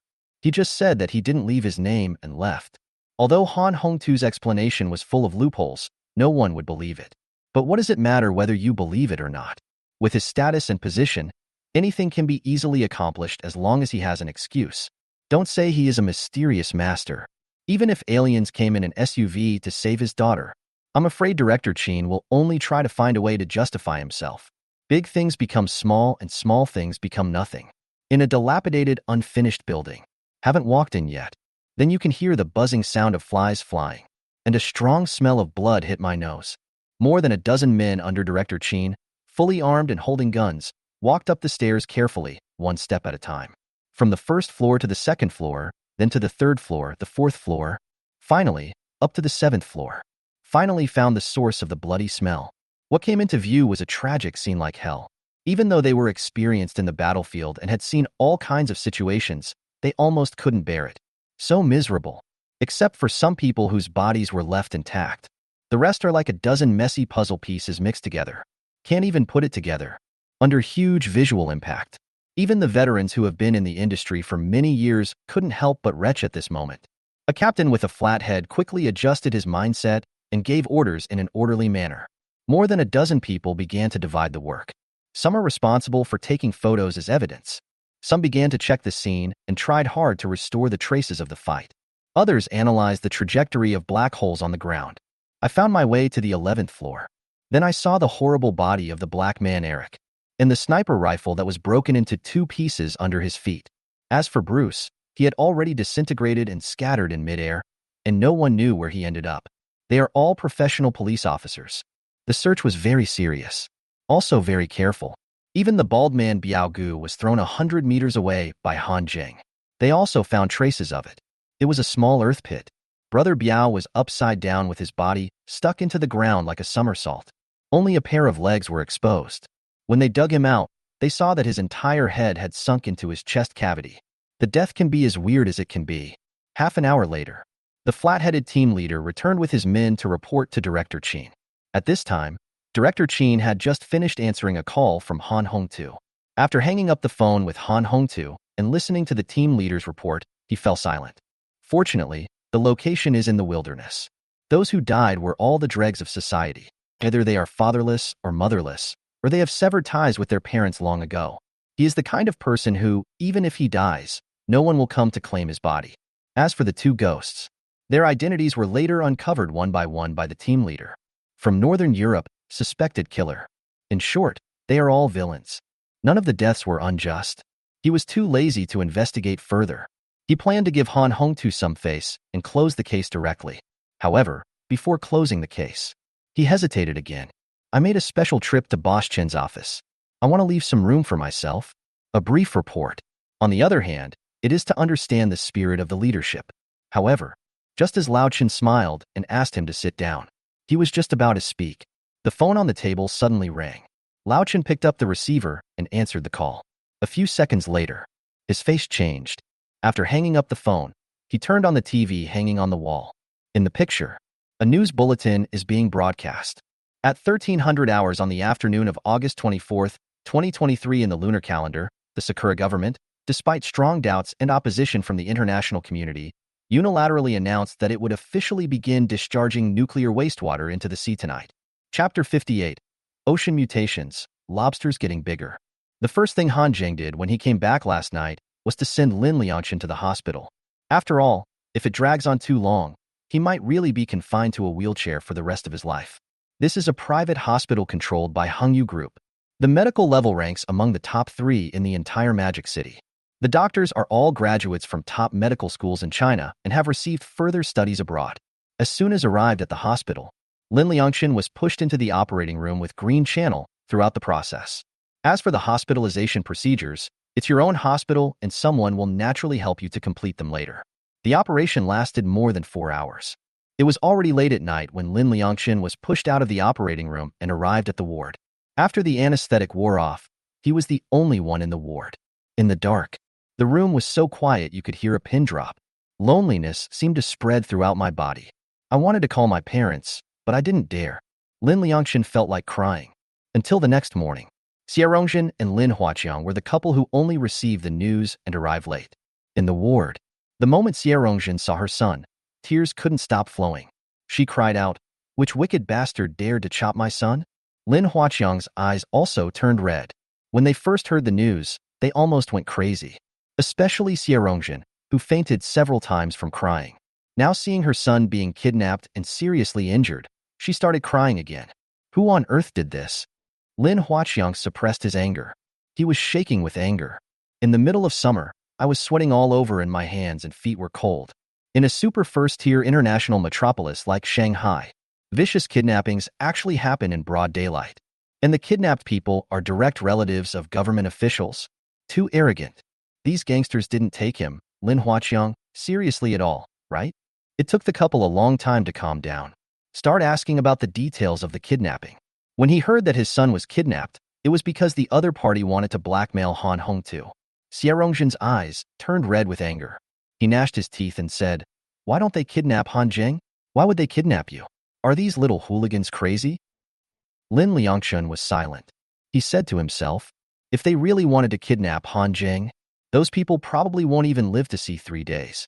This is like going to Yama's palace to steal something, but the king of hell is brought out, holding a lantern in the toilet. Are you looking for death? Xiaorongzhen was cursing and didn't notice her son's bitter smile at all. Aside, Lin Huaqiang suddenly remembered something. He asked how Lin Liangchen was rescued. Forehead, Lin Liangchen hesitated and chose not to tell the truth. Actually, Han Hongtu went to the hospital at dawn. Some comfort and care. Let Lin Liangchen recover from his injuries in peace. If he really becomes disabled in the future, I will definitely not sit idly by.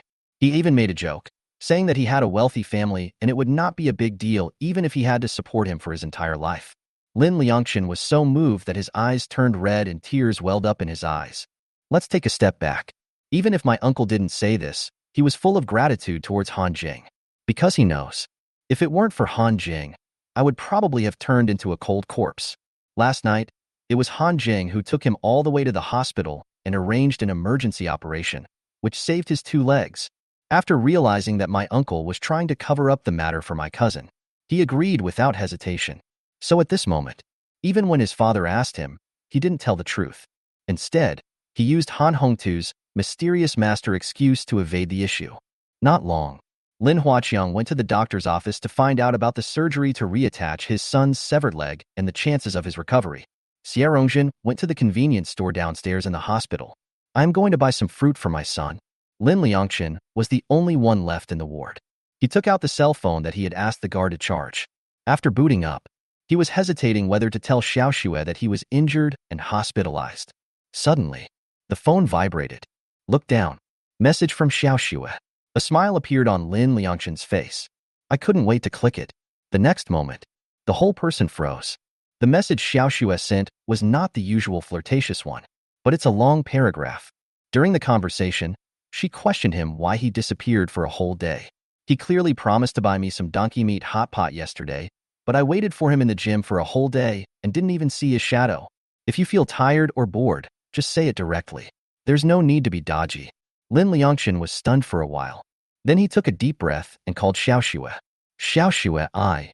He was interrupted just as he opened his mouth. Lin Liangchen, do you really think I'm angry over a donkey meat hot pot? All I want is an attitude. You disappearing all the time makes me feel insecure. Do you know that? Forget it. You don't understand girls at all. Lin Liangchen's lips moved. Just when I was at a loss for words, the person on the other end had already hung up the phone. At the same time, Manhattan Gym, a female personal trainer with a curvy figure walked to the bar, sweating profusely. Got a cup of coffee. She took small sips. I finished my coffee and was about to put the cup down. The phone suddenly vibrated.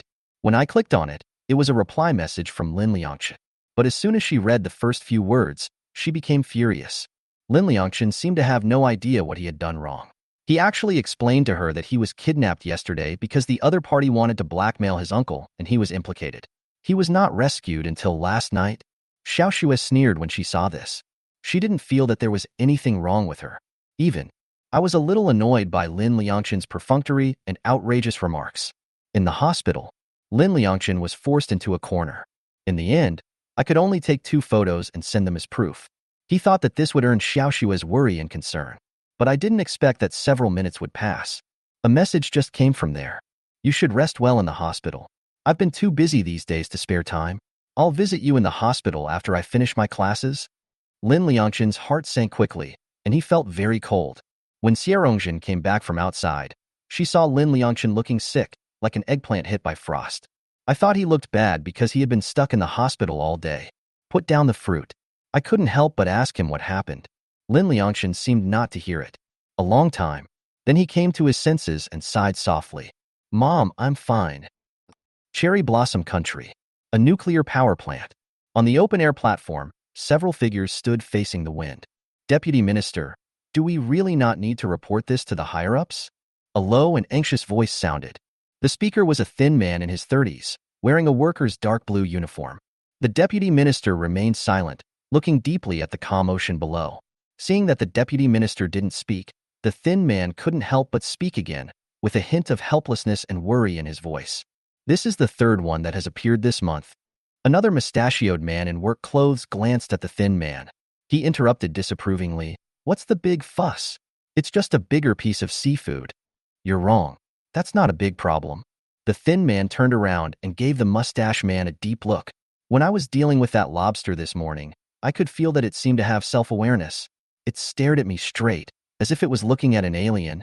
Moreover, the shell of this lobster is much harder than the previous 2. I hit it with a hammer many times but couldn't crack it. In fact, as early as half a month ago, the nuclear power plant began to secretly discharge nuclear wastewater. On the one hand, it is to test the impact of emissions on the ecological environment. On the other hand, the storage tanks for nuclear wastewater are indeed full, and it is impossible not to release the pressure. But they are very cautious and control the amount of emissions. Even so, the ecological environment in the offshore area of the nuclear power plant has begun to show obvious impacts. Although they take many precautions, no one can predict what will happen in the future. The first week passed, and everything was calm. However, starting from the second week, people began to notice corpses of marine creatures floating on the sea from time to time. A worker accidentally saw a giant lobster. Its body is as big as a wash basin, with a dark green color all over, and many sharp horns on its back. Although it caused surprise to everyone, the brave worker soon took the lobster home and steamed it and ate it. The nuclear power plant returned to calm, but within 2 days, they found another, even bigger lobster. This lobster looks even more hideous. This time, no one dared to take it home. They just smashed its head in and buried it somewhere. This morning, this is the third giant lobster discovered. Not only is it twice as large, but its shell is also much harder than the previous two. The thin man took great pains to kill it. Although I finally killed this strange-looking lobster, my heart was pounding. When I think of that giant lobster, which was as big as an adult hachigwa, and the look it gave me before dying, the thin man couldn't help but feel scared. It was as if an indescribable fear was spreading towards him. P.S. 3,000 words chapter. Chapter 59. Special Service Team's Attention. Recall Wu Di. The country of cherry blossoms discharged nuclear wastewater, causing an uproar around the world. Even many people in the country of cherry blossoms took to the streets to protest with signs in hand. You are destroying the ocean ecosystem. How many people in our country depend on the ocean for their survival? Isn't it destroying their own jobs to discharge nuclear wastewater? I think there must be something wrong with the thinking of this leader.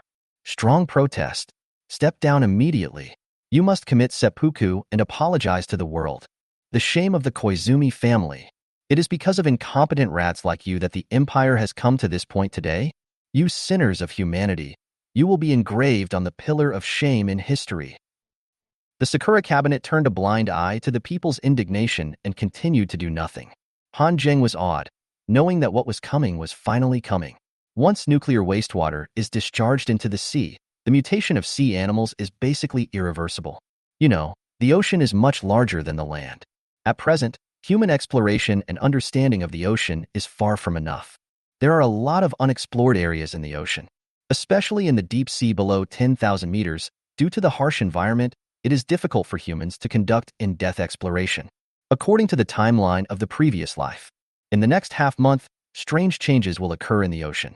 Starting from the coastal areas of Sakura country, the sea water turned dark red, and countless marine creatures began to die in large numbers, leaving corpses everywhere. Moreover, this mutation is gradually spreading from deep under the sea to the oceans around the world. Then another month passed. It was a sunny, seemingly ordinary day. The mutated giant beasts in the ocean almost simultaneously attacked humans on land. Coastal cities were abandoned one after another, and the defense lines were retreated again and again. Just when everyone breathed a sigh of relief, thinking that the deep inland was safe, a sudden heavy rain changed everything. This rain not only made escape difficult, but also caused strange changes in animals on land. Their size begins to increase in a very short period of time. Some even increase by dozens or hundreds of times. All kinds of amazing features have appeared in some animals. Some grew scales, some grew feathers, and some even grew horns. Even a docile cat can become as ferocious and bloodthirsty as a jackal, tiger, or leopard. This unprecedented disaster brought a devastating blow to humanity. Animals no longer fear humans, but instead begin to actively attack humans. More than half of humanity died in this attack. Human society has entered a tragic period. It is called in history, Great Nirvana. In his previous life, the reason why Han Zheng fled to Rongqing, instead of heading deeper into the northwest interior. The main reason is that after the Great Nirvana, there were only 2 settlements of a certain scale left in the entire Xia Kingdom. Among them, the closest to the magic city is the Rongqing gathering place. As for another gathering place, he only heard that it was located near Inner Mongolia, but he had no idea of its exact location or authenticity. Since rebirth, Han Zheng never had any idea of stockpiling supplies or migrating inland in advance, because he knew that there was actually not much point in doing so. For those survivors of the previous life, food does matter. But what really threatens their life and death are the ferocious beasts that have mutated due to the Great Nirvana. As far as he knows, the meat of many ferocious beasts is edible. He once picked up a mutant rat's tail on his way to Chengdu. It is as thick as an oxtail. Being extremely hungry, he ate it all without hesitation. I didn't notice any side effects afterwards. On the contrary, the calories provided are high. Very satisfying feeling. I didn't feel hungry for 2 whole days. Let's talk about migrating inland. If it was just about taking care of the people around him, it would of course be easy for Han Jing and there would be no need to rush. But if you want to save the whole city, Han Jing knew he couldn't do it. There was no way he could do it. After he was reborn, he gradually figured out many things that he couldn't understand in his previous life. Actually, the first stage of ocean mutation. Various countries sent investigation teams to the coastal areas of Sakura country. Although it is not known what happened afterwards, the investigation teams from various countries were almost wiped out. But some survivors still escaped. Afterwards, all countries tacitly chose to remain silent. Nothing found out from the investigation was made public. Now Han Jing guessed. The higher-ups may have realized the coming of this crisis a long time ago. The reason why it is not announced. There are 2 reasons. One is the fear of causing panic among the people and leading to social unrest ahead of time. Second, the resources in the gathering place are difficult to support such a large population. In their opinion, it is necessary to give up the lives of some people. Some people die so that others can live better. And who lives and who dies? The right to speak is in their hands. Han Jing lived a new life, and everything he did was to take his destiny into his own hands. No one can decide his life or death. He will not stand by and watch someone die if he can. But let him stand up now and announce what he knows to the general public despite the disapproval of the world. Not to mention whether those people would believe his one-sided statement. Just the impact that would be caused by him standing up now would push the entire Han family into a very dangerous situation. Han Jing believes that he does not have the ability to confront the state apparatus yet. You can say he is selfish or cold-blooded. He just wanted to protect his family from harm. Magic City Special Service Team. Captain Lin Bufon touched the scar on his face, a hint of doubt in his eyes. On the table in front of him was an investigation report on Han Jing. The content is very detailed, from birth to yesterday's kidnapping incident. There are even records of Han Jing being the backup partner of several girls at the same time during his college years. But Lin Bufon didn't care about those trivial things. His main concern was the period when Han Jing suddenly resigned from the company and started exercising at home. I read it back and forth several times. These included Han Jing's terrifying training schedule, a video of him doing 500 pull-ups with one hand, and a live screen recording of Shanghai Sports University running 100 meters in 9.75 seconds, as well as Han Jing and Smith met in a restaurant, and there seemed to be a conflict. Smith's limbs were shattered and broken. Then the #1 assassin in Southeast Asia, King Kong Wang Chachai, arrived in the country and his assassination target was Han Jing. Chachai mysteriously disappeared, and 3 top assassins from Northern Europe re-entered the country. A kidnapping occurred the next day. Han Jing's sister Zhou Qiao and cousin Lin Liangshan were kidnapped by Biao Gu and his gang of thugs and taken to an unfinished building in the suburbs. Brother Biao called Han Jing to ask for a ransom, and then all the gangsters, including himself, died tragically in the unfinished building. Bullet marks from sniper rifles and the bodies of 2 Nordic killers were also found at the scene. All the information collected seemed to be strung together. Han Jing is not as simple as he seems. Lin Bufon took a deep breath. He was ready to send a message to recall Wu Di. Chapter 60. Master Wu Di, the strongest Maqiao sheep in Beihai. Sangzhou City. This city is not very big, but it is quite well known. Because there is a Hunyuan martial arts school here which is quite famous in the whole Beihai. Hunyuan martial arts school is just a martial arts school, not a sect, and its scale is not too large. But the courses taught are all genuine courses for strengthening qi and blood. The owner of this martial arts school is named Ma Chao, aged 59.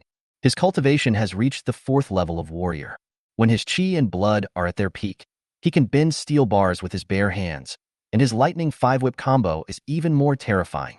Known as the strongest being in the Beihai area, he has the title of martial arts master. Ma Qiaoyang is not only extremely strong, but also has a wide network of contacts. It has a great influence in Sangzhou City. It can be said that in Sangzhou City, if Ma Qiaoyang stomps his feet, the whole Sangzhou City will shake 3 times. After completing his mission in the imperial capital, Wu Di did not return directly to the magic capital. Instead, he came to Sangzhou City, 200 kilometers away. This is not his hometown though, but it is a place that carries too many memories of his youth. Ma Qiaoyang has many disciples. Wu Di also started his martial arts enlightenment journey at Hunyuan Gate. When he was young, he practiced here for 6 years. Hunyuan Martial Arts School is located in the East District of Zhangzhou City. He was very familiar with this martial arts school. When Wu Di arrived here, it was already late. But the lights in Hunyuan Martial Arts Hall were still on. Walk in with ease. After a while, Wu Di met his master Ma Xiaoyang in the hall. An old man wearing white training clothes, not tall and not strong. Although he looks ordinary, he actually contains incomparably powerful energy and blood in his body. Before he became a warrior, Wu Di was able to remain calm when facing Ma Xiaoyang. But as his own strength continued to grow, his feelings towards Ma Qiang became more and more shocked. He is now a level 2 warrior, but in front of the owner of Hunyuan Martial Arts School, his body trembled slightly and he felt unprecedented pressure.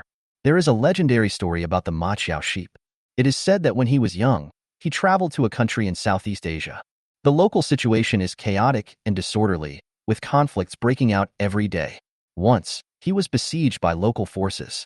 Relying on his own, he broke out from the siege of hundreds of thugs and became famous in one battle. Although he suffered serious gunshot wounds, he fully demonstrated his powerful fighting ability. It was also from then on that Ma Qiang returned to China, hid in Zhangzhou City, and rarely went out again. In the era of cold weapons, the role of warriors was very important. However, with the development of the times, hot weapons gradually replaced cold weapons, and warriors gradually withdrew from the stage of history. Because even a martial arts master like Ma Xiaoyang cannot withstand the attack of bullets. 10 steps away, the gun is fast. Within 10 steps, the gun was accurate and fast. The 9th level of warrior is the realm passed down by our ancestors.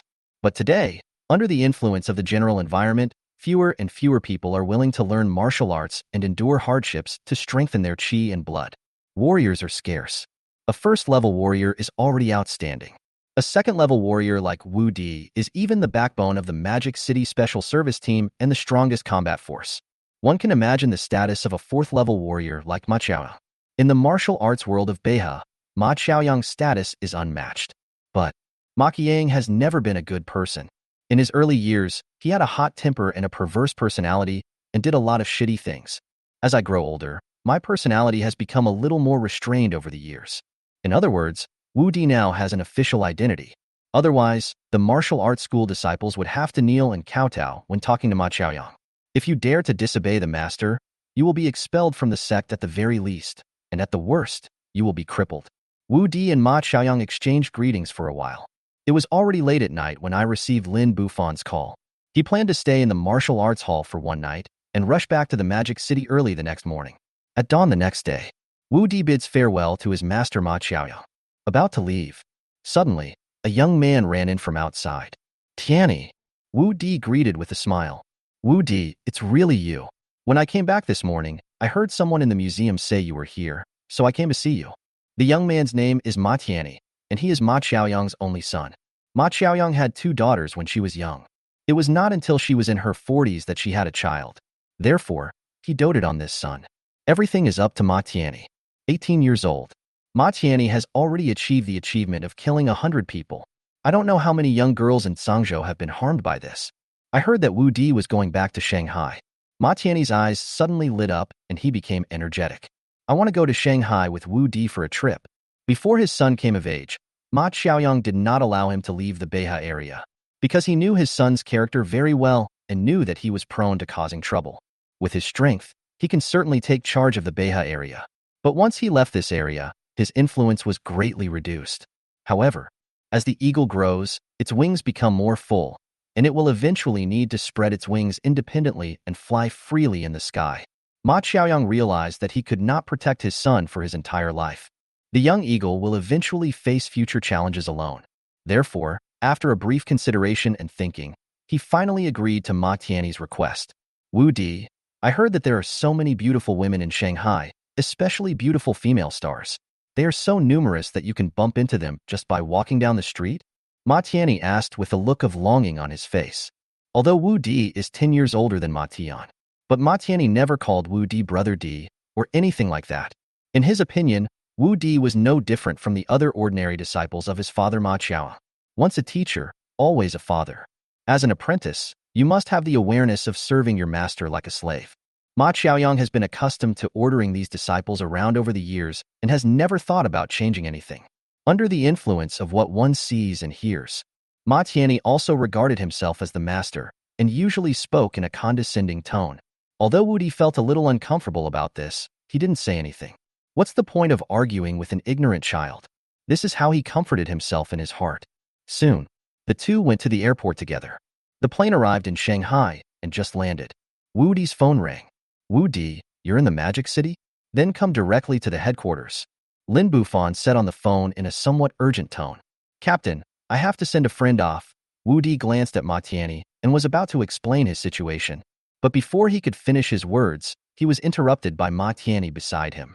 Hey Wu Di, I'm not a child anymore. Just go to your own thing and leave me alone. Master asked me to watch you. Wu Di hesitated. Ma Tianyi cursed and said, when I'm away from home, I can fully represent my father. Just listen to me and stop talking. Wu Di was silent for a few seconds, then call me when you get to the hotel. I'll come find you after I'm done. Why didn't I notice before that you're so slow? Go away. I'm not a child anymore. I can take care of myself. Ma Tianyi waved his hands, as if he was just using me and then disdaining me, as if he didn't recognize me anymore after putting on his pants. If you don't leave, I'll kick you? Okay. Wu Di was helpless. When Wu Di went to the special services team, Ma Tianyi also got into a taxi, looking out the car window at the bustling metropolis. His face was full of excitement. The beauties of the demon city. I come, I meet, I conquer. Master, where's the most famous nightclub in your area? Take me there. Ma Xiaoyang was worried about his son's trip this time, so he specially transferred 1 million yuan into his son's card. Ma Tianyi is ready to enjoy the nightlife of Shanghai.